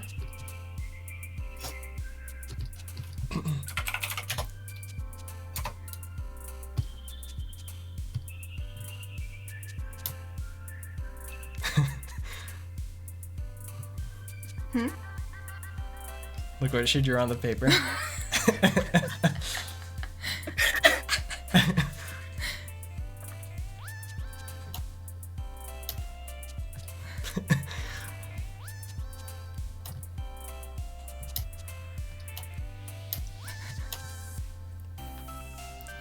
What was the description for this? I missed it when I was Description for what? like.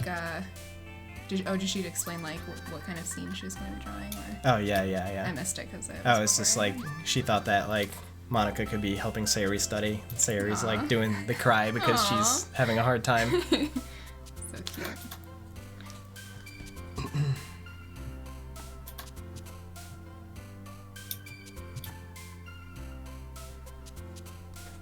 Adorable. I'm feeling it.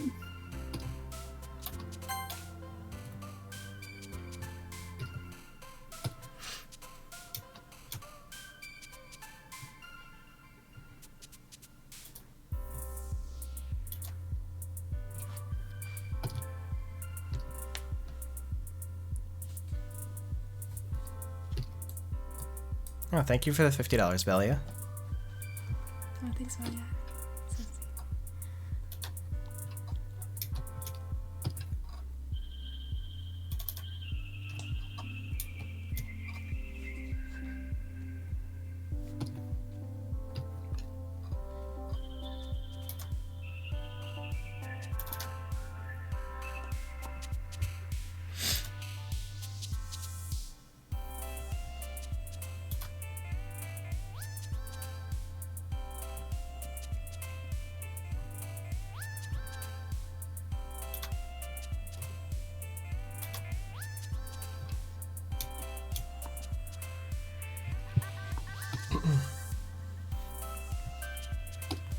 Okay.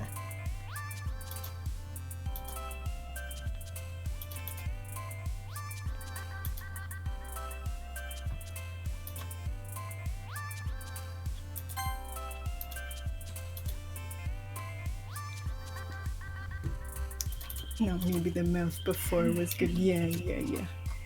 Wow, that's so sweet. Qianyu Long. They said that Monica's dialogue is really sweet and inspired them to go on their first ever date at 24 years old. Aw. You see Dave Yeah. typed up too. Yeah. Aw, that's so awesome. Yeah. Thank you for the $5, David. Appreciate it. Beautiful. It's another IRL friend of mine. Yeah. He helped with the like the character concept designs for DDLC. Like before I got like a full project artist, he helped with the character designs by like doing sketches of some of the design ideas that I had. So he was able to make that contribution. And now he is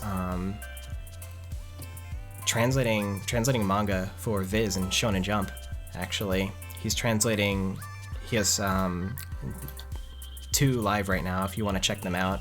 One is Undead Unluck. He's doing the English translation for that, and he's also doing the translation for Kaiju number 8, which I'm really digging so far, by the way. So yeah, just a little shout out on those things.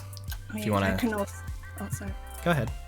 I can also vouch for Dave being super cool. Nice. That's all I wanted to say. Thank you.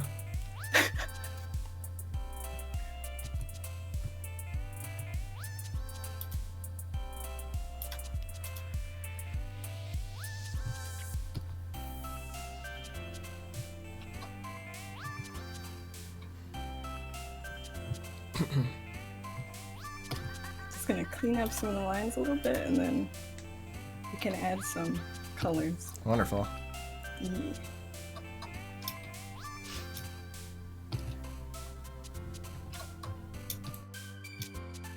Let's see what it looks like.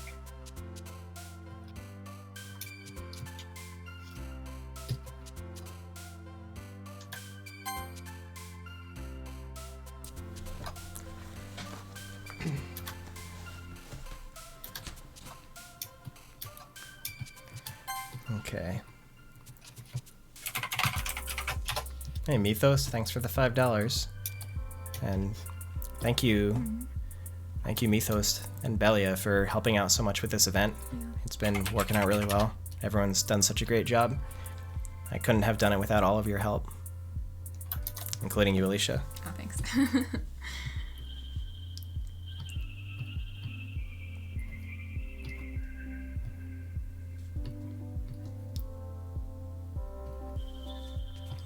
DDLC horror game when? Imagine if DDLC, instead of just a normal dating sim, was actually a horror game. Wouldn't that be so great? That would be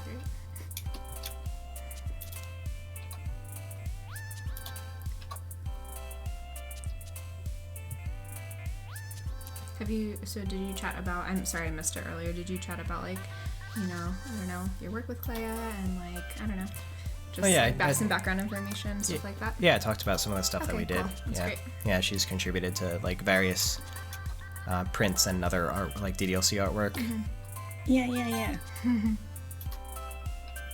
Yeah, for those who weren't here for that, none of my art is actually in the game, but I have done a handful of merchandise designs for Team Salvato. Yeah. So it's fun. Back when the game was still like, like it didn't like really blow up yet. I actually, I spent like weeks just like watching random people play it on Twitch, and Clay was one of them. And then like I saw, I saw her art, and I was like, oh, that's a really cute style. Maybe I could actually like, see if she wanted to do some, like DDLC commissions for like this, posters and stuff like that. And we've been friends ever since. Yeah. Homies for life. Thanks for the $10, DJ Mon. Here. If I...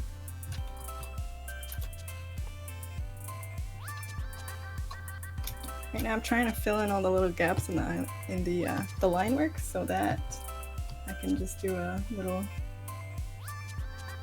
shoot the whoop, please work. Okay, that didn't go very well, but...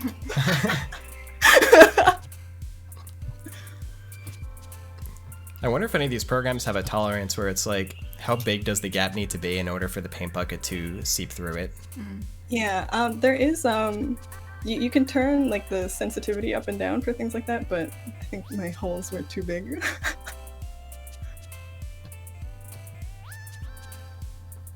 Maybe magic wand would be better. Oh god.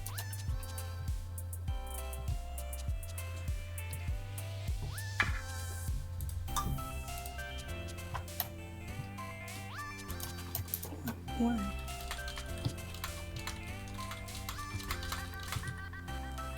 Okay.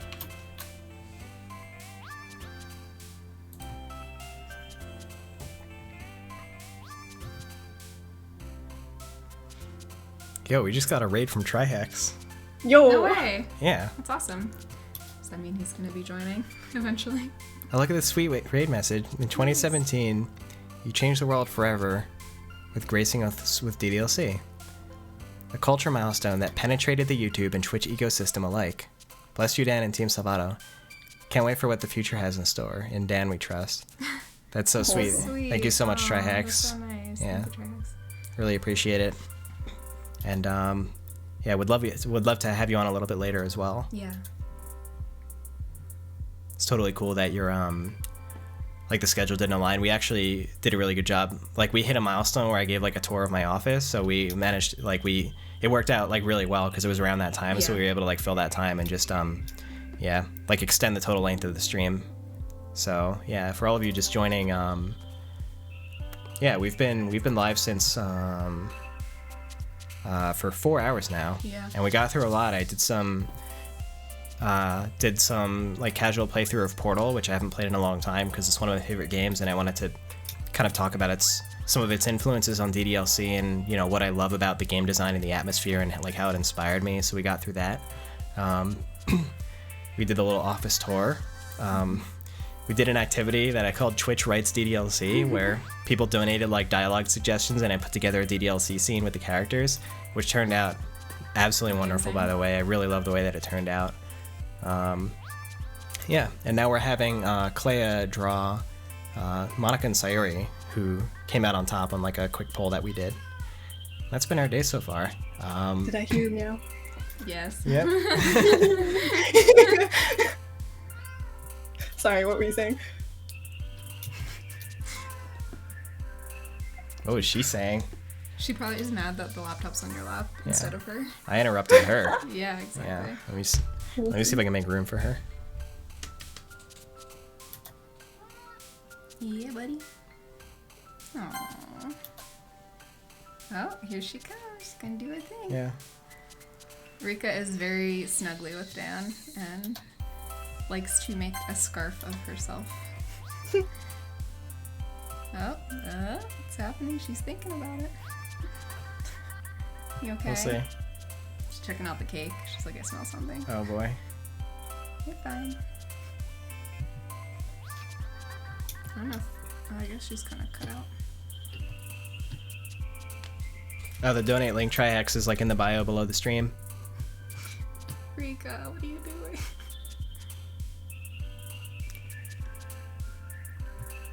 She loves like crawling behind my monitors and stuff.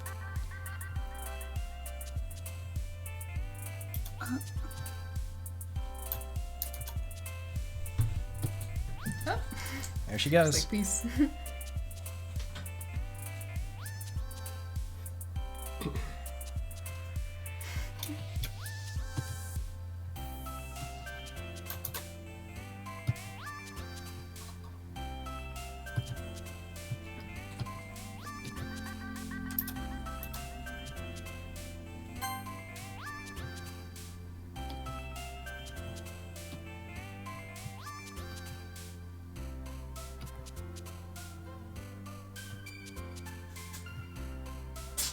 Bless you, Rika.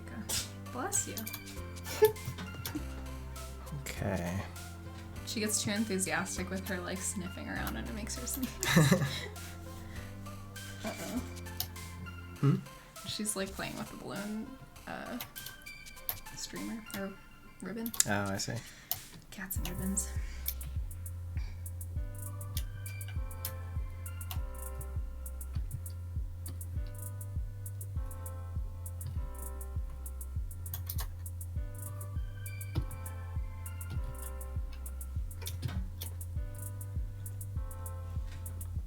Because I had a coupon as well, but it's okay. It probably won't work, but that's okay. You can do it on yours. Yeah, it's fine.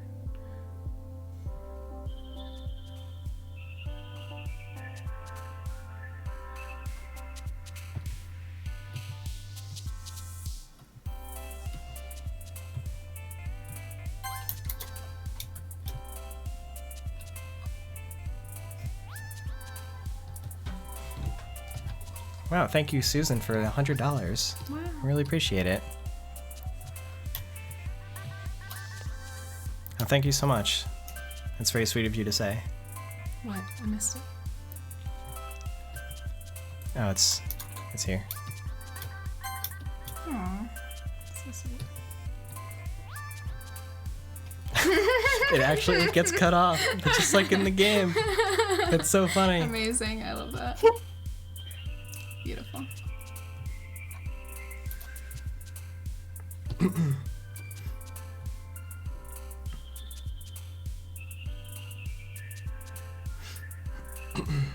Oh.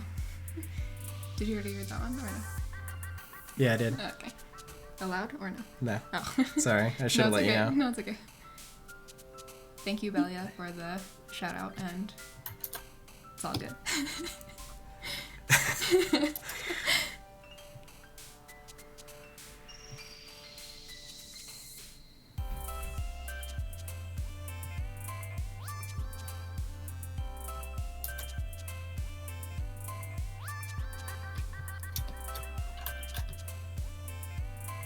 DDLC mukbang.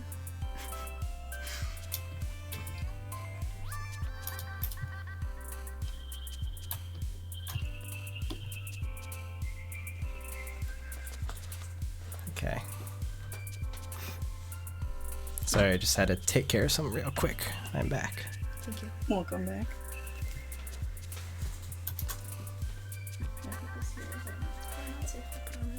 Okay.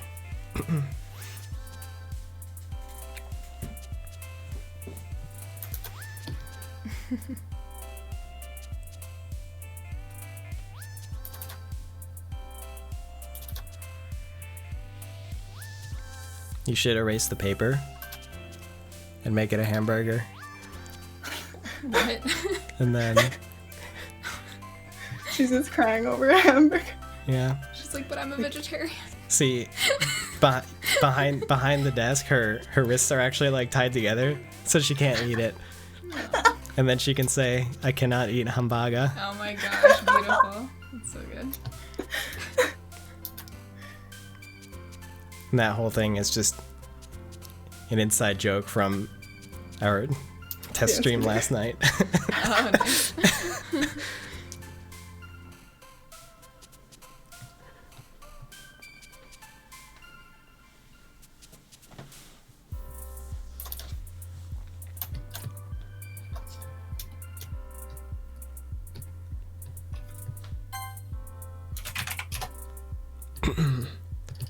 We're close to 8K. Oh, that's great. Thanks, Casey, for $5, and happy early birthday.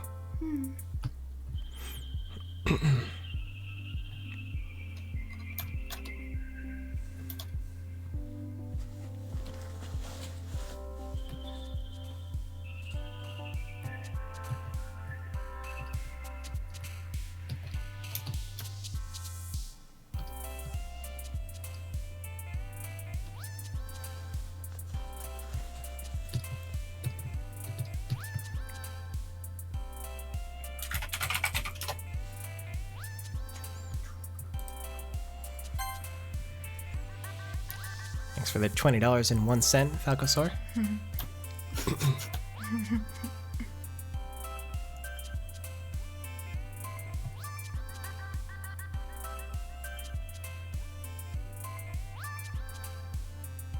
Did you hear back from him, Trihex? Hmm? Did you hear back from him, Trihex? Oh, yeah. I wasn't sure. Yeah, he said he would. Like at what time or whatever. Yeah. There we go.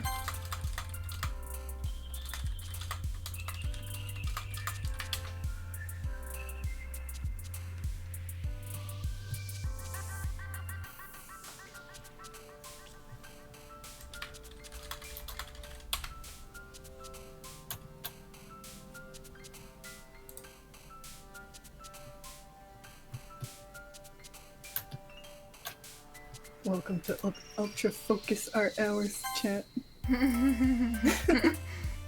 It's okay. It's my job to be entertaining, not yours. Although you're doing a much better job than I am, so. No, man, you got this. This is your stream, man. Gotta give yourself some credit. All these people are having so much fun. Thanks for the $10. 3 pills. Appreciate it. Please say yes, chat.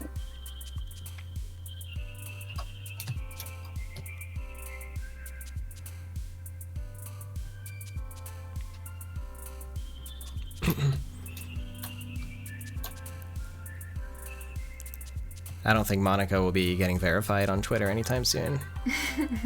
The verification process is like really obscured right now. It's almost like you just have to, I don't know, either be like a giant media corporation or just have some inside connection to get your accounts verified. I haven't looked into it in a while though. Thanks for the $5, Cosmic Jesse. Do you have any more facts?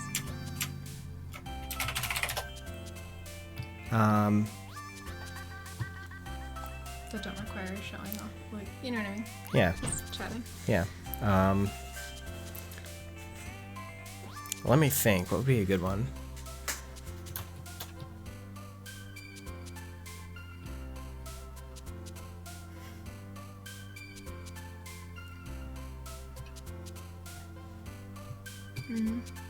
Did you talk already about like the date? Some of the fun facts about the date. I don't know if people Oh yeah, know that's that or yeah, not. that's That a could good be idea. fun. Yeah. So, yeah, like people, it's more like I found out thanks to other people. Yeah. So it's sort of the other way around. Yeah, but but yeah, still, it's still fun.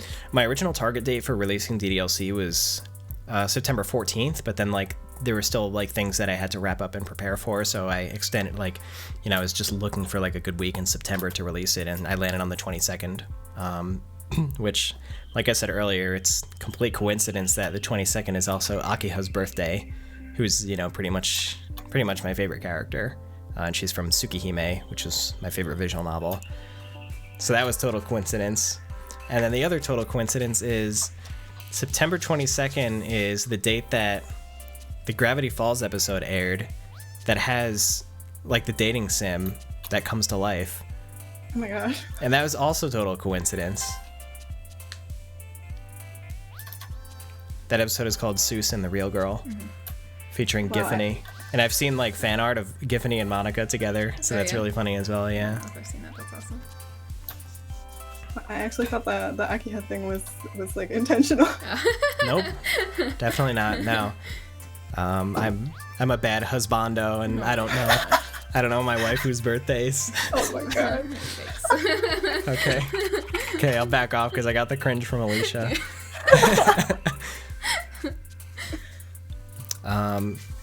For music, the DAW that I used was FL Studio.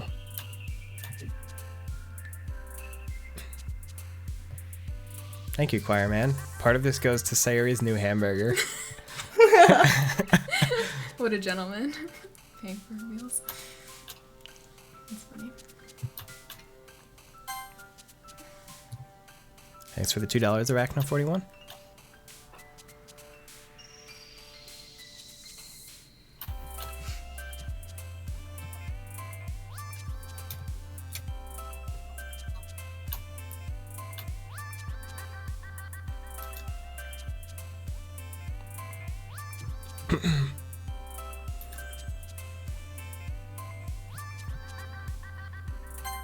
I didn't use a keyboard for the notes in the soundtrack. I just like did everything with a mouse.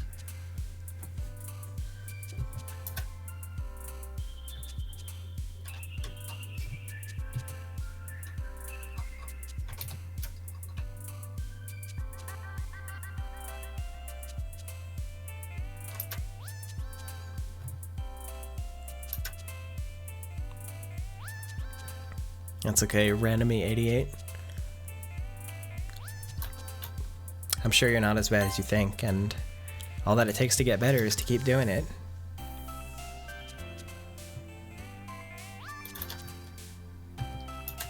Thank you, Mayonesu, for the $1.90. Thank you for your support.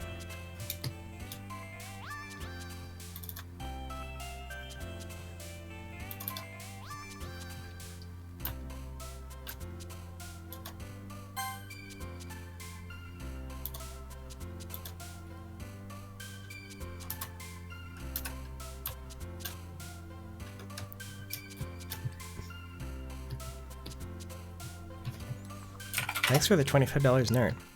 A group of us volunteer at a huge UK convention. We ran a Doki Doki cosplay repair club one year, dressed as Friend Aaron and the girls. It was some of the most fun I've had there. That's so good. I I don't want to say that this was the case, but I certainly hope that as part of the cosplay you had maybe a backpack full of potatoes.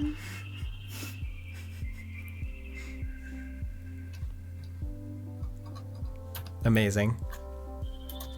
That's all I needed to know.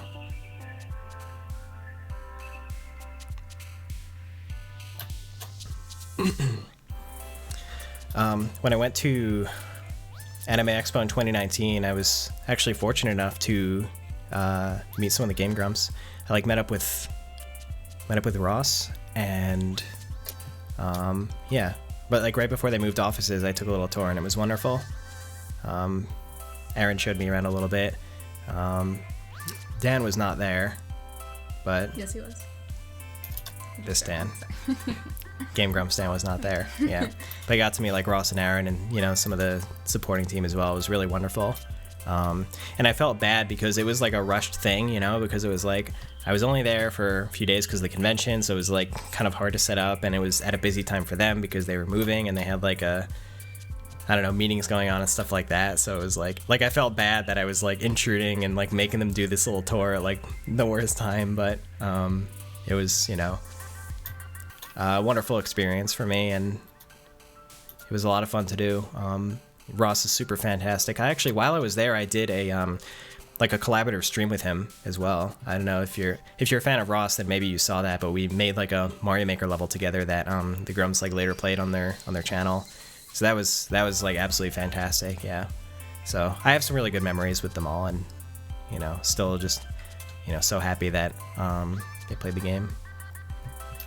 While the game was like blowing up, it's like every milestone I felt like I was like, okay, this is the peak. It already like shattered my expectations. It like, you know, like I realistically never thought that I could, like, you know, like realistically this is more than I would hope for. And I remember someone was like, well then, like, what are your unrealistic hopes? And I just said, unrealistically, my hope is Game Grumps, but that's just not gonna happen. Amazing. Yeah. So, here's a little fun, obscure fact, Yeah, right? that is a fun. Yeah, that is. Yeah. That's great. So that's one reason that like that means so much to me. I feel like we should tell people about like our, you know, our attempt to promote DDLC at our like little local con, and people like throwing out the promo art and stuff. I feel like that's kind of silly. Yeah. Yeah. So Dan and I had these like. Oh, hold on. I just got to respond to this go donation. ahead. Yeah. Go for it. Thanks for the $5, Skyart. Will the giveaway print be available in the future as a print in the store? Mm-hmm. And the answer is yes. Courtesy of For Fans by Fans. Sometime like in the near future, they're going to actually be like hosting it as a purchasable art print. The only difference is that that one will not have the digital satchel signature that's exclusive to the giveaway, but you will be able to get it from there, and you'll also have some of those proceeds benefit the mutual aid fund as well. So yeah, so thank you For Fans by Fans for helping to support this as well. Mario Maker or I Wanna Maker? I can't like pick a preference over the other because they're such different games fundamentally in the first place. Thank you, Zorley, for the $5. I love I Wanna Maker because like it has, you know, kind of in-depth scripting mechanics that can be exploited to like do really powerful stuff, you know. Like one of my just random ADHD hyperfocus projects was I started to build like a 6502 processor emulator in I Wanna Maker. But I had to put a stop to that, like, because there's more important stuff to be doing, but I would love to pick that up at some point again. Yeah, so, but I'm sorry, I interrupted your story earlier, yeah, but it was back, like, in summer 2017, there was, like, a local, like, a tiny anime convention with literally just, I don't know, a few hundred people, or maybe up to a couple thousand people. Yeah, but really comparatively like really tiny. Yeah, and we like, you know, we had like, we made like these. Sure, well, no, we had postcards. Like we printed postcards, like glossy postcards that had CGs from the game, of Sayori, Natsuki, and Yuri.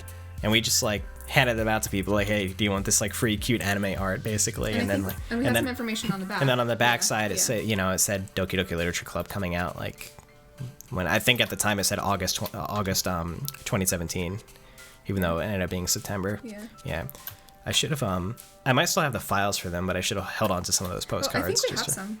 Really? I'm 99% sure. I can go look for them if you want. I'm pretty sure I know where they are in the closet. We can look for them later, Yeah, but we also made iron-on t-shirts. Like we got iron-on transfer paper, and I have those. I'll go get it. It's like right next to it. yeah, and we like cut out the chibis and like ironed them onto these shirts, and they came out like actually really great. Like you wouldn't really even be able to tell that they're iron-on unless you like really inspected closely. Here it is. It's the original merch. It's the original. And then on the back we have the logo as well. Yeah.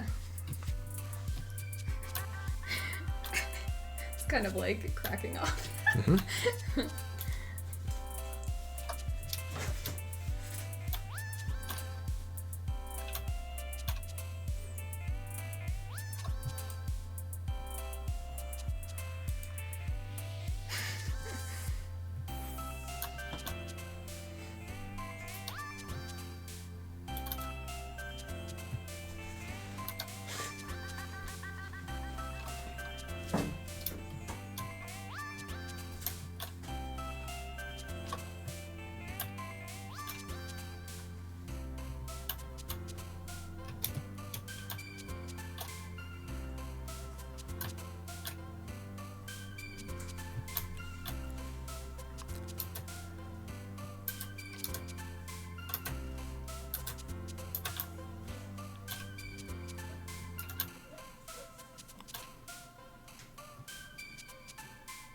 You're already like adding shading and everything.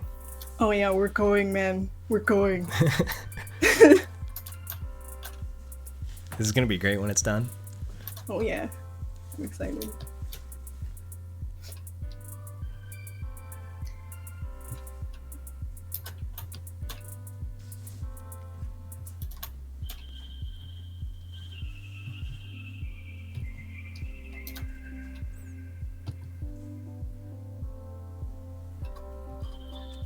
Thank you for your kind words, Monica the Fox.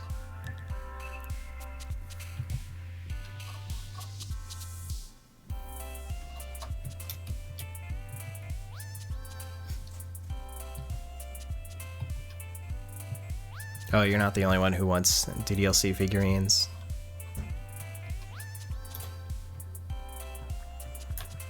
We would love to make it happen eventually, but it is pretty challenging. Thanks for the $5, Gunner Strip.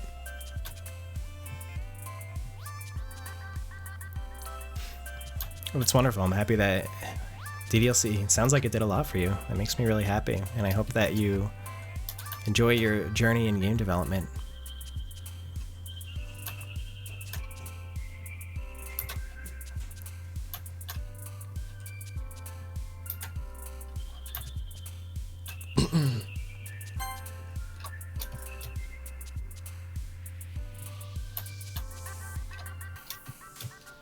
Thank you, Fungi Wizard. Fungi, that's my homie. Oh, nice. And let's see, to answer May Queen's question about like inspirations, about like interactivity and stuff like that, I think the games that inspired like what I was talking about with like the sort of, I don't know, subverting expectations or like changing the unspoken rules. One game that had an inspiration was Eversion. It's a small indie game that did some really neat stuff in it. And that game, like, you know,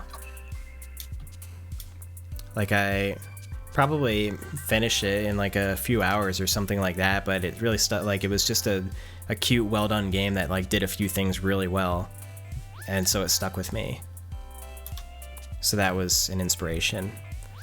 Yume Nikki was also an inspiration. because that's another game where like you can't even begin to guess like what you're going to come across next in that game. And it like kind of demonstrated to me, it was another really great example of like, I don't know, atmospheric storytelling to an extent. Not as much as like telling a literal story, but it just like you come across so much weird stuff that you just want to speculate, you know? You want to try to derive meaning out of like just all the strange things, and I don't know, it was a really great experience. I have not played Lisa. And then I also got some inspiration from Irisu Syndrome, which I didn't even actually play that myself, but I saw like some gameplay of it, and like the mood setting is so powerful in that game that I was just immediately like felt the unsettling feeling and knew what it was going for. And I was like, you know, and I just remember thinking like, this is an experience that like I think people should have more of.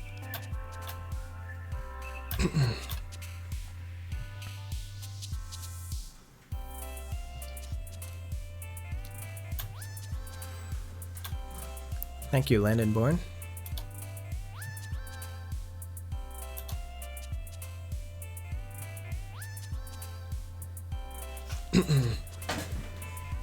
Oh, I actually have to change the up next because it's going to be, so Trihex is like actually standing by, and you know we still want to have him on, so you know, but I'm doing some good Q&A now, so I guess like we'll sort of combine those, and then after Trihex I might like get back to that or see what else we might want to do.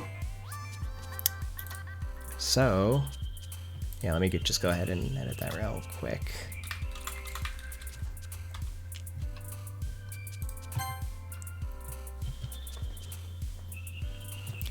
Thanks for the $20, Real Sugar Joe.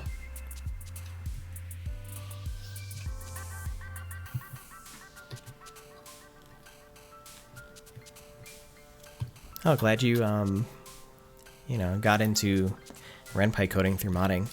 That's definitely, like, a great first step into eventually making your own visual novel. It's like once you know how to use the tools, it really helps you solidify the vision that you might have, because you kind of understand, like, better understand the scope of what you can go for.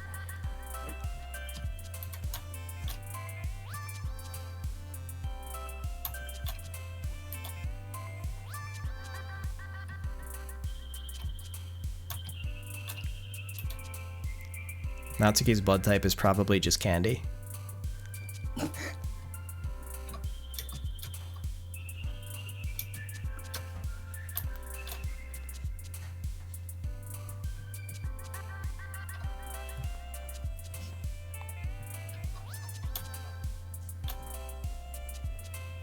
When's my next Melee stream? Good question. I actually forgot to mention, like, starting next week, I want to stream regularly again. So my normal stream schedule is like Tuesday and Thursday afternoons. I would love to get back on that, so yeah, there will definitely be Smash on the agenda.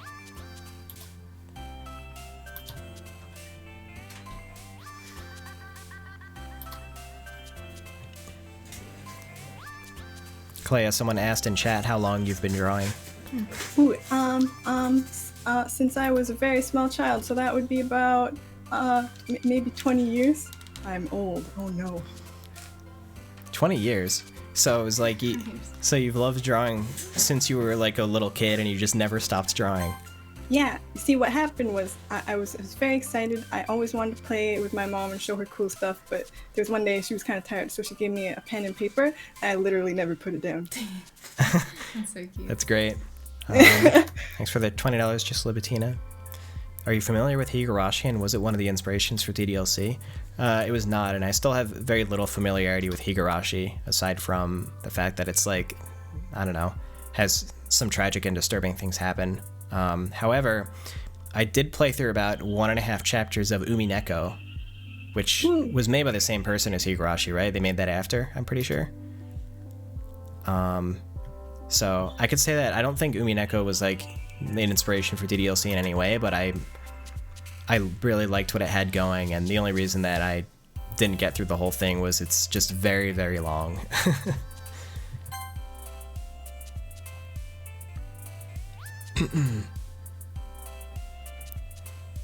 And thank you, Double L Satan, for the $20.20. Oh, that's my homie too. Oh wow. Oh, yeah? Yeah, you They're have like showing their support. I your love gang them so coming much. through. Yeah, buddy. Yeah, that's awesome. God bless you guys. God bless all of chat.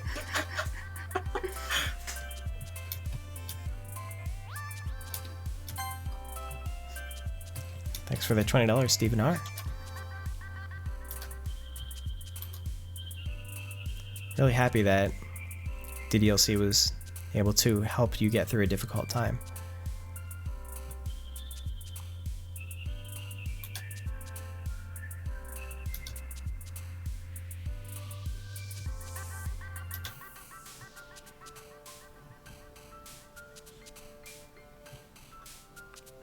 Is it true that you never really enjoyed visual novels that much anyways? No. It's not like I wanted to make a visual novel because I love visual novels, you know? But so what it is kind of specifically is it's like there were like a lot of tropes and patterns in visual novels that I noticed that I like had interest in, you know, seeing if I could like deviate from them, because I think that there are certain things about, like, you know, there's like a group of, you know, visual novel enthusiasts who are super into visual novels, but, you know, as someone who was like really getting into them myself and like read a few quite long visual novels, like, you know, Tsukihime, Fate Stay Night, Steins Gate, you know, I couldn't help but ask like why there's like why this is such like a niche thing, you know, like I guess specifically in North America, you know, it's like why are like people just in the more mainstream gaming space like not talking about visual novels? Like what is it about them that like isn't allowing, like is making them less accessible to the mainstream basically? And it could be, you know, like cultural differences could be part of it. Visual novels made in Japan, maybe there are certain things about them that don't appeal to the West, that could be a part of it. Another part of it could be like the stigma that anime and visual novels can have, because a lot of, you know, even the more serious anime and visual novels, they like still, they frame the whole story around the idea of like getting girls, and then they can like have a lot of fan service in there and things like that, you know? So it's like even these visual novels that tell like incredible, you know, heartfelt stories, like sort of still can have that layer on it. And that is actually, you know, I find that for like people who aren't specifically into anime, that component can be not that appealing. And so that's sort of, you know, that's sort of something that worked towards DDLC, because I was, you know, I noticed that like that component of anime and visual novels is something that a lot of people in North America like to make fun of. It's like whether you're into it and you read them a lot or you don't read them, like everyone just loves making fun of like these dating sims, you know? It's like that's North American anime culture. It's like everyone loves to make fun of themselves. And so I thought that like a great way of making a visual novel accessible was to invite people to make fun of it. Like, let's just exaggerate like all of these like tropes and weird, you know, fantasy things, like so that it's so exaggerated to the point where like it invites, like even if you're not into anime, you're like, you know, people are talking about this game, and it's like it looks so stupid, let me just like play it, and you know, if anything I'll like enjoy it because it's like I'll make fun of it the whole time. And that was sort of my my idea for how I might be able to, like, you know, get through to an audience who doesn't normally take an interest in those games, and you know, maybe demonstrate like the emotional power that interactive media can have. You know, that was really like my goal with DDLC. So that's like, you know, kind of a long-winded answer to the question, but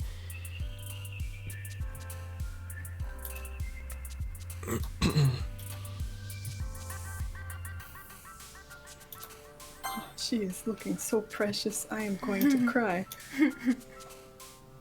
So is she. I mean, she already is.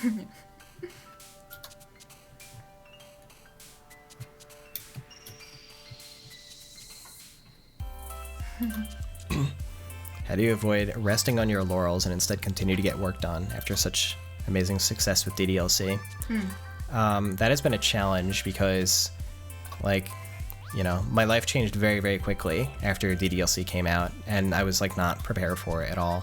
You know, I read something recently, like Toby Fox had, like, an Undertale update blog post, and he kind of said the same thing, basically. He said, like, you know, like, everything changed very quickly for him after Undertale came out, and it was, like, hard for him to adjust to, or something like that. And it was like, well, when I read that, it's like, you know, I, like, felt my heart tighten because I felt like it was something that I really understand, and I can't even imagine the magnitude at which he experienced that, because, like, Undertale basically dwarfs DDLC in popularity. So it, like, must have been really, really difficult for him, and, you know, my heart goes out to him, and I hope that, like, you know, everything is going well. But yeah, it was really difficult for me after DDLC came out, because all of a sudden a lot of things were really business focused. It's like there's like a million moving parts all of a sudden, and it's like there's so many eyes on me, and like so many things that were like making me anxious and that I was worrying about. It was like, you know, I really was not ready for it, and it was too much for me to handle, and it was just not good for my mental health for like a good couple of years. And I would say it's only been this year that I've like started to get back on my feet a little bit more and have been able to, like, you know, I guess become a better person and move forward. Start to move forward, I should say. So, you know, that's kind of what it's looked like for me. But now I'm like, you know, taking steps to make sure that I can just focus on the things that matter the most to me, so that I can, you know, just, I don't know, keep making cool stuff that I want to make and that I'm passionate about.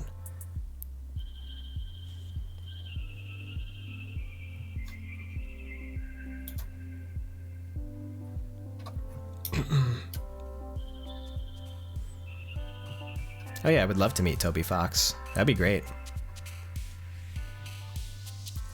He seems fun. Yeah. I want to play Smash with him.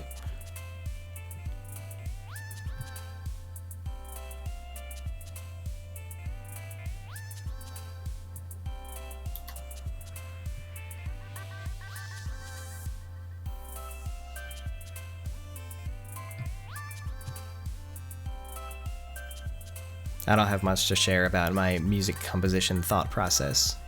I'm like, as far as music composition goes, I only know very basic skills, and so I'm like probably not really good at like explaining a thought process or anything like that.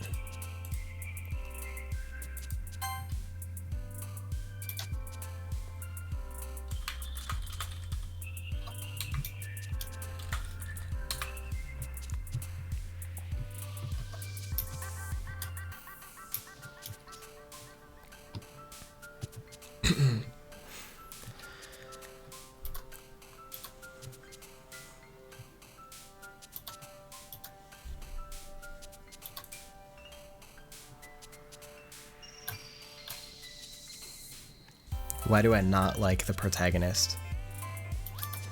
Why would you? Oh man.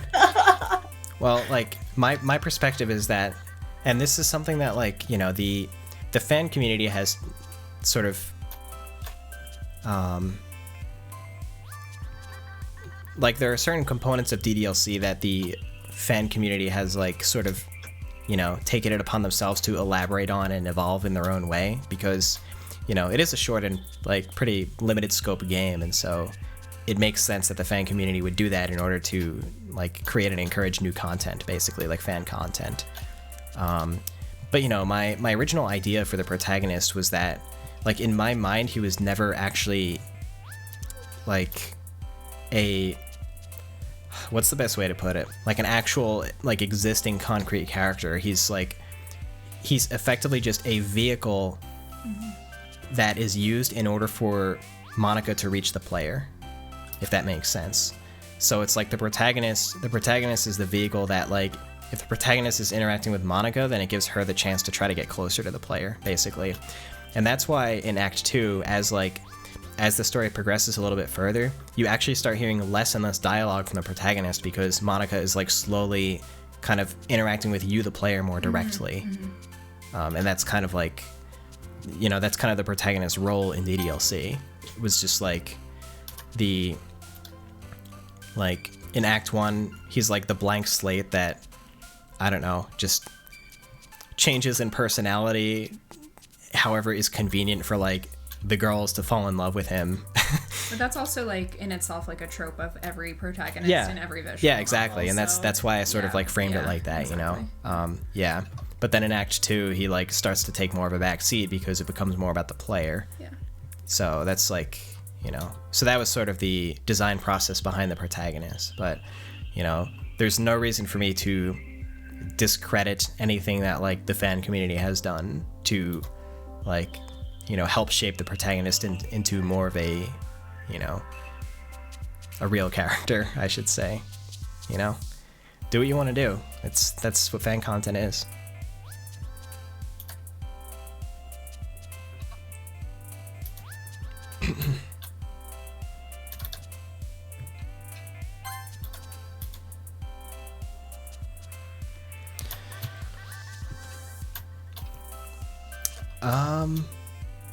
Thank you for the $5. I'm glad that you enjoyed DDLC. And I played part of Clannad. I played part of it and ended up like not continuing it because I found that it like wasn't holding my interest. I think probably if I played it all the way until the end, I would have enjoyed quite a bit of it. But like, visual novels by nature can just be very, very long. And as someone who has limited time, it's like, sometimes it's like, okay, I feel like, okay, I've invested like 10 or 15 hours into this and it hasn't like gotten to that, like the point yet where it gets like, where it really picks up. So it's like, it's hard for me to justify to myself, like continuing to put time in and like hold through, you know what I mean? It's like, it's like if someone recommends an anime series to you, it's like, how many, like, even if it's like, quote, really good, like how many episodes are you going to put in before you like decide if you want to continue it or not, The threshold is usually like 3 episodes. 2 for me. But 2 for you, yeah. So, so for a visual novel, I would say it could be like a few hours, for instance, but that's kind of, Well, what it was with Clannad. I do want to watch Clannad After Story, though, in the anime. me too.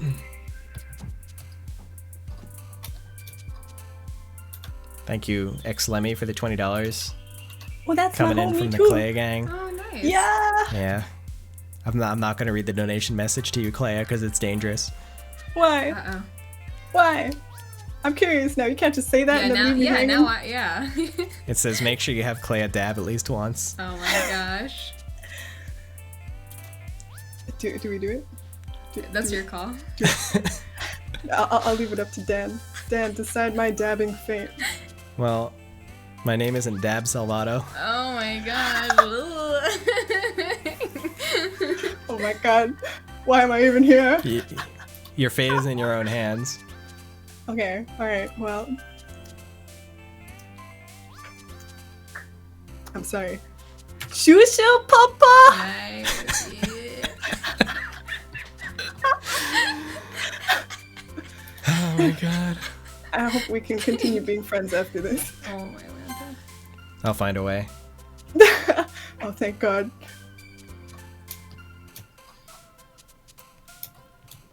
We're gonna do the faces now. This is the fun part.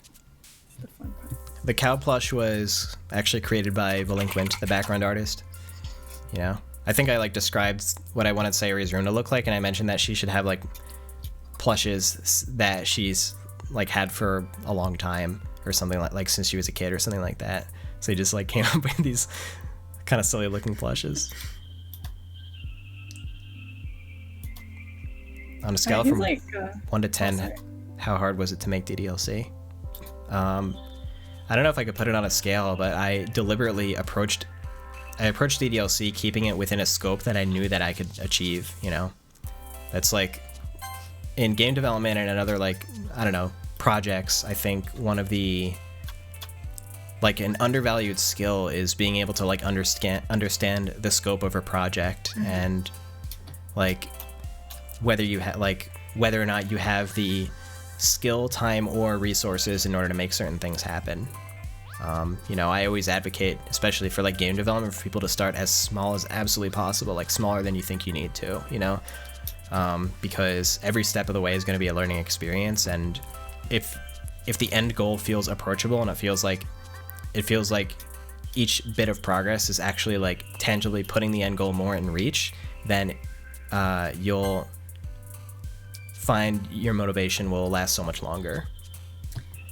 So in the case of DDLC, I deliberately like came up with a limited scope that I knew I would be able to handle, and because of that, like I wouldn't call development like extremely difficult in any sense. It was like every step, I was able to overcome every obstacle in front of me, just slowly and surely. Thanks for the $35. I was going to ask you, do you have an example of other smaller projects that you'd want to share with folks that, because like DDLC obviously like went viral, became a big, big hit, but like when it comes to like starting out with some of the like fundamentals, do you have any projects that you'd maybe like to like share that sort of makes a more realistic view of what that looks like? Yeah, I think game modding is a really great place to start, because that's something that's really you're already working with, something that's effectively complete. A lot of the tools are in place for you, and so that's like a great platform to learn game development skills. And then as for some of my own smaller projects, my first like game was actually I just made like basically a breakout clone, the game with there's a paddle at the bottom of the screen and you break the bricks by bouncing the ball. Like that was basically the first game that I made. And that alone was like a really big learning experience. And it taught me a lot. So that was like, if you're talking about like limited scope, that was the sort of thing where I was like, even as like an amateur programmer, I was like, I could probably do this.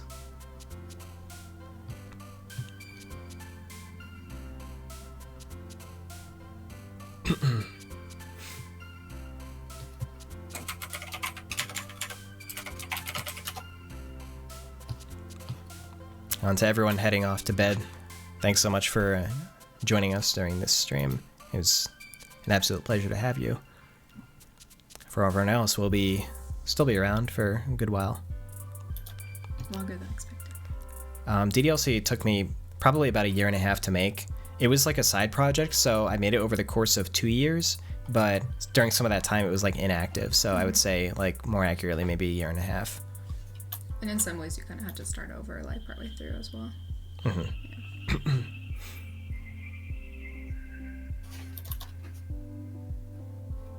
Yeah. Oh, thanks, MoFat. Good to see you.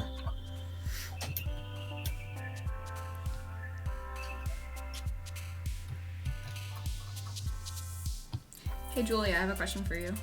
Yes. When you first played DDLC before you knew us, I imagine that, yeah. Did you,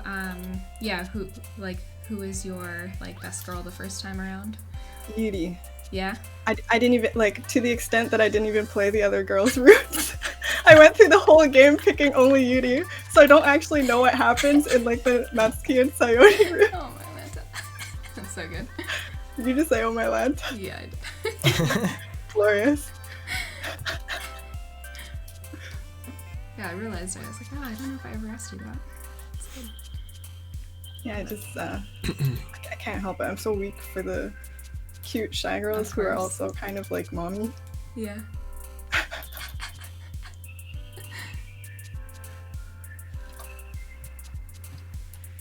I was the one who wrote Your Reality.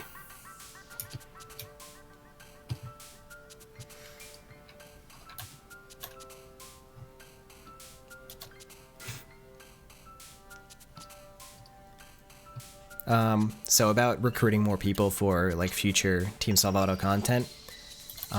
Yeah, I'm pretty much at a point where like I don't really plan on doing future projects like mostly solo. It's like I'll have people like helping me out. So it'll, like I think that'll be really great for some of my future projects. We'll be able to like, adjust the scope to make them better for the eventual players.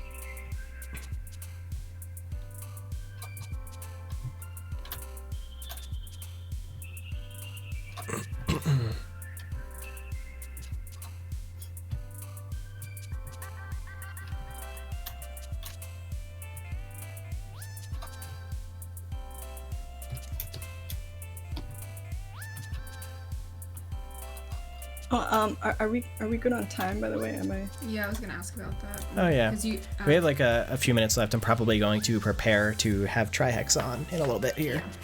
Okay. I feel like I'm very close. Yeah. That's awesome. This But I then can't I believe remember- believe how quickly you made progress Yeah, on it's, this. like, amazing. Yeah. What the heck? Yeah, drawing 2 characters instead of 1, too. I'm like, ooh, look at how powerful I am, sweet Neptune. Can't believe it. Yeah, flex.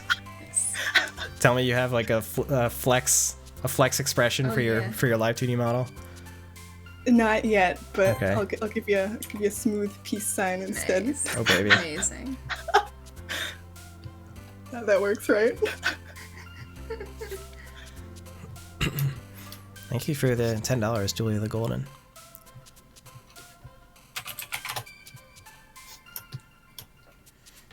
Wow, that's a really heartwarming story. Thank you for sharing. Really glad that you're in a better spot now. I'm glad that DDLC was able to help you.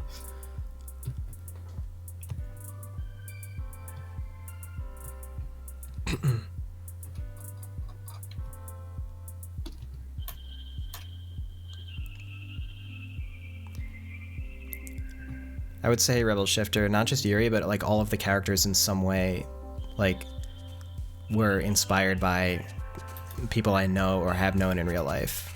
You know, like, I think, I think that one of the things that helps the characters like feel more real, you know, especially like, you know, they start off as a kind of very one-dimensional anime tropes, but they start to feel more real, I think, because their insecurities really come through. You know, there's like this real content behind those tropes. It's like, why do they behave this way? You know, like, what was it in their past that has led to this? Like, what hardships have they gone through, and what are they insecure about? And I think that, like, you know, that's something that I've for a while like just tried to be in touch with when it comes to like real life friends, and so it's something that I think very naturally transferred to like these characters. It's like, you know, it's a very humanizing thing for them to like have, I don't know, insecurities or flaws, you know, but still be lovable. Thanks for the $20, Elusive. Thanks for the $5, Zanaga.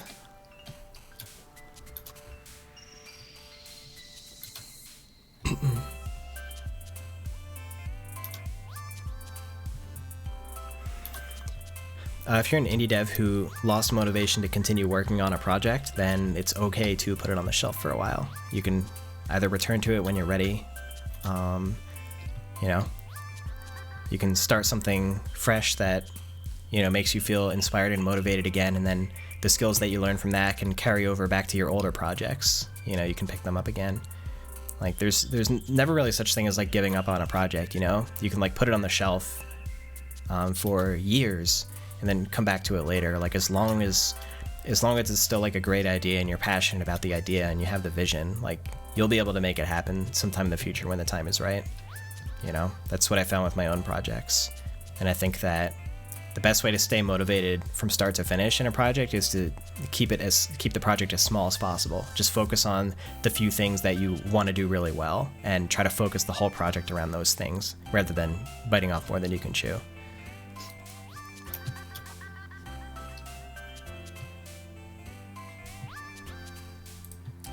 Did you get the details sorted out with Trihex? Yeah.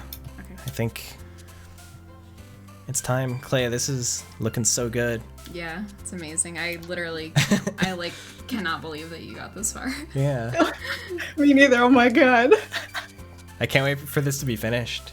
Oh yeah. Yeah, it'll be really fun to see what we can do with it. Oh god.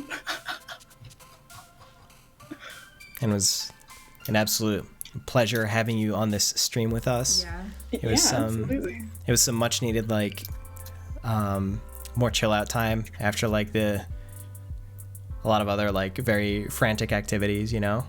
Oh So, yeah. Yeah, it was really great to have you. Yeah, no problem.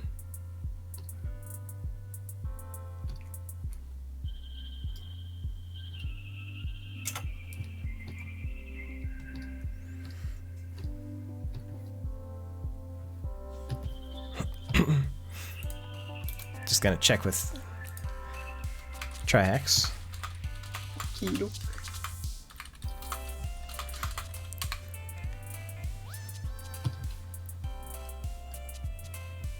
He has the moon on Discord. Oh no. Not the moon. You gotta be like up next, chat with Trihex question mark. Yeah. Hey, we're close to 8,000. That's great. Oh yeah, we are.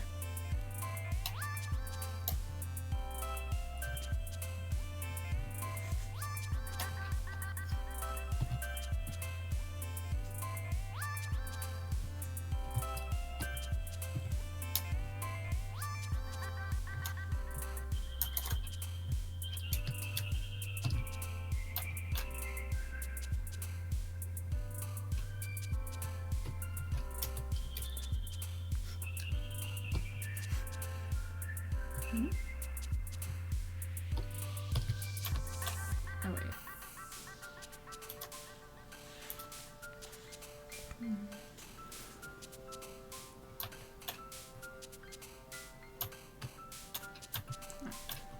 Oh yeah, I should have done that earlier. I should, more overtly shout out your stream because. Yeah.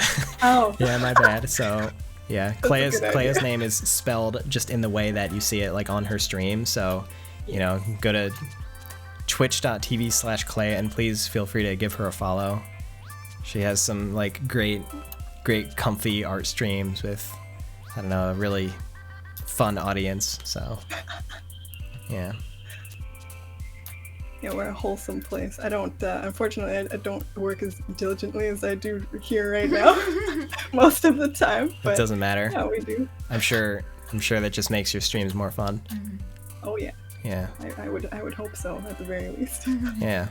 So, yeah, please feel free to give Clea a follow. Maybe I'll see you around in her streams every now and then.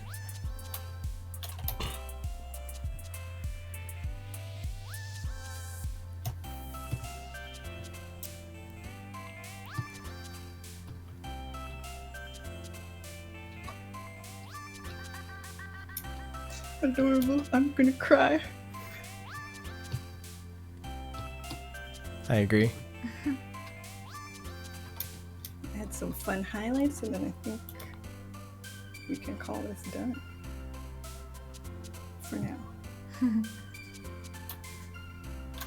Is Trihex, is he all ready to go, or? He still has the moon icon. You could Moon text Man. him. Okay. You have this one there, right? Yeah. I'm just saying if you needed to. Yeah, that's true. I think that would be inappropriate. Like, I don't think you'd mind, Yeah. I'll get a few minutes. Yeah. Yeah.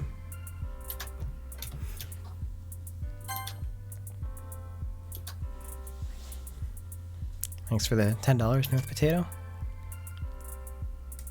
Thanks for the $5, the Creeper 102.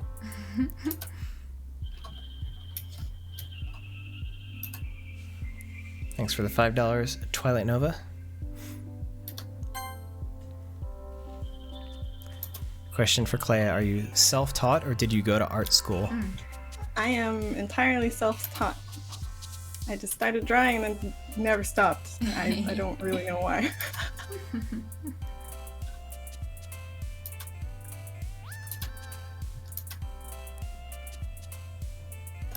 Oh, Trihex was playing Smash. Oh my gosh, of course. Yeah, he finally gets back to me. He's like, yo, busted this Ike's ass. Let's go. 1-2 to 1. Oh my god.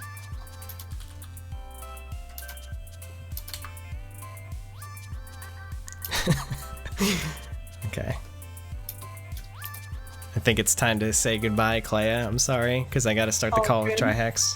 No problem. Yeah, Goodbye, but again, friend. thanks so much. It was an absolute pleasure to have you, and I hope everyone else enjoyed this a lot as well. Can't Yeah, wait thank for you this. so much. Can't wait for this drawing to be done. Yeah. Again, please feel free to follow Clea. She's a wonderful person, and Yeah. can't wait to see what she has in the future to contribute to DDLC and Team Salvato. Yep. Thank you again. Have a Thank great you. night, and I'll talk to you later. See you later, homie. Bye. Bye. Bye.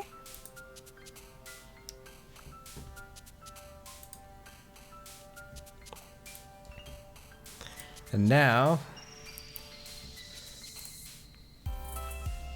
time for Trihex. Nice. Yeah. So, yeah, at last.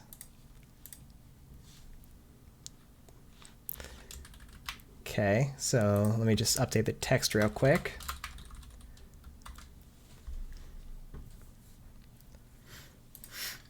And this one. We'll be able to see him, yeah. Yeah, presumably. Yeah. So, yeah, as we mentioned earlier, because this, we did do a fundraiser for COVID relief, and wow, we are almost at $8,000. Absolutely incredible. Yeah. So thank you so much for everybody who contributed. Really appreciate it.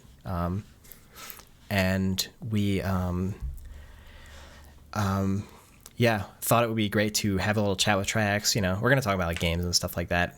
But we also want to talk a little bit about, the way that COVID has impacted, like struggling or at-risk communities, especially because, Trihex is really in tune with like a lot of,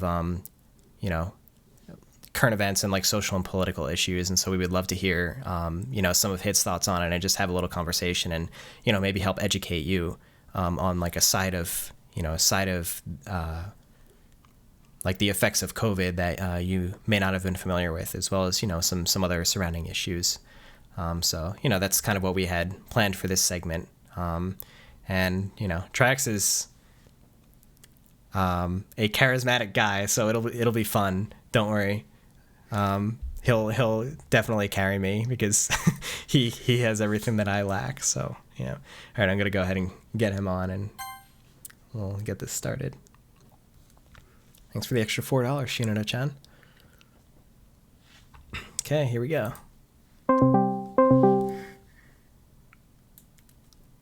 Hello. Yo, sorry, hold on. You were super loud on my end. Let me turn you down a little bit. That might be. I think it's a good problem because you can just turn me down rather than I don't have like the potato microphone powered by whatever. Yeah, we were actually dealing with that earlier, but it all worked out. Do you want to share your video as well? Get on webcam? Yeah. Let me get all cute. Hang on, and Discord loves to not find my camera. Hang on a second. I don't even know what it's looking for right now. Can you move it over here so it's easier for me to see? Can you like switch? Oh yeah, I could do that. There you go. Awesome. Let me just go ahead and like capture that real quick. Oh, nice shirt. Go ahead and get that. Cute. Oh wait, yeah. don't spoil. Oh, sorry. What? Okay. Here, I'm just adjusting some of my windows to make it a little bit easier for us to. Okay, almost done. Everyone ready for the face reveal? Okay, got to do the window capture. You'll actually be looking at the camera for the first time in the stream, Dan. Hold on, you're like taking up. hold on. Oh, okay. I'm holding on. The transform is like way off, so you just it's just like the whole stream is like a giant picture of your face. One sec. Still working on the dimensions here. Let me scale you down a little bit. There we go. Where do I want to put you? Let's have you like wherever you want. Down in the corner right here. Okay. Or it could be up. I think, or up there. Up here? Nice. Yeah. Yeah, just like floating above our heads there. Yeah, exactly. I feel like I'm in a Brady Bunch right now. I'm about to reveal the other like 4 contestants or whatever. Great. Who's the biggest DDLC fan? Let's find out in this Brady Bunch Battle Royale DDLC edition. Oh my god. You got it. Yeah. Good. Okay, I think we're all set here. Are we good? Yeah, I think that's okay. Good. Yeah, it's so great to have you. Thanks again for making time. I know that you had a pretty busy day today with your Mr. like big money sponsorships on your stream going on. Oh, dude, it was sick, man. It was sick. Vanillaware. I don't know if you're familiar with them. The staff that made Otosphere and Muramasa and Dragon's Crown. They do the insanely detailed hand-drawn illustrations. I love Muramasa. I gotta say, like I played that back in college. Hold on one second, because we just hit 8K, so that's a celebratory moment. Thank you, everybody. It's amazing. I never thought we would raise this much. It's incredible. So Thank you so much. Dude, that's sick. That's Yeah, super sick. yeah. Thank you, everybody. So, quick story about Muramasa, right? Yeah. So I played it and I was like, wow, this game is absolutely beautiful. And at the time, so this was like 2010 through 2013. So okay, here's a little trivia. So around like, especially like 2008 to like 2013, what TV technology was everyone talking about? And then it just seemed to like disappear after that. Specific, like 3D. 3D, you got it. Everyone's like 3D TVs. This is the future. I was in that camp, by the way. I was like so convinced that 3D was like the future. So I got one of the first like 120 hertz monitors because they were really hard to come by back then, right? Because it was compatible with NVIDIA 3D Vision, which was NVIDIA's like stereoscopic 3D with the glasses.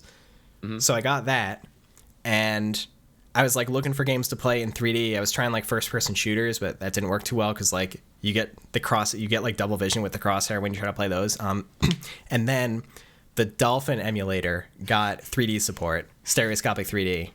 What? So I tried playing games in Dolphin, and you know what game I landed on? Literally best 3D experience that I had, believe it or not, was Muramasa the Demon Blade. Muramasa. Yeah. Yep, there we go. But which is funny because that game is 2D, but it turns out that like the way that they draw the game is it's a 3D game with 2D layers because there's a lot of parallax and stuff like that. So that is actually picked up by stereoscopic 3D. So I made it so that like I adjusted the settings so the character was flat on the screen, and then the foreground layer, like the rain or like the sakura petals or whatever, like was actually popping out of the screen a little bit, and everything else was recessed. And it was just like an absolutely incredible way to experience that game. So that was a long. And they weren't even trying. Yeah, that's crazy. Yeah, that was a long tangent, but like you just sparked that memory, and I was like, oh man, I gotta share this. You know? Amazing. Yeah. Boy, dude, I had to tell you I was excited. I couldn't believe Atlas West reached out to me and wanted me to like help promote 13 Sentinels. I was like, dude, I would have did this. I did that out of my own free will. This is like a dream come true. Okay, I'm on the radar right now. Let's go. Yeah, that's awesome. I'll have to like So that was really sick. I'll have to watch the VOD and like check out the game. Oh yeah, dude. Oh my God, the production value, dude. It's dude, get this right. They didn't want me to. I'm sorry, not to shill about the game here, but like they didn't want me to play it today. They're like, no. Just tell them about it. Don't play it. And I was like, my gosh, why? what? Why not? I want to play it. And they're like, no. It's a narrative heavy game, and we want everyone to enjoy. No spoilers on day one or whatever. So like, tell everyone about it. Let them all play it, and then like do it tomorrow. And I was like, dude, okay, that's. Man, I haven't heard that since like Persona 5 dropped, where like no spoilers or whatever. Yeah. So that's pretty crazy. It's amazing. Yeah. So, and the sponsored stream continues. Yeah. Sorry, I don't mean to bleed it's here now, though. no, it's cool. Like, yeah, I'm glad you had a good time with it, and it is something that I do want to check out because I love what that company does.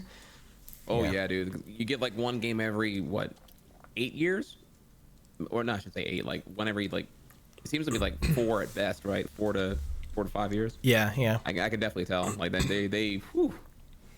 I would actually love a documentary on how they make their games, dude. I don't even know like what's going on with that. Like, yeah, seriously, like it feels like art. you're making like 10 animated movies at once when it comes to like what they're doing. Yeah. Insane. Awesome. But yeah, dude, thank you for having me on. I'm obviously like, for y'all over here right now, me and Dan go way back, like 2013, I think, maybe even longer back. I forget actually. I think it was the Spirit Bomb to get Smash Melee into Evo. Is that correct? Yeah, that was my introduction to Trihex. He was like, this is back like ancient history at this point, 2013, when there was like a donation war to get your game into Evo, and I was a big part of the Melee community, and Trihex was tangentially a part of the Melee community, so like I was directed toward his like fundraiser stream to get Melee into Evo, basically.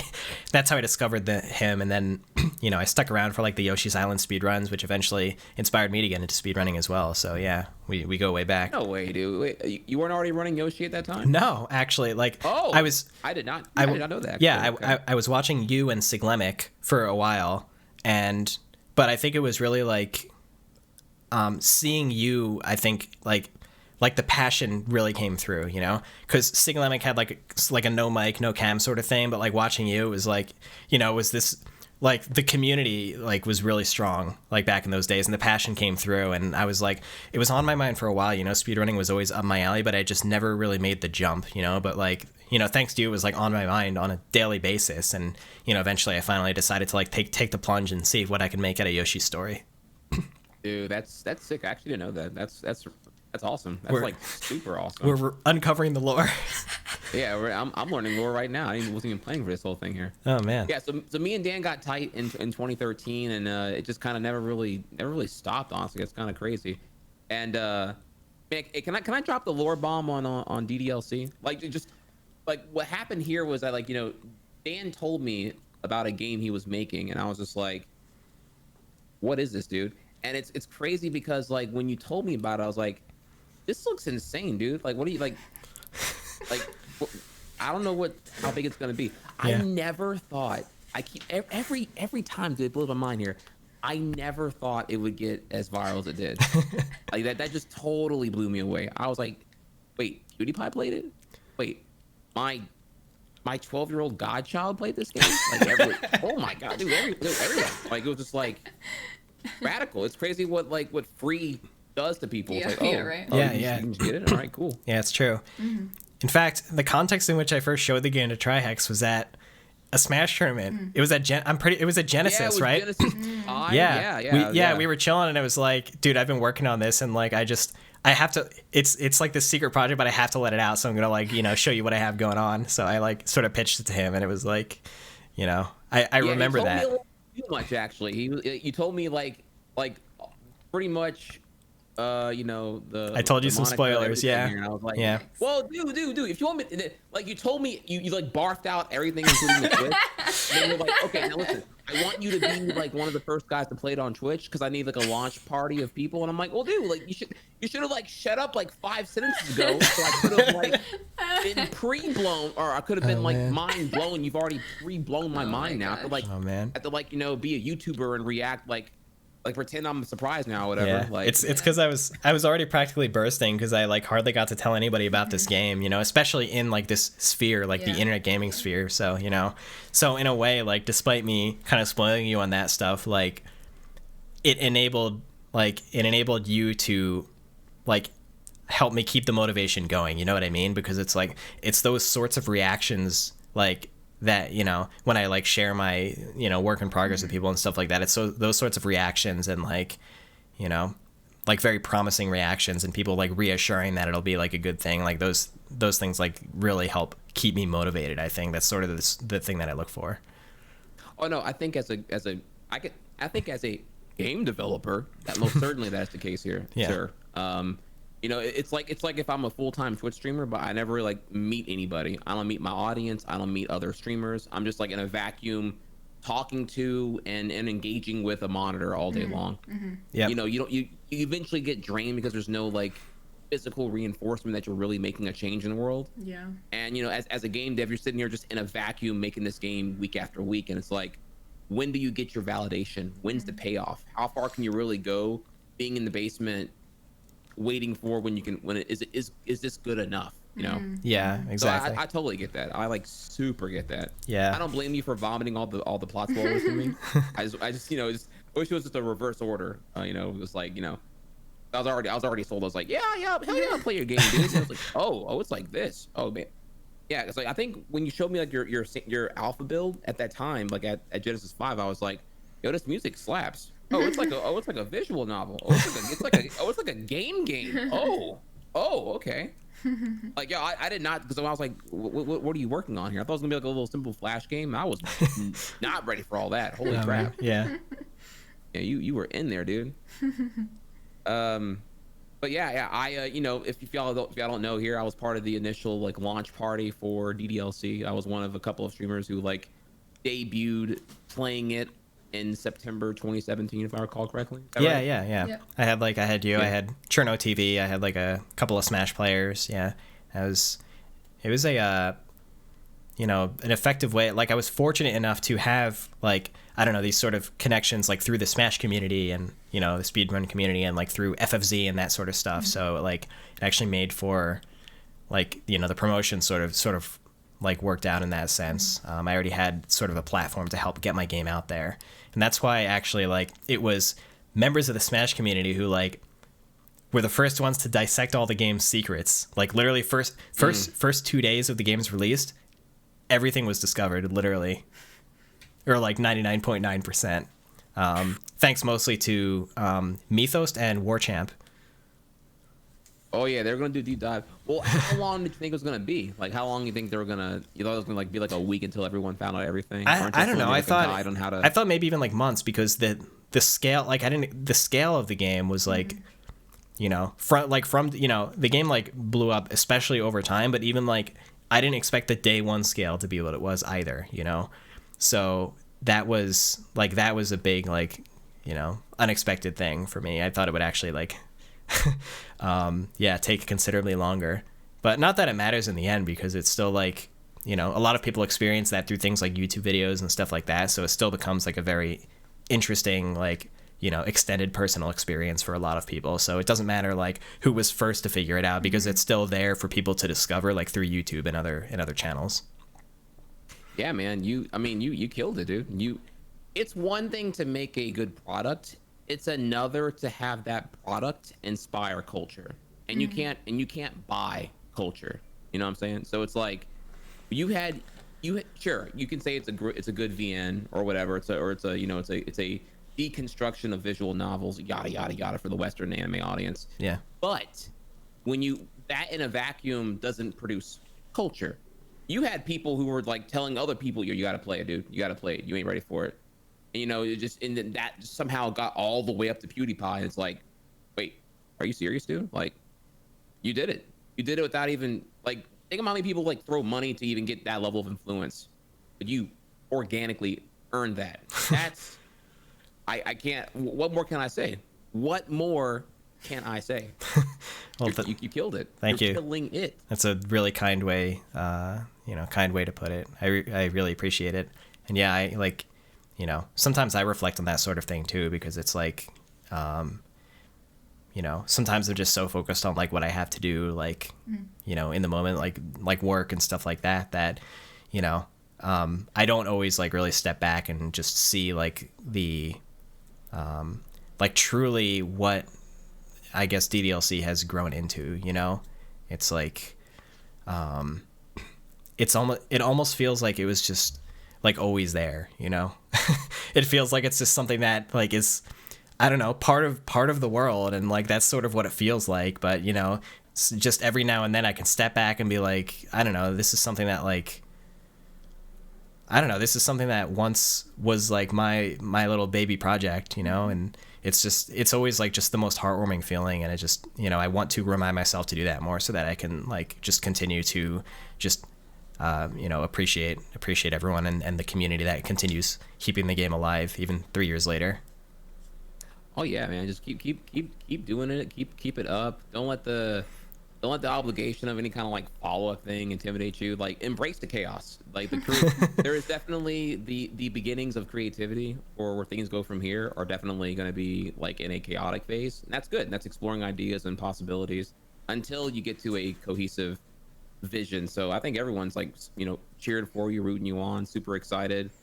We are, you know, just keep doing your thing. Yeah, thank you, I appreciate it. I will always do my best, and I can't wait to reach the point where I can like, where I have you know, new stuff to share with people. You know, that's the moment that I always think about every day. You know, even when I was working on DDLC, I was thinking about it.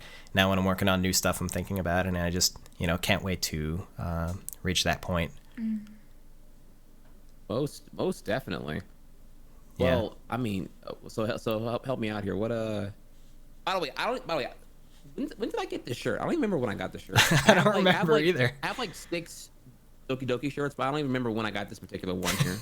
But I don't remember either. It must have been really early on, because like when we were just first getting merchandise, like I was like, the first thing I wanted to do was just like hit on my friends and see if I can like get them some, you know. Wait, is this from like the initial launch? This is like the launch package? Not the like initial launch, because it took a while for like the merchandise to start to happen. But you know, it was like, that was very early on in the merchandise journey, definitely. Yeah, it's crazy, man. I'm sorry. I gotta find some more here, y'all. Like, so like me and Dan went to Anime Expo. I think it was 2018 together. Yeah, it was 2018. And y'all, it was like, and that was the year that like DDLC had like a booth at the at Anime Expo, which is like the largest anime convention in North America. Like how many again is it? Like it was like 80,000 attendees plus. It's like like more at that point. I think it's closer to like 120. Yeah, it's like It's bonkers is what it is, Chad. So like it was just surreal because I'm like, I know Dan. Like I just it always comes back to like I'm so humbled because I'm like, I know Dan. I remember when this was like the thing he showed me like 2 years ago, blah blah blah blah. And then like now it's like everyone's like, every time I passed by that booth, it was like, hordes of people, and it was just like insane. I'm like, this is crazy. This is like I can't even. I don't know, dude. I never get used to it. I mean, you can ask Dan. I'm always like, dude, people are still talking about DDLC 3 years later, dude. Isn't that crazy? Yeah. And he's all like, yeah, it's pretty crazy. That's always it's so cool. One way in which I'm really lucky in that regard is like I don't my appearance, like I don't have any like major standout features that make people able to pick me out in a crowd, and also I'm usually like below the crowd anyway, so there's that. But I just remember like because you have it like you sort of have like the afro going on. It's like your face is literally a Twitch emote, like so like at like the GDQ events and stuff like that, it's like you couldn't walk like 10 steps without someone stopping you, you know what I mean? And yeah. So there were times I was like, very briefly, because you were very popular at GDQs, I was like hanging out with you for a bit, and we're just like walking, and yeah, literally every 10 seconds like someone stops and wants to chat or like take a picture or whatever. And that's great as as a public figure, but like at that point I started to understand like, man, for people like this, it must be like really hard to like find time for that and also find time for yourself, especially at events like this, you know what I mean? It's like now I kind of start to understand why a lot of the more major public figures, like you just never really see them around, because they're actually spending most of their time sort of like just trying to hang out with their friends and have a good time, and just like selectively make their appearances like when they're not when they're like have the energy for it, basically. Big facts. Like TwitchCon, I don't even, that's a work weekend. That's not vacation at all. Yeah. I love it. I think it's great for mental health, but it's like, bro, I walk down a hallway, and the minute someone confirms that I'm Trihex, do the face, sign my sock, sign my forehead, sign my nipple. I kid you not, literally. And then, now hear me out here. Right? Here's where it gets crazy. Here's where me and you can like flex here about this whole thing, about being a public figure. Whenever someone in a public space at a convention or something like that acknowledges you, and people around you now confirm that you're you. Oh, you're not some guy who looks like Trihex. You are him. Okay, lines form. Like I signed one person's thing, and then I turn around and it's like there's like 4 people waiting, and then I signed second person's thing, and now there's like 10 people waiting, and it's like, oh my god, dude. I am already late for the panel that I forgot I was for. I'm like, that's like way down over here. I'm screwed. It happens all the time at TwitchCon. Yeah. I'm wondering here, like for you, whenever you're like, you're being like, the ninja, and then someone's like, oh, here, sign my I don't know, my Natsuki doll or plush or whatever, right? Were others able to confirm that you're you from a distance, and then start coming up to you and be like, oh, you're him? You're the creator of DDLC? Yeah. Does that ever happen? Yes, but it doesn't seem to get out of hand for me, at least at the current point in time. It's like, usually, if I am recognized and like a couple other people come by, like there is typically just a stopping point after like a couple of minutes, I guess, again, because like I don't have as like the super distinct identifiable features, and also there's another component here too, like your brand is literally you, that's what it means to be like a content creator and a streamer and all of that. My brand is not me, it's the content that I produce, and I like it that way, and I actually never understood how people like you do what you do, because I'm just not cut out for it. It's like it would be just unbearably stressful for me to have that sort of attention on me. But that's another like big distinction as well, and that's why like you're more recognizable in general. But like if you think about all the people who have played DDLC, it's like how many of those people in like the wide in the wider bubble have like seen my face and seen it enough to remember it and like recognize me at a convention. You know what I mean? So I think that's like a big part of it as well. I hear you. Yeah, that's a big thing there. Oh, man. I had a thought and I just forgot what it was here already. There was something. Oh, the mental health thing. Well, the thing here too is that, you know, I had kind of a head start because I was a waiter for 8 years. So that had a lot to do with me, like, already being comfortable, being charismatic, or I mean, I had to do some crazy stuff as a waiter. You know what it's like having to be a waiter and serving a family of 8 after a funeral? Like, you can tell they came from a funeral. Like, you got to be like you guys like brute. You can slice the air with a knife. It was so tense. It was like, yeah, if you can do that, like that was way harder than doing a Twitch stream any given day. Like, I don't know, but I hear you though. Like, to me, it's like whatever at this point now. Like, I can deal with like public speaking or you know, presentation mode or whatever may be, stream hex, whatever. But I also was a waiter for 8 years, so you know, it's 8 years of like, you know, sociology ingrained in me and practice speaking and whatnot. Yeah, there's some times where like I like write a tweet and then I'm like, do I actually want to like kind of go through the stress and anxiety of providing this public presence and then people like replying to it and stuff like that, and then that actually makes me like not want to tweet it, you know? So it's typically like that's the trap, dude. Okay, so this is true. You did blow up to a billion followers on Twitter like overnight, and it is scary because now you're like, well, these are my thoughts unabridged, but now my megaphone is like 100 times its size. So what do I really want to deal with 100x of the variables of people taking this the wrong way, or just like assuming the worst of intent, even though you know, and that's kind of the problem, right? I honestly, pro tip here, what I do now, just fire it up. If it entertains you, the tweet, the statement, the comment, whatever, fire it up, throw it out there. Don't even go into mentions. Go into mentions the next day. Don't even deal with it right now. Yeah. What do you gain? What do you gain by even looking in the mentions column of your Twitter UI? Yeah, it's funny. I actually like fire off and go back to the go back to your timeline. Yeah. Once I discovered I had this issue, I actually like I set up my UI to help separate the mentions so that if I could collapse them.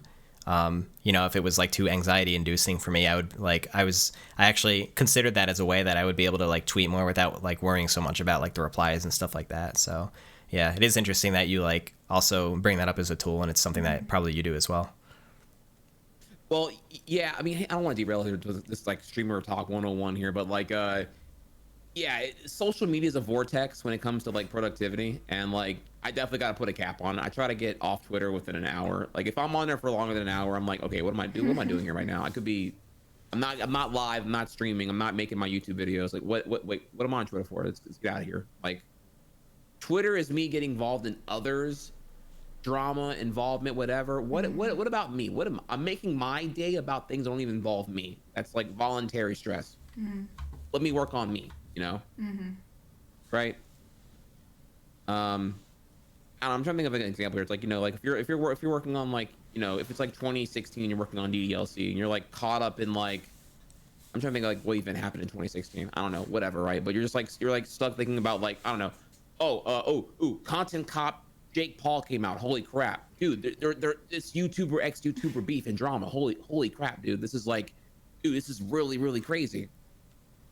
Don't involve you. It's YouTuber ex-YouTuber drama. You're making your game right now. Why are you even on this right here, dude? Like get back on you. Get in your lane. Do you right now? You know that the time in that hourglass, it's only going in one direction, and you're throwing it on this. Okay. Yeah.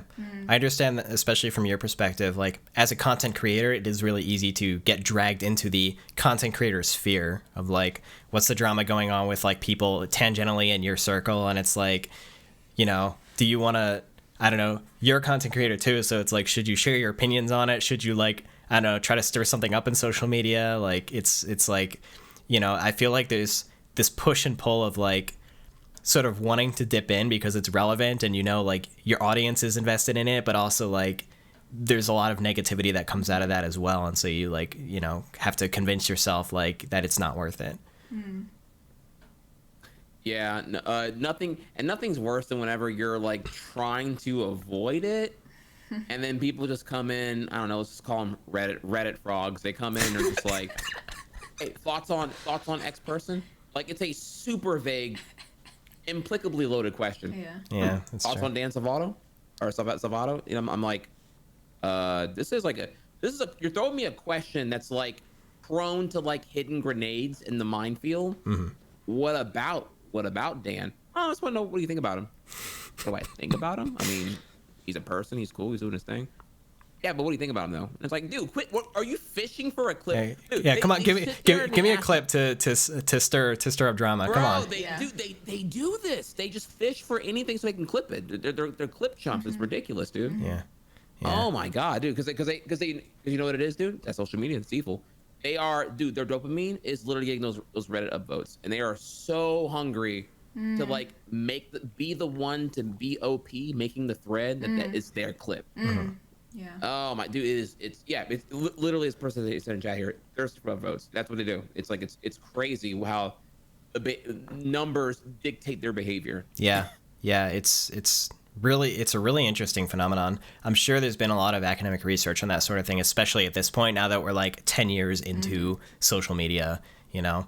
But I think I felt that pretty strongly in college when I was like more active on Reddit and stuff like that. It was like, it's like you want those upvotes, you know. It's just like such simple and effective validation for literally anything, you know. It's like, it's, you know, it feels good. It's like people think I'm funny, people think I'm informative, like, you know, it's people, I don't know, it's like, oh, this many people like saw this thing that I shared, even though anybody else like could have shared it technically. It's like, yeah, it's like the most basic form of, you're right, like validation, and because like social validation, and because of that, there's like, you know, some kind of dopamine release associated. And, you know, I definitely like lived through that for a little bit, and I think eventually, you know, just started to chill out a little bit more. Maybe I grew past it, or, you know, started to maybe get that for myself in other ways as well. Yeah, man, I definitely think I miss the simpler times. I'll admit that, dude. It's crazy because like us millennials, I remember when the internet was pure, you know, before social media. Like I remember like, you know, Newgrounds and a 5 billion video codecs and no YouTube. You said you remember when the internet is pure, and then your first example is Newgrounds. Yeah. Come on, man.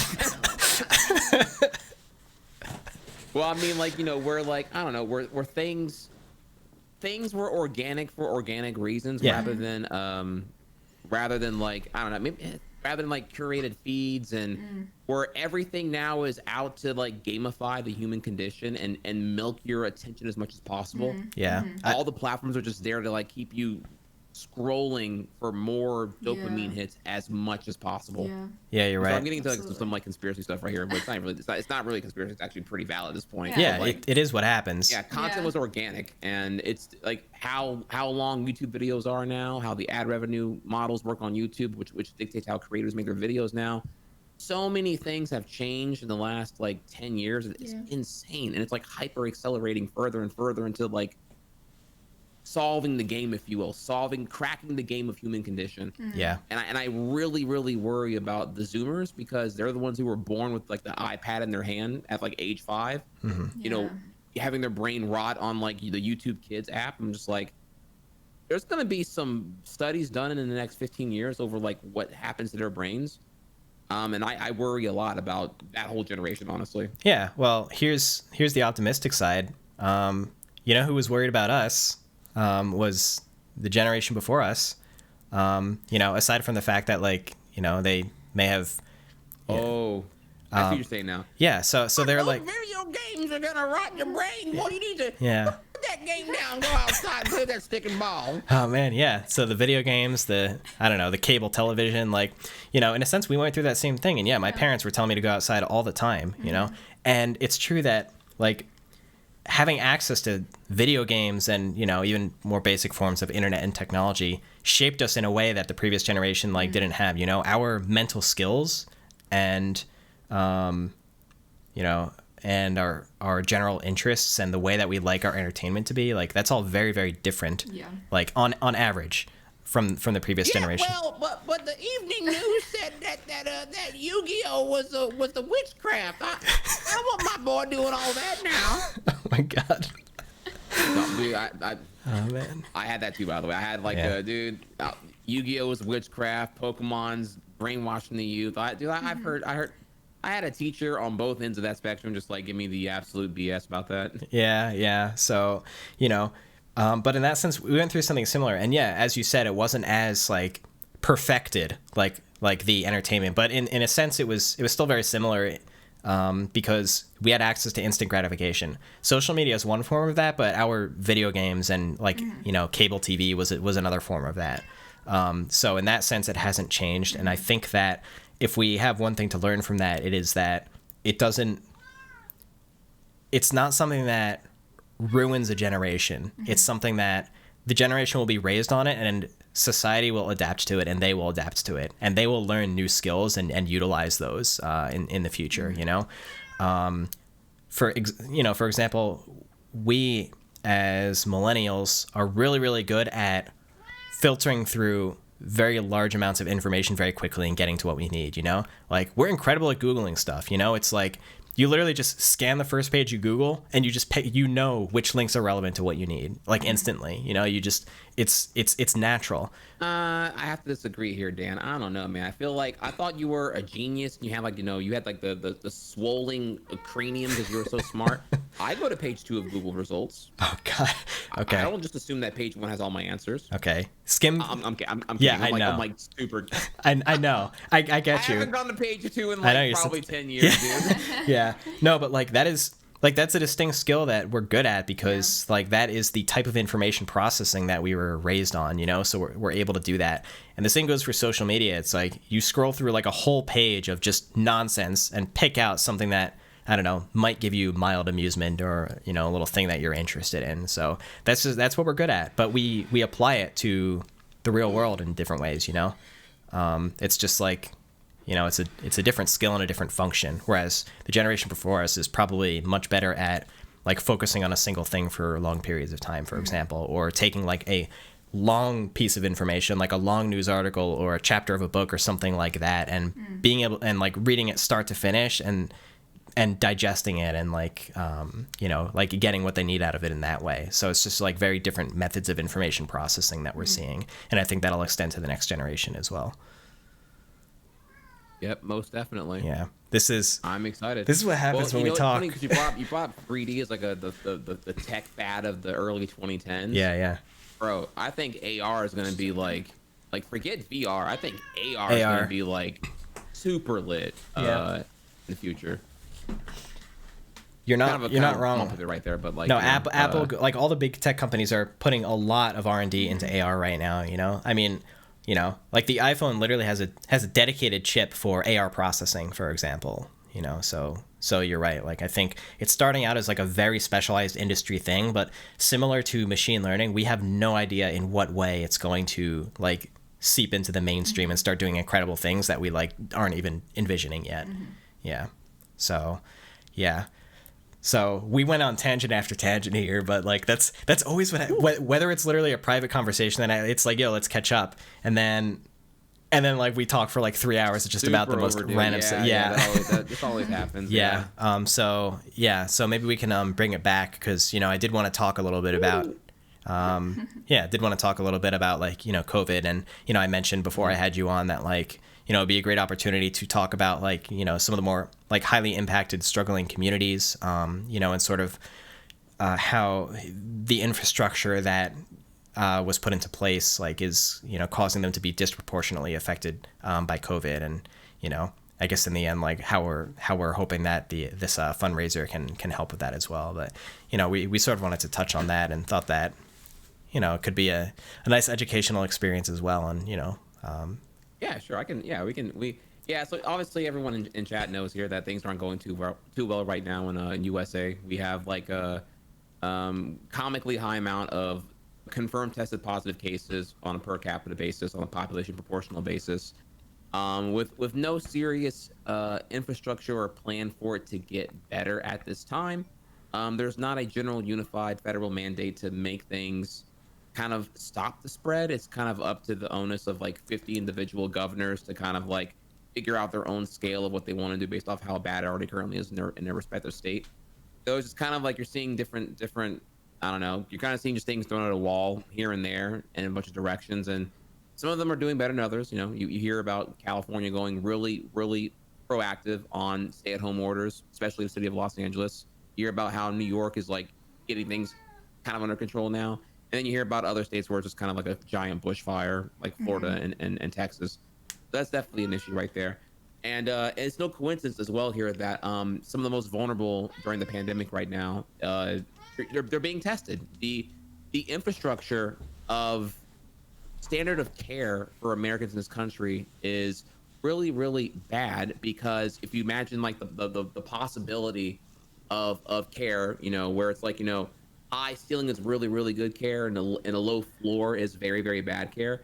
It's a very, very wide thing. You know, there's not much safety net, not much protocol and infrastructure so that even the most impoverished of people can get cared. So when you have a pandemic like this right now, you know, how well will it really get solved in this current situation? Because, you know, homeless people can get COVID, but is there anything in place for them to get treated? Is the whole thing here. You think about Skid Row in downtown Los Angeles. I know Florida has a very high very high homeless population as well here, and it's just like there's no talk about, well, what about them? Should we, you know, where there's already been studies done here where like literally it would cost the city and the federal government less to actually implement them and reform them into being like, you know, workers and members of society again, so that they can then generate tax revenue off their employment. As an example of like is where like the floor is really, really, really, really low, and it needs definitely some concern here. But not just them, but obviously people of color are also incredibly vulnerable right now, because generally what you're seeing here is not a unified front from a federal mandate to provide, in my opinion, the minimum spec right now to make things good. If you think you got COVID, then you know you probably want to proactively get tested to verify if you're negative or positive. That way you can like not find out the hard way via symptoms, but rather the proactive way, preemptively, whether or not you're good or not. But the problem in the situation there that we're not doing, the other countries have already been proven to do, is that we don't have accessible, affordable, abundant testing. We just simply don't. Right. You know, it's low cost or free in some situations with some insurance providers under some networks, but the things we were told in the initial declaration of emergency just have not come to be. So it's like if you go back here to like summer, June, July, etc., getting a test in a metropolis area like Florida was kind of a shit show, honestly. You know, they would tell you come back when we have more tests. They were running out of tests. If I recall here, tests were actually, we would manufacture what we could here in the States, but we were waiting on overseas manufacturing of more tests to come in via shipment, even distribute that elsewhere. So it just wasn't there. The infrastructure could have been implemented with a proactive plan back in January and February in many ways, obviously, but even just the manufacturing of supplies was comically not there, if you recall. Right. You know, we were short on masks because we only could tap into 3M to manufacture more, but we didn't have, because we outsourced everything, we're not prepared for anything hitting in the U.S. Just no safety net, if you will, here. And but back to the whole thing about the vulnerable people, though, is the fact that like you again, because it's kind of like a, you know, you don't have testing, so you can't even like get proactive on like avoiding everything here. And then you have like other countries that are doing like what's the word here, like a nationalized payroll, so that like, you know, the federal government will take over paying your paycheck via the businesses. That way you don't get fired. Essentially trying to simulate a pause in time. That way no one gets a mass fire layoff because of lack of revenue being generated. We essentially implement some short-term, you know, universal basic income, or again, nationalized payroll, essentially, so that everyone can be paid what they were making generally for staying home and staying safe and not spreading COVID. That's the whole thing here. Making everyone go back to work on a forced, I don't know, insanity basis here will just do one thing. It'll hyper accelerate the spread of the virus. Like, it's not gonna, you have to contain. You have to be able to track who has it and where they were from. So we're not implementing the whole thing right there. And when all that comes into play here, the most vulnerable people, the ones at the bottom of the socioeconomic bracket, the essential workers, your gig economy workers, the wage slaves, if you will, what do they have? And and we can see on a socioeconomic basis here, due to gerrymandering, redlining, the invention of ghettos, yada yada yada. You can see here that Black people are routinely the most vulnerable. There have been studies and empirical data to show and demonstrate this. And when that all comes into play here, what are they to do? It's like, do I have COVID? I don't know. I can't afford a test. I can't afford a test. I can't literally find a place to get tested in some cases. My results don't come back for, again, sometimes you hear about rapid tests or a thing, you get it in 3 to 4 hours. Sometimes the tests come back in 3 to 4, 5 days. Some people were waiting upwards of 21 plus days back in like April and March. It was insane. It was really, really, really bad. And So if you're waiting for results that long and you don't even know if you have it or not, I mean, you're told to self quarantine, but like, can you afford to quarantine? Like, if you didn't get verified positive, can you give a doctor's note verifying that you're positive to safely quarantine without getting fired from your job for being precautious? It's just like, it's a stupid situation to be in. There's no infrastructure to be safe. It's just like, go out there and work and hope you don't die right. or get inflicted. Yeah. So, well, first of all, thank you for the $20. Potato, the villain tension. Yeah. So I wanted to say that because you mentioned practices such as gerrymandering and redlining, putting Black communities into a vulnerable position that makes them more susceptible to or disproportionately affected by COVID. And I was wondering if we could dissect that a little bit, if we can talk about some of those practices for those who aren't fully aware of like the history behind them and how they sort of evolved to put vulnerable or Black communities like into the position that they are in modern society. Sure. Yeah. So well, I guess first here we'll go into let's go into, I guess, redlining first. So for those who are not aware, redlining is generally where like invisible boundaries of districts are created on a, let's say city map or county map in certain states. And it's done in a way where like essentially banks in a certain way can approve loans for housing and property purchases in a certain area. So the reason why you see like ghetto areas and a lot of Black people or POCs consolidated into one area, and usually it's the bad side of town, is because whenever these racist bank institutions where they can use creditors to determine literally where they want you to go, they'll just not approve you for the nice areas. They'll just say, okay, well, you're Black, so you go over here, and that's really about it. Or your income level is this, which is reinforced by socioeconomic preferences that lead to Black people not getting, if you want to call it wage gap or race gap, whatever you want to call it here. Clearly, they make less, obviously, Right. Due to some infrastructures that are going on here, and so they don't qualify for the white areas or the upper class areas, and they just get thrown in with everyone else. And the areas that are often over patrolled by police looking for issues to instigate and deal with, just where the crime is, because there's no opportunity to legitimately rise out of there in some situations. So Right. the redlining is essentially the artificial creation of ghettos and bad areas, because that's where you qualify to go, but really it's just them picking where they want to create that scenario in the first place here. Right. So you have that in mind, but then you take that and you look into how voting districts are constructed, and gerrymandering is whenever like they make it to where they will often take these areas, again, the redlined areas, the ghetto areas, and they'll slice it in half. That way, those areas of people don't have their unified voice. It's not that they're going to vote for like someone to help them out, clearly here, or which is typically goes against like conservatives usually here. They want help. They need more of the what's the word here? The safety net programs, right?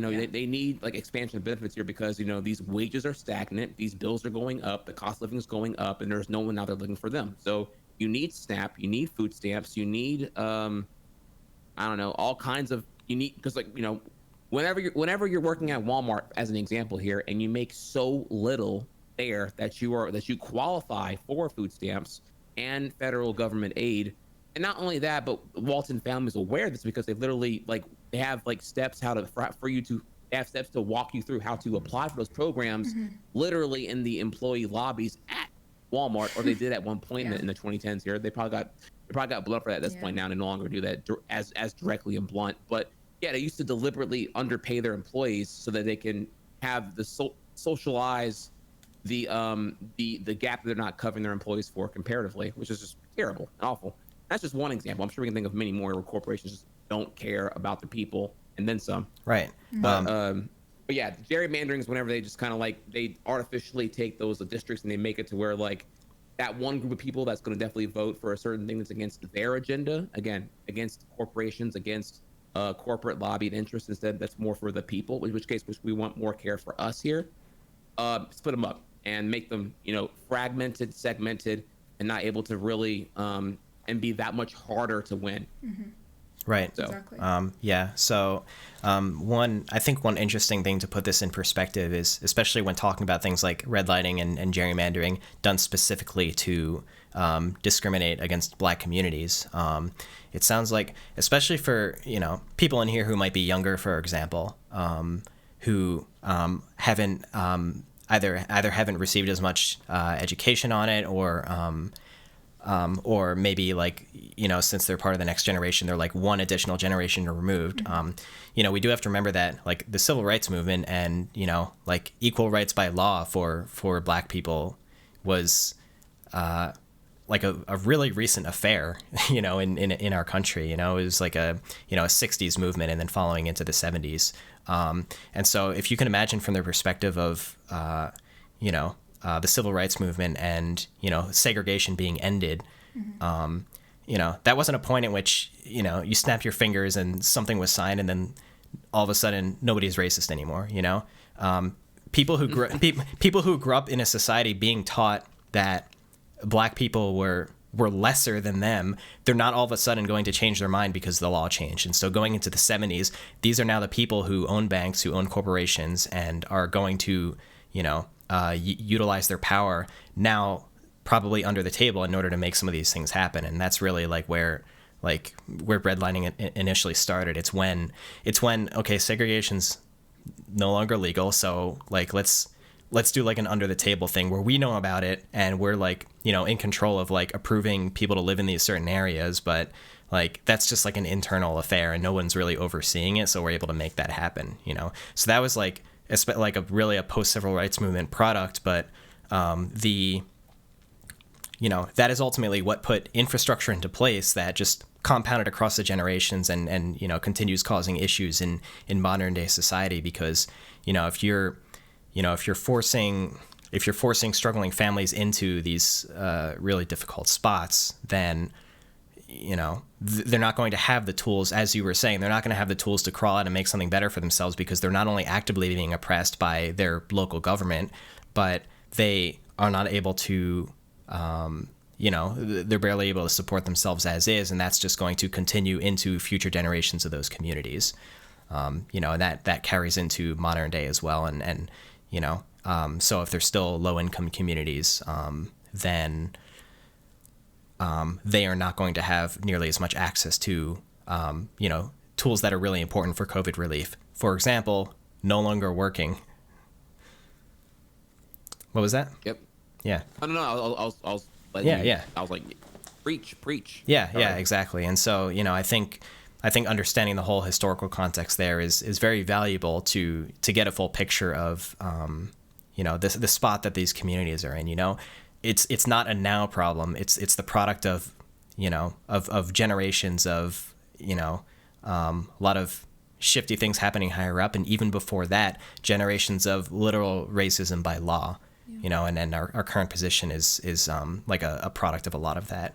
Do you have anything to add, Alicia, as well? I was just going to say, that also, specifically when thinking about COVID, the health issue, so pre-existing conditions have been, that topic has been brought up a lot when it comes to communities of colors, or specifically Black communities, that a lot of Black folks are disproportionately likely to have a lot of these pre-existing conditions that make COVID much more deadly when they do contract it, which is obviously happening at a disproportionate rate. And that is also the result of redlining over years and years, and pushing communities of color into areas that have much higher rates of pollution, air pollution, that have caused these pre-existing conditions. So it's very, very systematic and very insidious in so many ways. So that was, I was just going to mention that.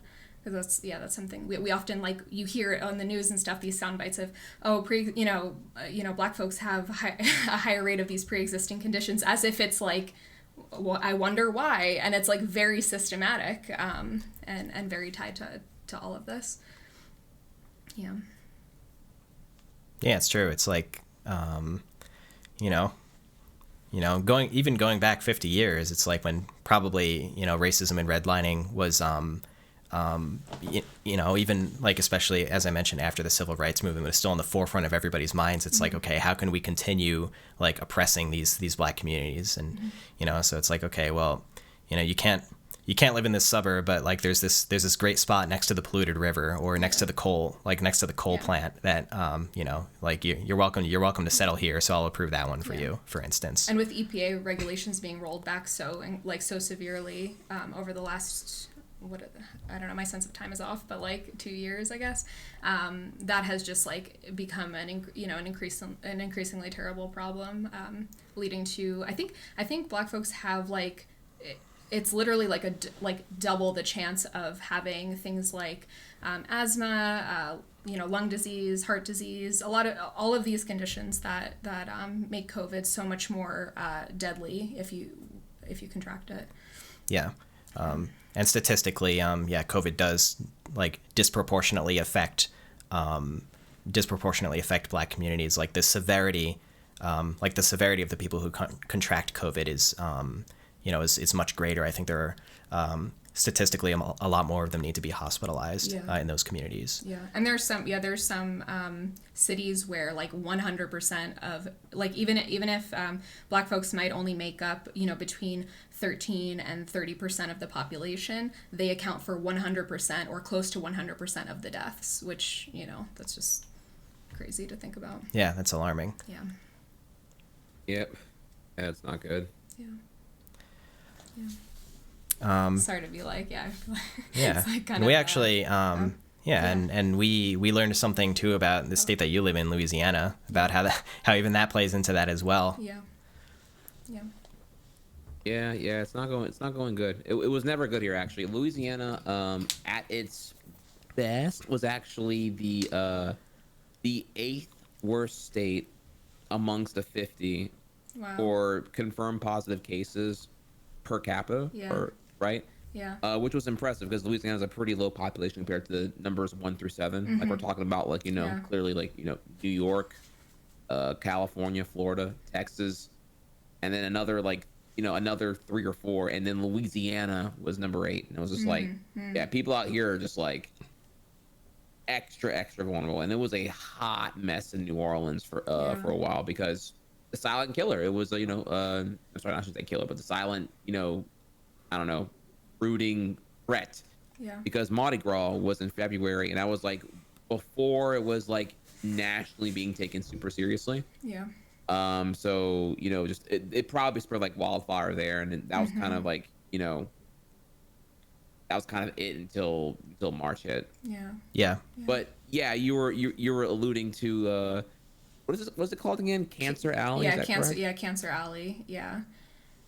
Which spans, I want to say it's like, I don't want to get this incorrect, but I think it's like 2 or 3 states, but it's largely Louisiana, where Black communities have been kind of pushed towards these factories that are polluting like at a exorbitant rate, and causing a much higher rate of cancer in those areas, specifically within communities of color, and it's, if you compare even like white communities that are removed by a couple hundred miles, it's the rates there of contraction and specifically death in those communities are much lower than in the Black communities that are surrounding those areas. So it's really alarming. And part of that is also I mean, definitely like the contraction of COVID is happening at higher rates, and the death rates are higher as we've talked about. But also something we haven't really touched on yet is the way that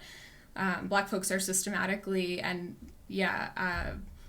turned away much more often when going to the hospital to with symptoms. They're much more likely to be turned away and dismissed, and not receive quality care even when they are actively seeking it. So that's another thing that we haven't talked about yet is I think it's enlightening Which- that. What was that?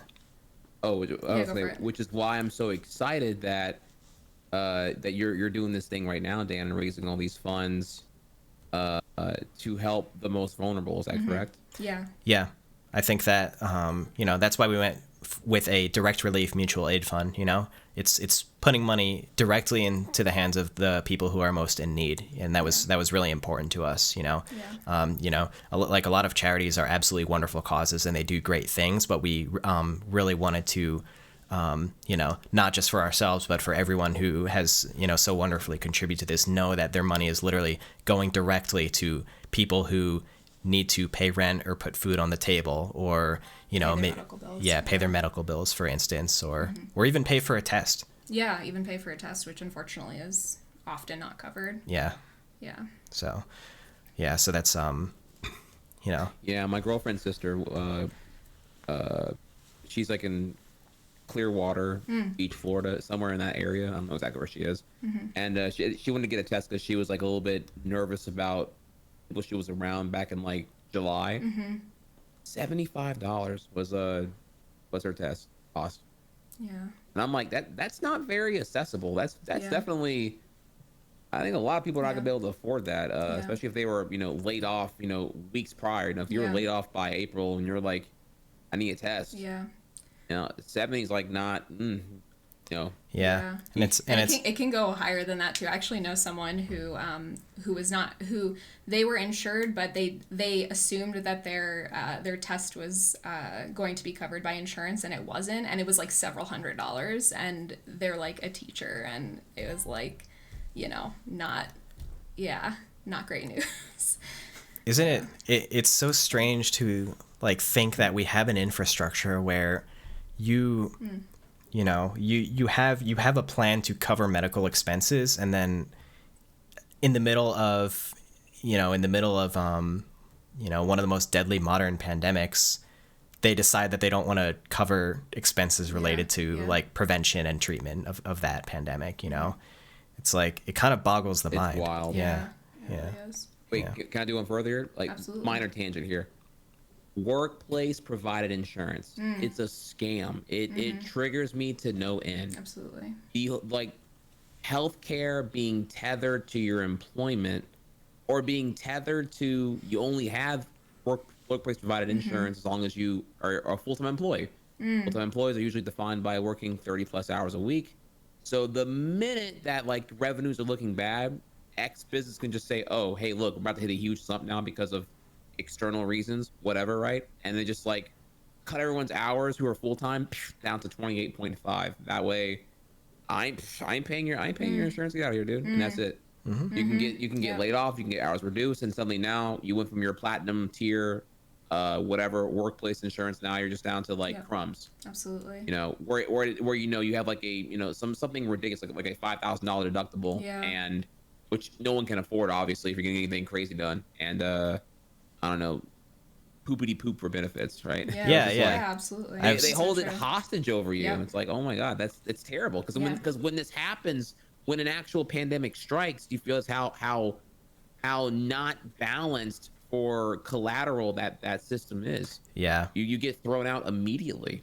You think you're safe for a rainy day. The rainy day comes and you're not safe. There's no roof. Your water's falling on you right now. You're drowning.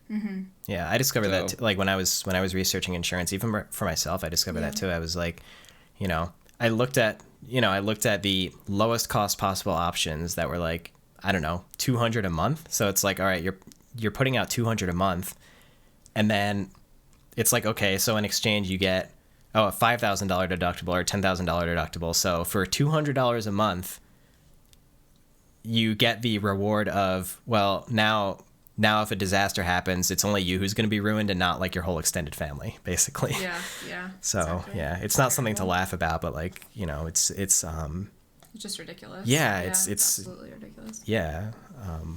So yeah, and that's the situation that you're right. Like if you're if you are dependent on your employment for any reasonable insurance plan, then when something like this happens, and everyone across, like, millions and millions of people are getting laid off, like, what's going to happen, basically. Yeah. So they have no income, and they also don't have an insurance anymore. Yeah. So, how they're going to get the treatment or preventative care that they need. Mm-hmm. Yep. Yeah. It's just, it's sad. It's sad all around. And I wish I had like a glimmer of hope or something good. Be like, well, here's a reason to have faith will be done. But right now there's just nothing here. There's the cries of the American people are falling on deaf ears. You got Senate having recess, not having anything happen. Republicans' edition of version 2 Corona bill continues to benefit massive corporations, and there's like no talk of any real legitimate aid for the workers. They're just telling you, get over it, get back to work. No coronavirus check too, which even then that was inadequate because that was intended to last 10 weeks, which is comical. Mm-hmm. With meanwhile rent being forlorn. So just like, some people are going to have a really rude awakening here right now. Yeah. I remember hearing studies that like it was a really bad number. It was like something like 40% of renters in New York City did not pay or were late for July.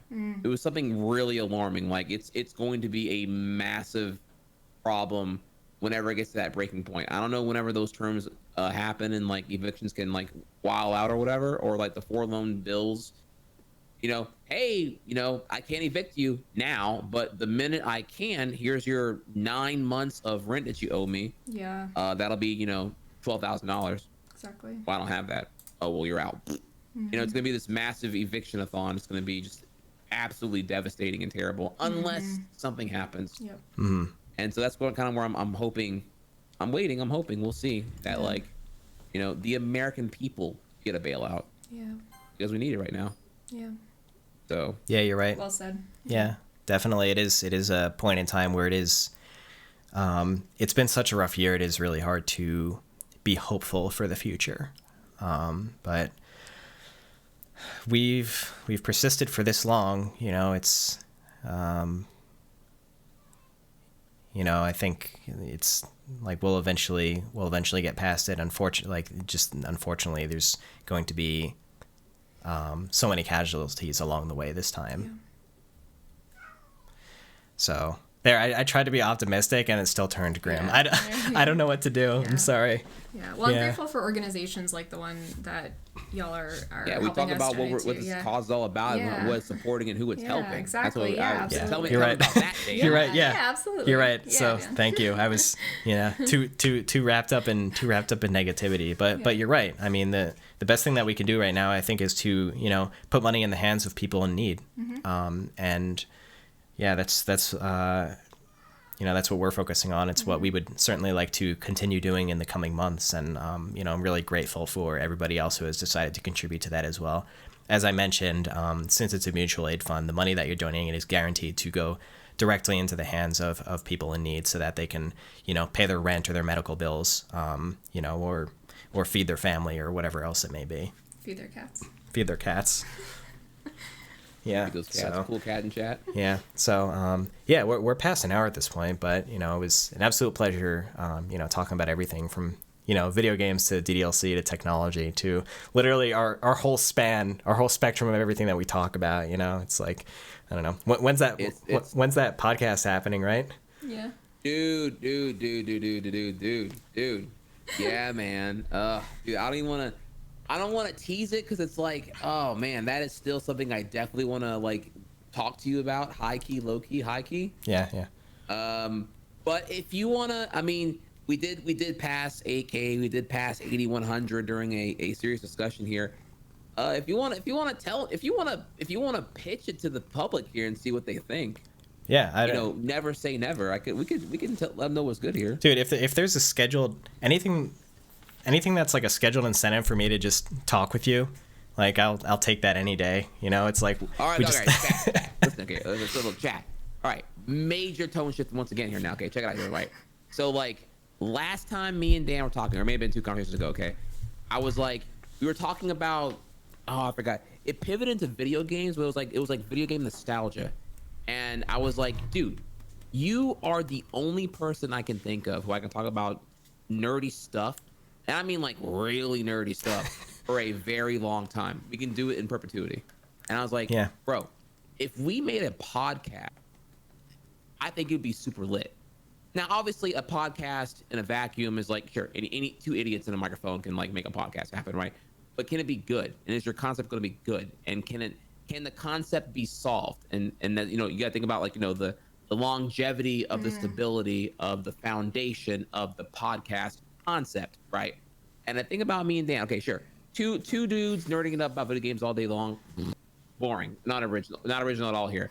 However, the idea I had, or the idea that we talked about, was, what if it was me and Dan nerding out about video games, specifically this week/month in video games? Okay, right? So we're covering like what came out this week, what was released, what we think of the games, what's our impression from what we know so far, did we play it or not, right? Still boring, I get you, right?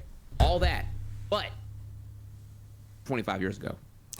Like so we literally go back to like September 1995, and we just cover all the stuff then. You know, PS1 just dropped last month, $299. Sega Saturn came out 3 months ago, $399. Holy crap, dude. N64 is coming out next year. They're delayed because Ultra 64 is still waiting on the Silicon graphics to finalize and all that here. People still defending the Atari Jaguar.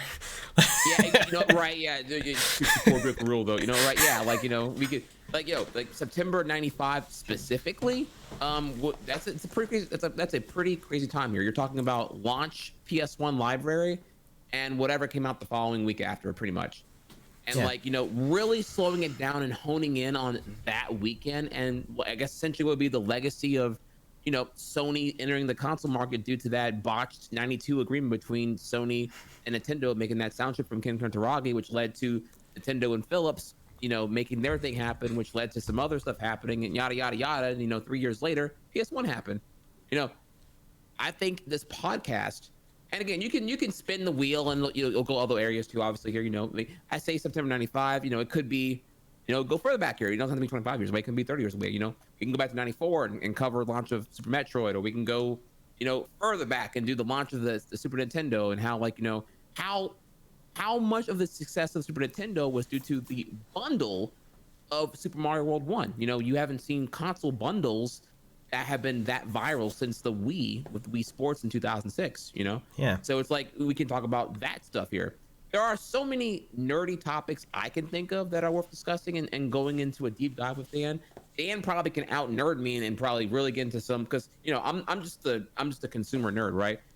Dan's the game developer, so he can come at you with the 5-head game dev insight. I'm just like, dude, we can just like mentally, you know, beat off each other's, you know, whatever, like, antenna dicks, or I don't know. I'm sorry, I don't know. But like, I don't know, like, you know, and just like, you know, and we just, you know, a 2-hour podcast happens like that. Yeah. You know what I'm saying? So yeah, exactly. I don't know how much y'all think that is viable, but that is the idea that I think is worth exploring at some point in the future here. Yeah, so absolutely. What do you think, Dan? I mean, I have such a passion for retro hardware, like, you know, video game history, all of that. Like, you would not believe just some of the you know, some of these periods of time, like surrounding releases or other like drama going on in the industry that like have effects up to this very day, you know, like things that literally shaped our game industry as we know it. And those things are just, it's so much fun to either reflect on those things or inform people of like some of the crazy stuff that's happened. You know what I mean? Like, you know, anything from like the format wars that led to the prevalence of Blu-ray back to what were the groundbreaking court cases that led to laws surrounding things like video games and copyright protection? Why are you allowed to make a platformer and not get sued by Nintendo because they made Super Mario Brothers first? Why is that? Well, just for example, well, it's because there was this little Commodore 64 platformer called the Great Gianna Sisters, literally a rip-off of Super Mario Brothers, that actually went to court over Nintendo, and they won. And it was ruled that the rules to a video game are not copyrightable. So now you can make your own Tetris clone, you can make your Mario clone, and you're free to do that. So that one court case, because of this one tiny couple of people who made this Mario clone, ended up reshaping video game history. It's these sorts of things that I would just did not know that. Holy crap! Love for the opportunity to just nerd out about, and just the sorts of topics where you can hear the passion in my voice, and I just love being able to transfer that to other people and get them into it as well. So that's what sells it for me. And you and I are just really good at bouncing off each other like that, and we always come up with the most interesting stuff to talk about. Yeah. So yeah, it sounds like the Dan Hex podcast is what they're calling it right now. But yeah, y'all, stay tuned. I mean, that gave me some mushy gushy reassurance and validation right there. Apparently, that is it's not a terrible idea. Mm-hmm. And what I like about it is it can't be solved. We can never be out of things, because we would always just start with well, let's see what happened this weekend in gaming. Yeah. 25 years ago, and then just kind of pre-organize where we would pivot, because of whatever happened 25 years ago may reflect on what's happening now. Yeah, there's so much. You never solve it. There's always more lore to talk about, right? Mm-hmm. It's not like gaming is archived in a dead hobby. It's bigger than ever right now. So yeah, it's so much fun to talk about, and if we do have the chance to do that in the future, then I would totally love it. So yeah, thanks for giving us the opportunity to pitch that. Wait, I got a phone call. I got a phone call here. Wait. Hello. Yes, Spotify? Oh, really? Oh, yeah. Oh, you're looking for an expansion on some gaming podcasts now, you say? Well, I mean, you don't have to offer me Joe Rogan numbers here. I mean, I can definitely, if you want gaming content, I got you. I got the. Have you ever played the Glitter's Club? I mean, it's not played it. It's in Spencer's, the merch. It won Game of the Year. Oh my God, y'all are boomers. Okay, look, call me back whenever y'all are cultured. Okay, we'll figure it out. Okay, all right, thanks. Oh my God. All right, I'm sorry. It's okay. Please send my regards to Joe Spotify. Thank you. All right, you got it, bro. Oh my God, that was too good. That was too good. Oh my God. Yeah. It was so great having you on. This was so much fun, and it was informative as well. So I'm really glad that again, despite you being busy today, I'm really glad that you made the chance this evening to do so. And I think it was a really great thing to do toward the end of the stream. We're just chilling and doing what we do best. Feels great to have some of that charisma present itself during this fundraiser event as well. Oh, no, dude, the pleasure's all mine, bro. Dude, you are killing it. You are killing it. I'm your biggest fan, dude. Keep it up, man. Oh, thanks so much. Well, I'm your biggest fan too. So we'll take that into the private chat later. But it was again, so glad we got to do this, and we'll definitely be in touch. We'll talk more and see what sorts of other neat stuff we might want to do together in the future. Yeah. Awesome. All right. Awesome. Well, yeah. All right. Well, thank you so much. Thank you for inviting me. I think I will take my leave at that point here. Yeah. And I just want to, before I go here, just want to say a big shout out here to Natsuki's best girl. Get over it, boys. Later. Oh my! He just pieced out. He just pieced out. Oh my God! What a twist! Yeah, what a twist at the end there. I can't believe it. Oh man, what a guy! Trihex is just so great, isn't he? Yeah. It's the best. The best. Yeah. Okay.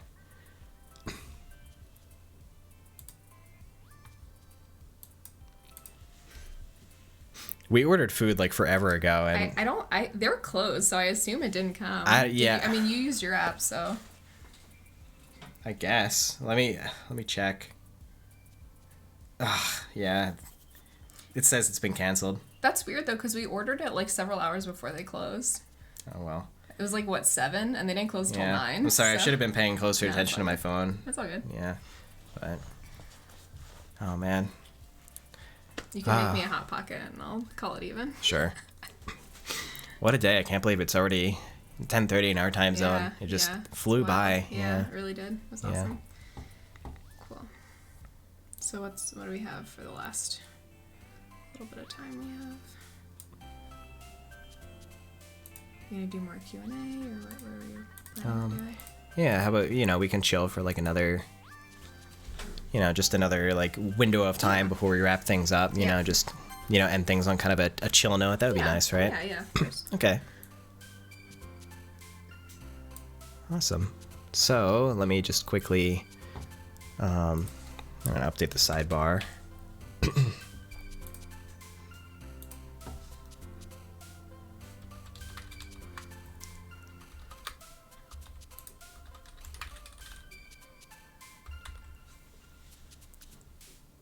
We're chilling.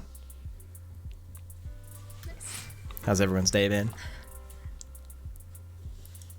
So let me I missed like a number of donations during talking with Trihex, so I apologize for that. Thank you Atomic VR for the $5.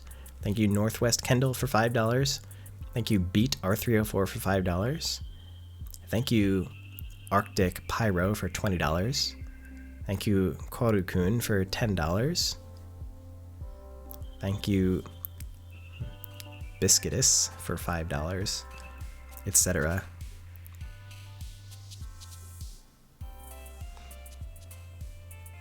Over $8,000, so exciting. That's amazing. Yeah. That's so good. Yeah. And I figure that, I should mention now that I plan on contributing $2,000 myself to this fund. So, with that, we can say that the total is over $10,000. Hooray. So, not much fanfare around that, but like, Okay. we're just, I don't know, a couple of nerds like sitting in the basement here. So, that's what it is. But yeah, I, would never want to do something like this without contributing, a fair amount myself as well. So, yeah.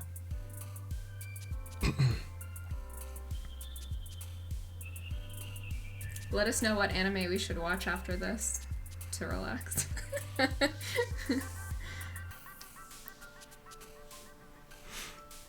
Unless you're like, no, I'm going to bed. Thanks for the $5, Pasta Boy. Pasta boy.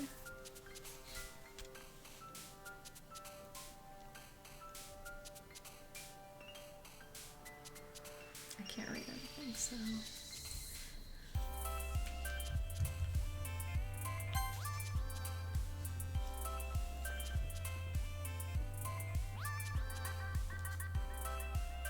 Thank you, Elise Flower, for the $20. I have heard of Petscop, actually. So I didn't look too much into it. I saw one of the initial videos on it, or part of the video, and yeah, it seemed really intriguing. And I can totally see why there would be a overlap between fans of DDLC and fans of Petscop. Looks like something that like a lot of thought went into. Trihex, $104.20. Amazing. Thank you so much for dropping that. That's awesome. I'll be in the chat chilling with my Natsuki plush. Oh my god. Oh my gosh. Amazing. Appreciate it. Much love. Hey, we can have cake if we don't have this since I don't have dinner. Oh man. I don't think I'm ready to like eat Yeah, I cake. I know, haven't had know, anything same, all I day. know, I want real same. food. Yeah. I haven't played any DDLC mods. I talked about that a little bit earlier, but I like to, like enable the fan community scene to produce their own content, but also keep a respectful distance as a creator so that there's no, like strange things coming from my involvement in any way.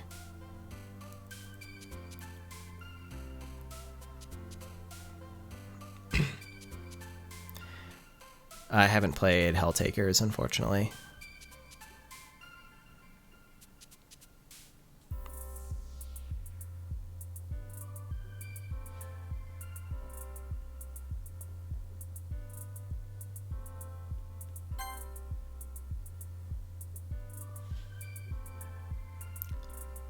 Thank you for the $5. 3B, please. Thank you for the $5, Gamer Boy. I am tangentially familiar with Toteno, mostly because it was like, brought up every now and then, it was like around the context of DDLC, but I never like became very familiar with it. You know, there was one point at which I watched like the, you know, that famous scene on YouTube, like the, you know, the sort of fourth wall breaking thing. But my impression has always been that like it was just a very different game with different focuses. And so, you know, I understand that like the fourth wall breaking element causes people to draw parallels, but like that in a vacuum of like, you know, character breaking the fourth wall and wanting to interact with the player is like, you know, has probably been done many, many times. But yeah, in the visual novel space, I can like understand why people would like draw parallels, but yeah, ultimately like it wasn't one of DDLC's inspirations because I just like wasn't familiar with it until later on.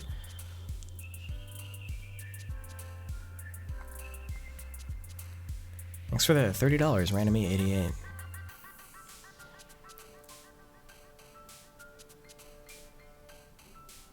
Oh, I haven't seen JoJo, I'm sorry, so I can't answer your question.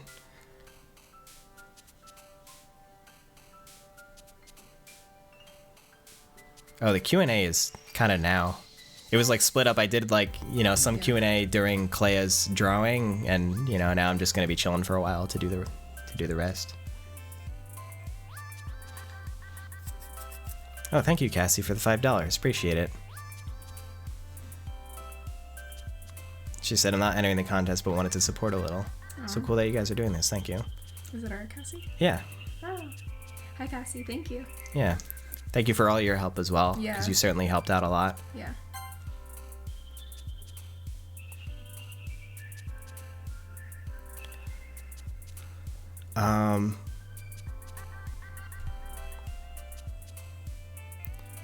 Changing Monica's Act 3 dialogue about depression in high school. So I think it was a while ago, but I think I wanted to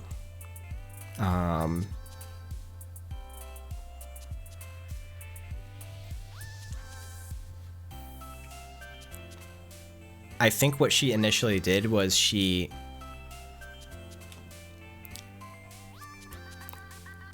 I think I evaluated that I may have accidentally made her like be dismissive of people who might be experiencing depression, but just show it differently.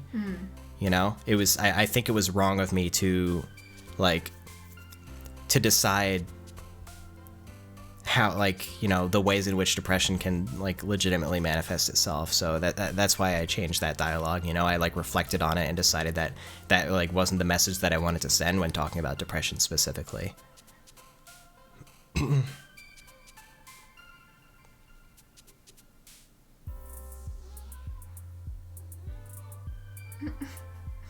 Yes. She's like, where's my dinner? Where's my dinner, Rika? Thanks for the $10, Dennis 1080.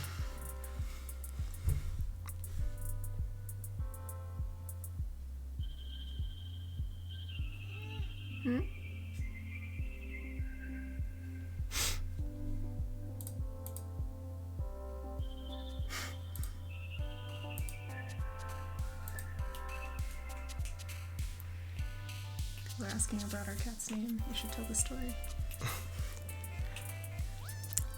What are my opinions on Fate Stay Night? Sorry. Do you want to leave the room? No. Oh yeah, I have a funny story about School Live or School Live, however you want to pronounce it. So I'll get to Fate Stay Night in a second, but yeah. That was actually a obscure fact that I had in mind that I didn't get the chance to share. But in the first chapter, when the characters are talking about horror, like when Yuri said that she's taken up horror recently, I think so. One of the characters, whether it was Yuri or somebody else, like brought up Stephen King, and then a few months before DDLC came out, I watched School Live, and one of the characters like actually carries around like a Stephen King book, or is like reading a Stephen King book, and that show is also like subversive in the sense that like through the first episode it like has a normal slice of life feel, but then at the very end they like reveal this huge twist that kind of turns it into like a disturbing experience. And I saw that and I was like, oh my god, like people are gonna think that I copied School Life because gosh. it's like the Stephen King. So Yeah. so after I saw that, I actually like removed the reference from DDLC dang. because I was afraid that people would think that I like copied it. Yeah, Oh my gosh. yeah. So that's my fact about that. Yeah. So Fate Stay Night. So go on a tangent about Yume Nikki. I would love to. I got to talk about Fate Stay Night first, though. So my first oh my god, my first visual novel was Tsukihime, and I was like really emotionally invested and really attached to it. That was also made by Type Moon. You know, it was the visual novel they made before Fate Stay Night. So after Tsukihime, I knew that Fate Stay Night was like the big one, you know. And so it's like I love Tsukihime a lot, and so it makes sense to like go to the next Type Moon visual novel. So I did, and I very much enjoyed it, like start to finish. You know, like I read all 3 storylines, and there were things that I didn't like as much about it, but overall it was really like it was very like thrilling and engaging. Just like the premise behind it was really cool. You know, the action was really cool. I found that after sitting back and evaluating my feelings on Tsukihime and Fate Stay Night, I decided that I liked Tsukihime more because there was so much focus on the characters in Tsukihime, and I felt like there was focus on that in Fate Stay Night to an extent, but in some other cases it like took more of a backseat because there was so much more, I don't know, like plot and story progression that was required in Fate Stay Night, and action, of course, that sort of pushed the focus a little bit in that direction. And one of the reasons that I loved Tsukihime so much was that there was a lot of tragic intertwining character relationships. So I think that was the element that I was missing from Fate Stay Night. Overall I enjoyed it quite a bit. I watched the Unlimited Blade Works anime, watched the 2 Heaven's Feel movies that have come out so far. So yeah, as I mentioned, there are some things that I have mixed feelings on, like just some of the character development. I'm not sure like how I feel about it, and I think that's pretty common for Fate Stay Night. Like Shiro is a very dividing character. I found that people either really like him or they just cannot stand him as a character, and so it's like I totally understand that perspective. He's very divisive, but the Heaven's Feel movies are my favorite adaptation of Fate Stay Night because the atmosphere is, maybe because it's more reminiscent of Tsukihime, it has that feel, it has that grim, like dreary Type Moon, like sort of tragic atmosphere that I feel like I've been missing for so long, so I really love the Heaven's Feel movies because of that. It's like they pull out all the stops, so that's my general position on Fate Stay Night and how I feel about it. Let's see. Have I played? Yeah, I've played a lot of Sonic games. I was really big on Sonic Adventure 2 growing up. Still love that game. Incredible soundtrack.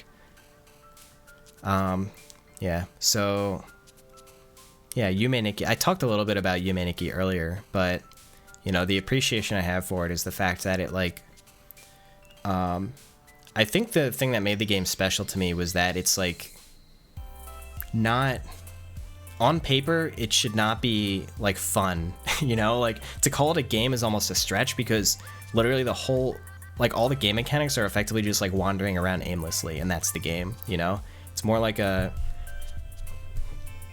it's like an interactive artwork, and I think that's why it was so impactful for me, because I really did not play any games that were sort of in that territory before, and so it just further demonstrated like how interactive media is able to have emotional power on you in like unique and unexpected ways. That's really what Yume Nikki did for me.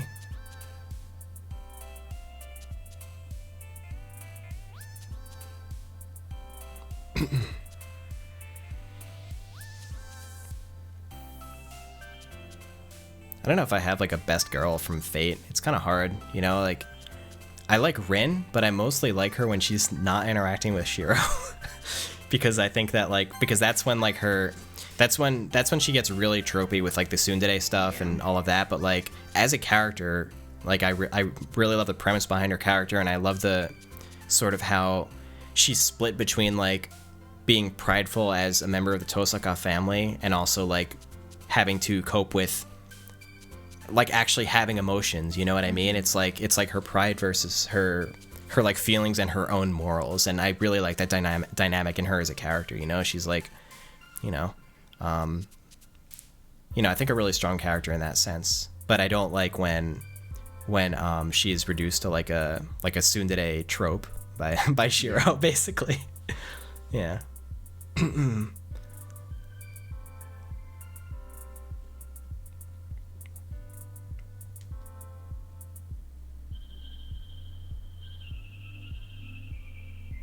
Oh, thanks for the $20, Phoenix. Appreciate it. Killer Haley, I have not seen Paprika. Thanks for that $5. Hitari Hitalia. You discovered DDLC through Silva Gunner. That's great. That's actually, I have to say that is a first. I haven't heard anyone actually discover DDLC through Silva Gunner before. So that's pretty great. Thank you for sharing. Thanks for the $10, Stefan.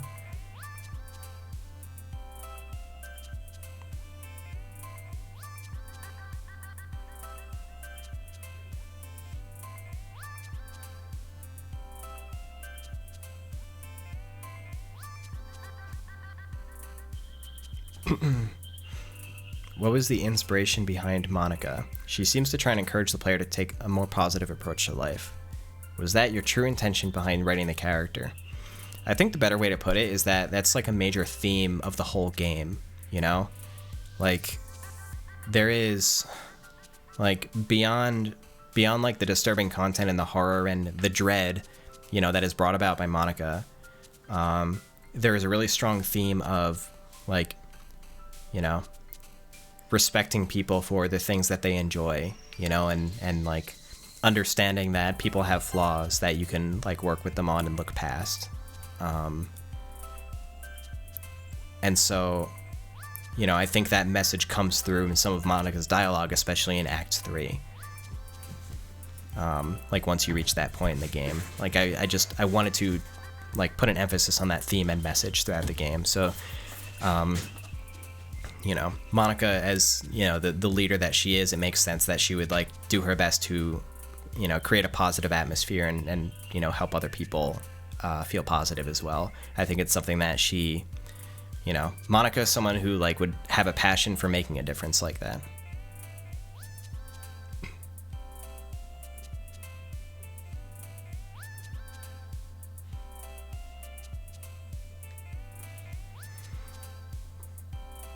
Who wins in a space battle, the Bebop or the Outlaw Star?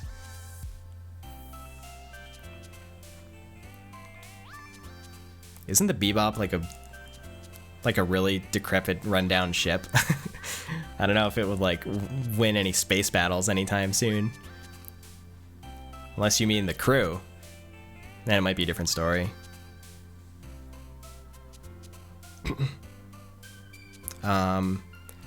What inspired Yuri's character and the dichotomy between her Act 1 and Act 2 personalities? Yuri is a character who spends a lot of time in her own head, and she's so reserved because she's afraid of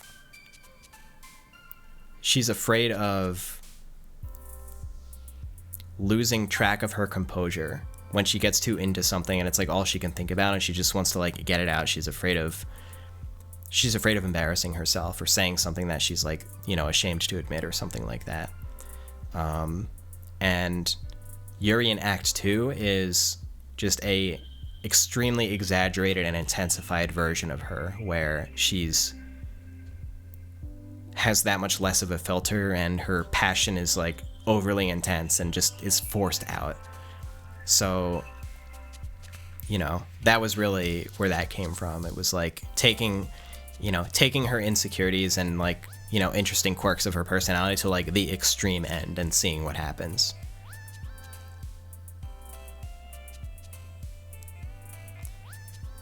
It's Cedric. Cedric? Yeah. Cedric donated $10. Thank you so much. I'm really glad that you could make it. It's always a pleasure when I manage to run into you. The last time was when I gave a talk at Rutgers University, and I didn't really get a chance to hang out, but Cedric just like popped in out of nowhere, and I was like, oh my god, this is awesome. Yeah. I'll come back for Cedric. Hey, Cedric. Thanks for the $20, Takoda. Thanks so much.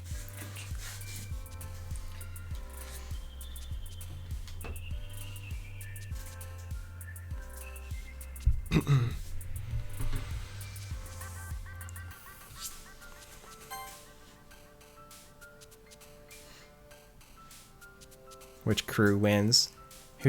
What's the Outlaw Star from again? I like the ship. I don't think I haven't actually. I made you donate an extra $1 to ask that question, but I don't think I've watched whatever series the Outlaw Star is featured in. But I did watch Cowboy Bebop. I did not play Fate Hollow Ataraxia, actually.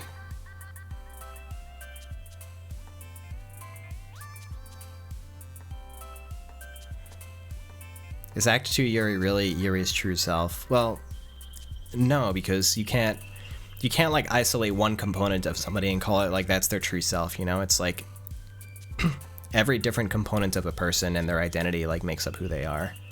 And so, you know, that's something you have to take into consideration in the game as well. It's like it is like people ask me like what is the quote real DDLC universe, you know? Like which of these characters' struggles are real and which are like a result of Monika's tampering. Well, I think the point is that like the characters are so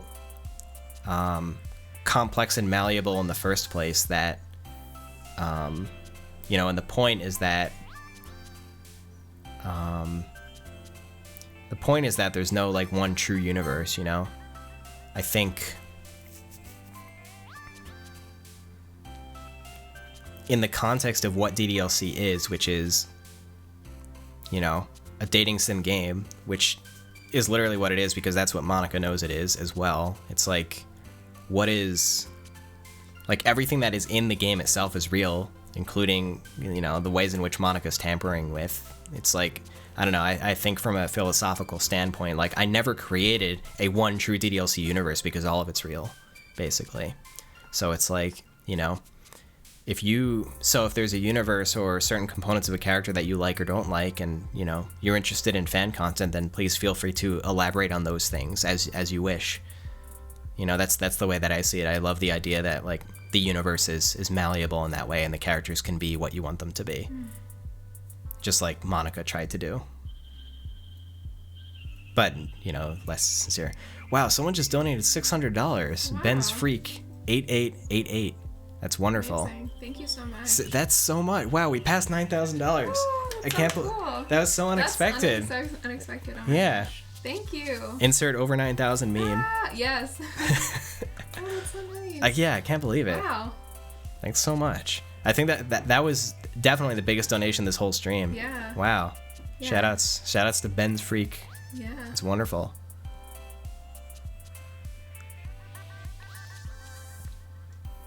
How exciting. That's so cool. Yeah, I'm glad we had this chill time now. Yeah, me too. Yeah, that's great. So awesome.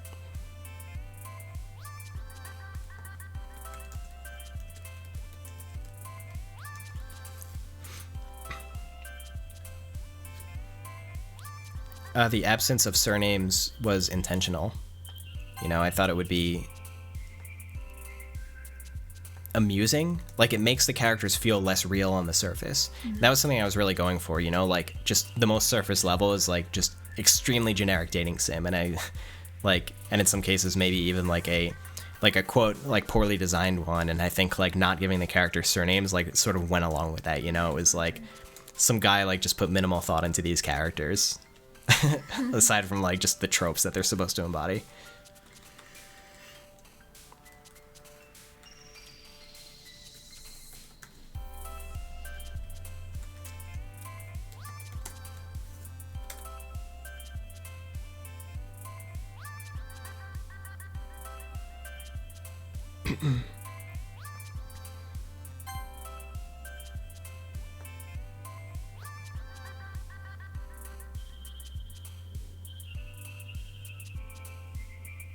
Does she eat squid? Monica.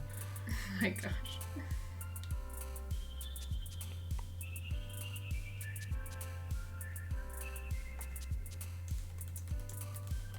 I never gave the characters kanji either. You know, it's like a...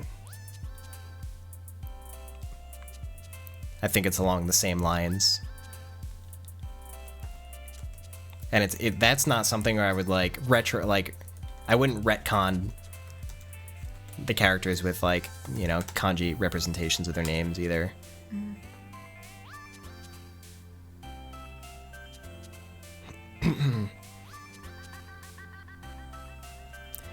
I didn't cut anything from the game that I thought was too disturbing, no.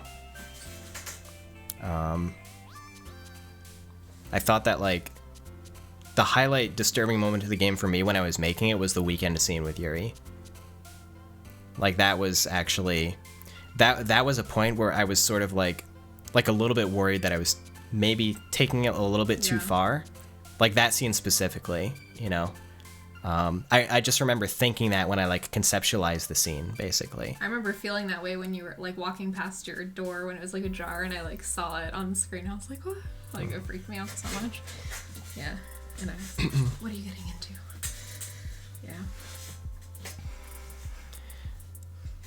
Yeah. There weren't any scenes that were cut from DDLC. It was like pretty thoroughly planned in advance.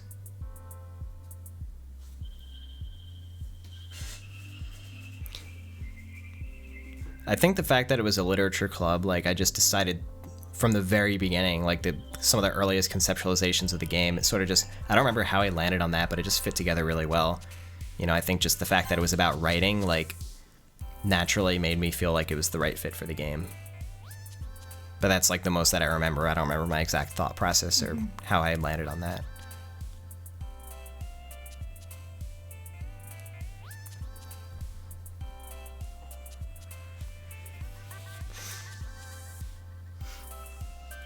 I think it would be wrong to like have regrets from DDLC, you know? It's like if I made DDLC today instead of, you know, 4 years ago, then there would be things that are different about it, of course, but I think that goes for all art because people grow and change as people. And so, you know, if you can look back on something that you made and feel like you could have either done something better or you could have gotten a message across differently or you could have avoided like this, I don't know, certain scenario, like, then I think that means that like you've, you know, grown as a person since then and it's something that you can feel positive about instead. That's kind of how I feel about it.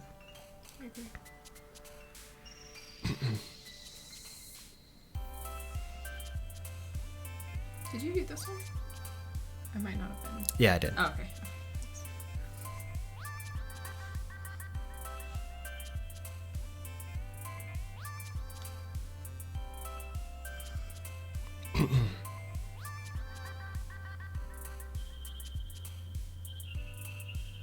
You never answered the Rika name question. Oh, I'm sorry. It's okay. No, someone just asked like what your cat's name was. Yeah. And I was thinking we could, I don't know, give some backstory. Yeah. Our cat is named Rika. Named after Rika from Chunibyo.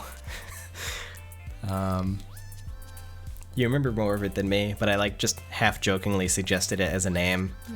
And then it was decided upon partially because, I don't know, she had golden eyes, so it seemed like it kind of fit.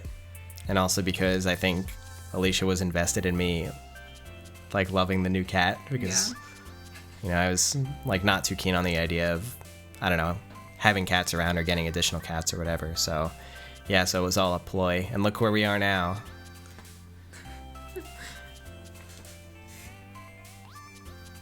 Her personality also matches too. She definitely, like, Rika definitely has Chunibyo.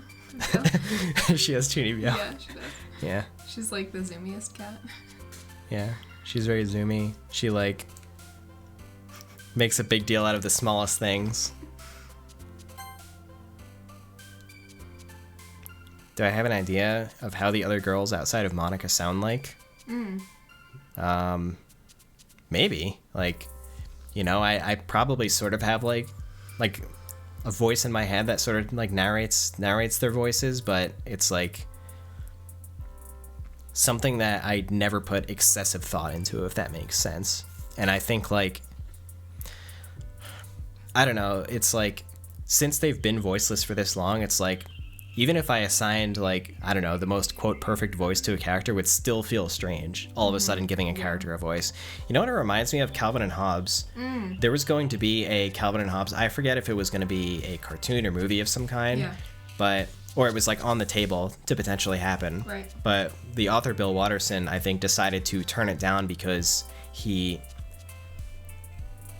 did not like imagining the characters having voices, and he felt like that changed so much about like just their portrayal and, you know, just the shift in that sort of media, I think like made him uncomfortable, and he decided to not go through with it. My facts could be wrong here. This is just kind of what I remember. But yeah, I feel like, you know, that was just like an example, you know, but it, you know, what I mean by that is like having a voiceless versus a voiced character is such a strong distinction that it's not really an easy answer to just decide on like a character's voice. Yeah.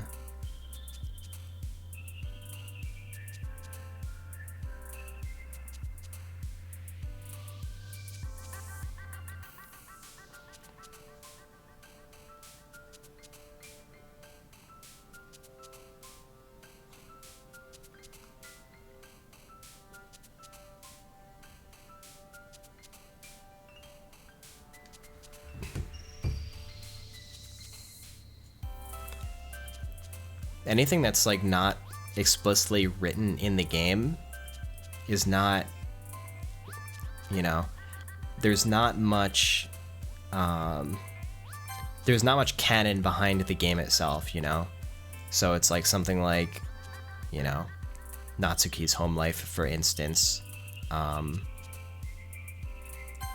It's not something where I can just tell you the answers, because it was one of those malleable components where it's like deliberately ambiguous on like, is this something that like how much of a role is Monica playing in this sort of modification, you know? Yeah.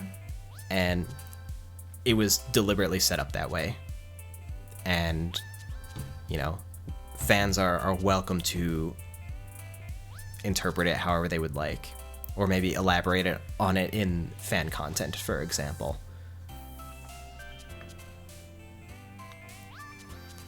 Would I recommend School Live?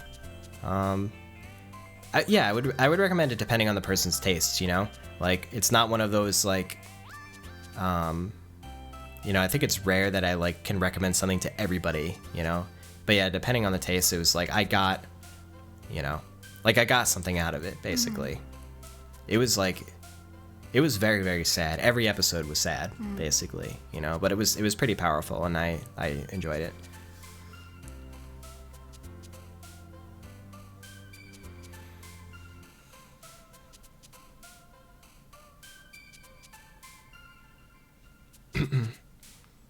Where do I see myself in a couple years?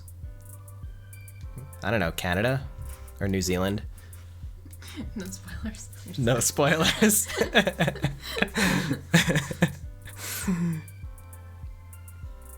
Oh, I saw Your Name. It was wonderful. I also saw Weathering with You.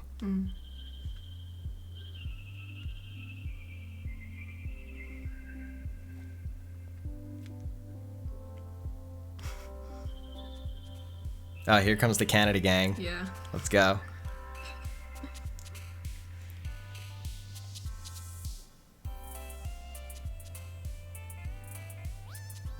I'm ready to give your country my taxes.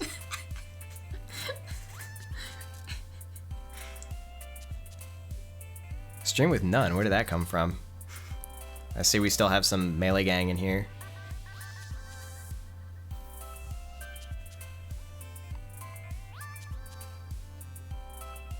What future new games am I looking forward to? Dang, that is a question.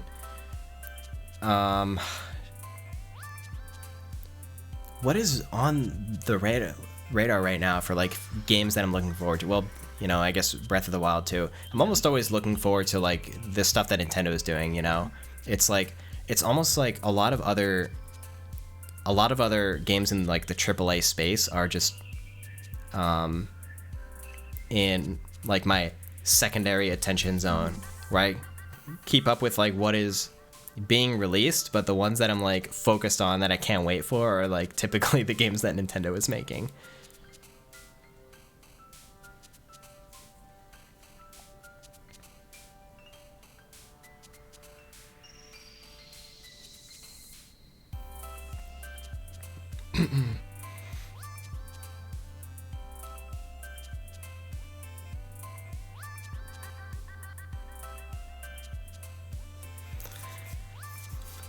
I don't watch any VTubers.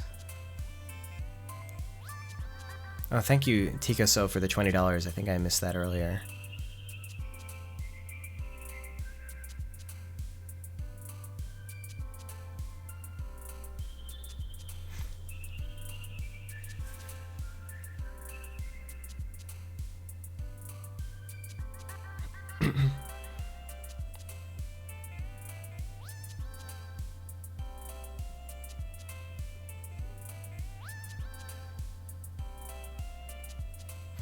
No, it's past 11 in our time. I told myself that that would be the stopping point. I just like lost track of time because it's fun to talk to everybody, you know.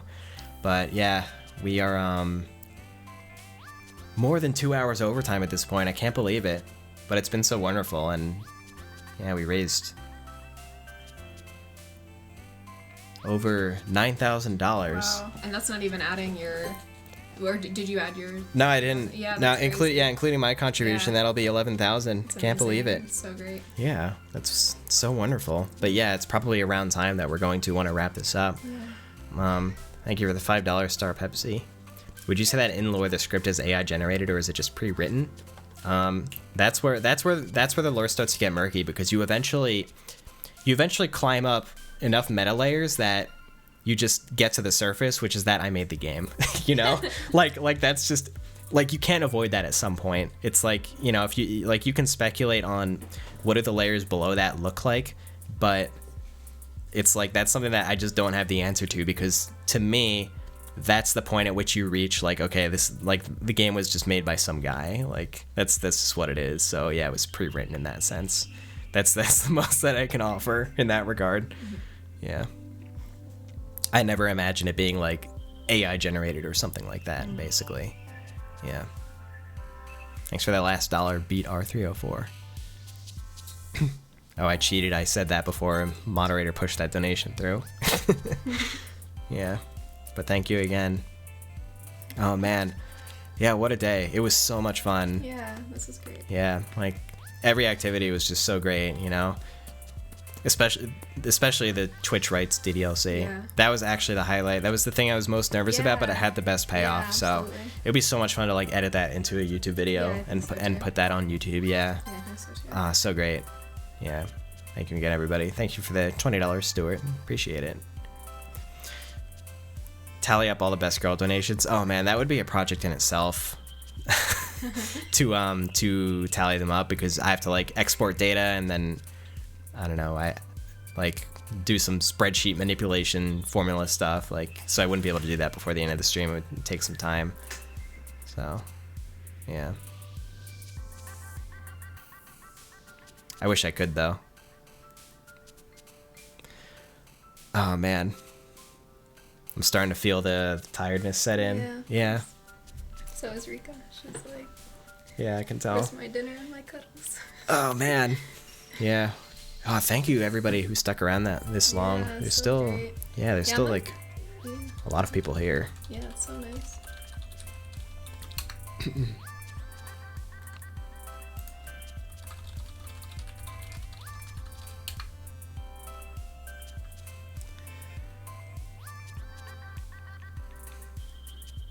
What you thinking? I was seeing if we wanted to like raid somebody. Yeah, that's a good idea. It's just like seeing who is online. Mhm.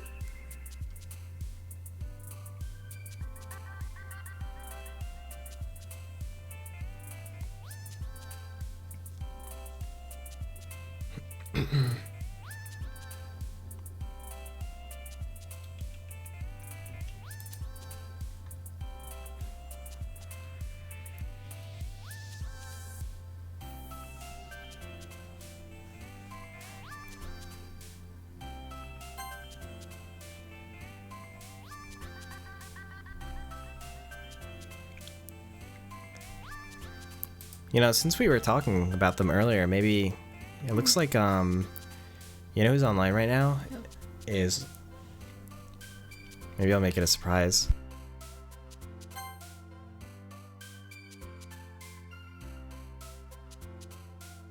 Okay, I think we have a good raid target. Clea, thank you for the $50. Yeah. The last second $50. Appreciate it. So thank you. Okay. Here we go. Who's it gonna be? Who's our raid target? Do you have any final words? But that sounds so dramatic. Do I have any final words? We covered everything. I don't know. Just thinking of it. Yeah, you're right. Yeah. Yeah, you're right. Can't believe it's been 3 years at this point. Like it doesn't feel like it because I don't know. The community is so active and wonderful. It's like hard to imagine that a whole 3 years has passed. You know, that's like kind of all I can think about in regards to like the, you know, the fact that it's like the 3-year anniversary. It's unreal. Yeah, I'm so appreciative of everybody. And your continued enthusiasm, you know, and your willingness to contribute to a cause such as this one also means, you know, a whole lot to me. I really can't wait to be able to deliver new stuff to you. Yeah, we're still hard at work on new stuff. I promise. I really promise, and I can't wait to, you know, to eventually be able to show everybody what we've been working on. It'll be wonderful. I think about that moment every day, and that's what keeps me going. And you know, getting closer every day. It is, yeah. So, yeah, really can't wait. You know, as you can imagine, like, you know, COVID and other factors have caused like certain processes to be drawn out a little bit more, and so, you know, it hasn't caused any major problems, but it probably stretched out the timeline by like a few months or something like that, you know, before we can, you know, really proceed. But, you know, things are moving along, I promise. And, you know, I'll announce things when they're ready. And he has you guys in mind, like, every day when thinking about these things. So yeah, I do. Just keep that in mind. Yeah. Always remember. Yeah. Yeah, I pour my heart into this stuff, but it's because all of you inspire me to do so. So, thank you so much.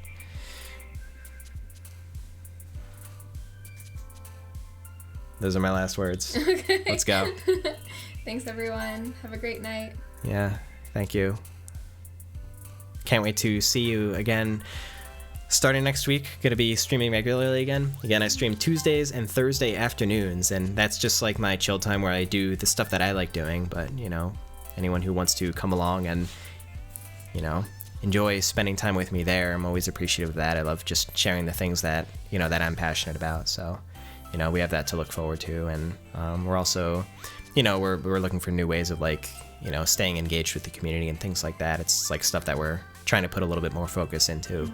You know, just like, you know, improving presence on like social media and blogs and stuff like that. So, you know, I think in that area we'll start to see like a good, like a nice trend upwards in like the coming months. So, yeah, that's what I have to say in that regard. But, you know, I guess what I mean by that is I really hope to see all of you around. I really appreciate you coming here today.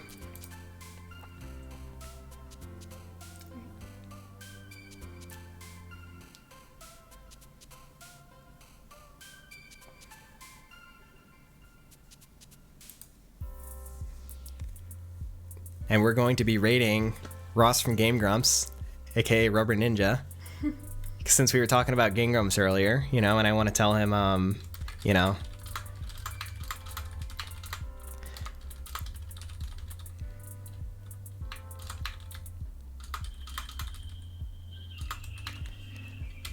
Much love from Dan on DDLC's 3rd anniversary. Hope all is well. Heart. Okay, so that's what we're gonna do. So can't wait. It's gonna be fun. He's a wonderful person. It's so much fun to be around, and he has a great stream. So, you're probably bigger Game Grumps fans than I am. So yeah, who am I saying this to? But yeah, can't wait. Thank you again so much. I, really looking forward to seeing all of you around in the coming weeks. This was such a wonderful 3rd anniversary, but it had to come to an end. So yeah, that's it. Back to normal life after this, starting tomorrow. Yeah, but until next time, have a great night, everybody. Good night. Have a great rest of your week. See you later.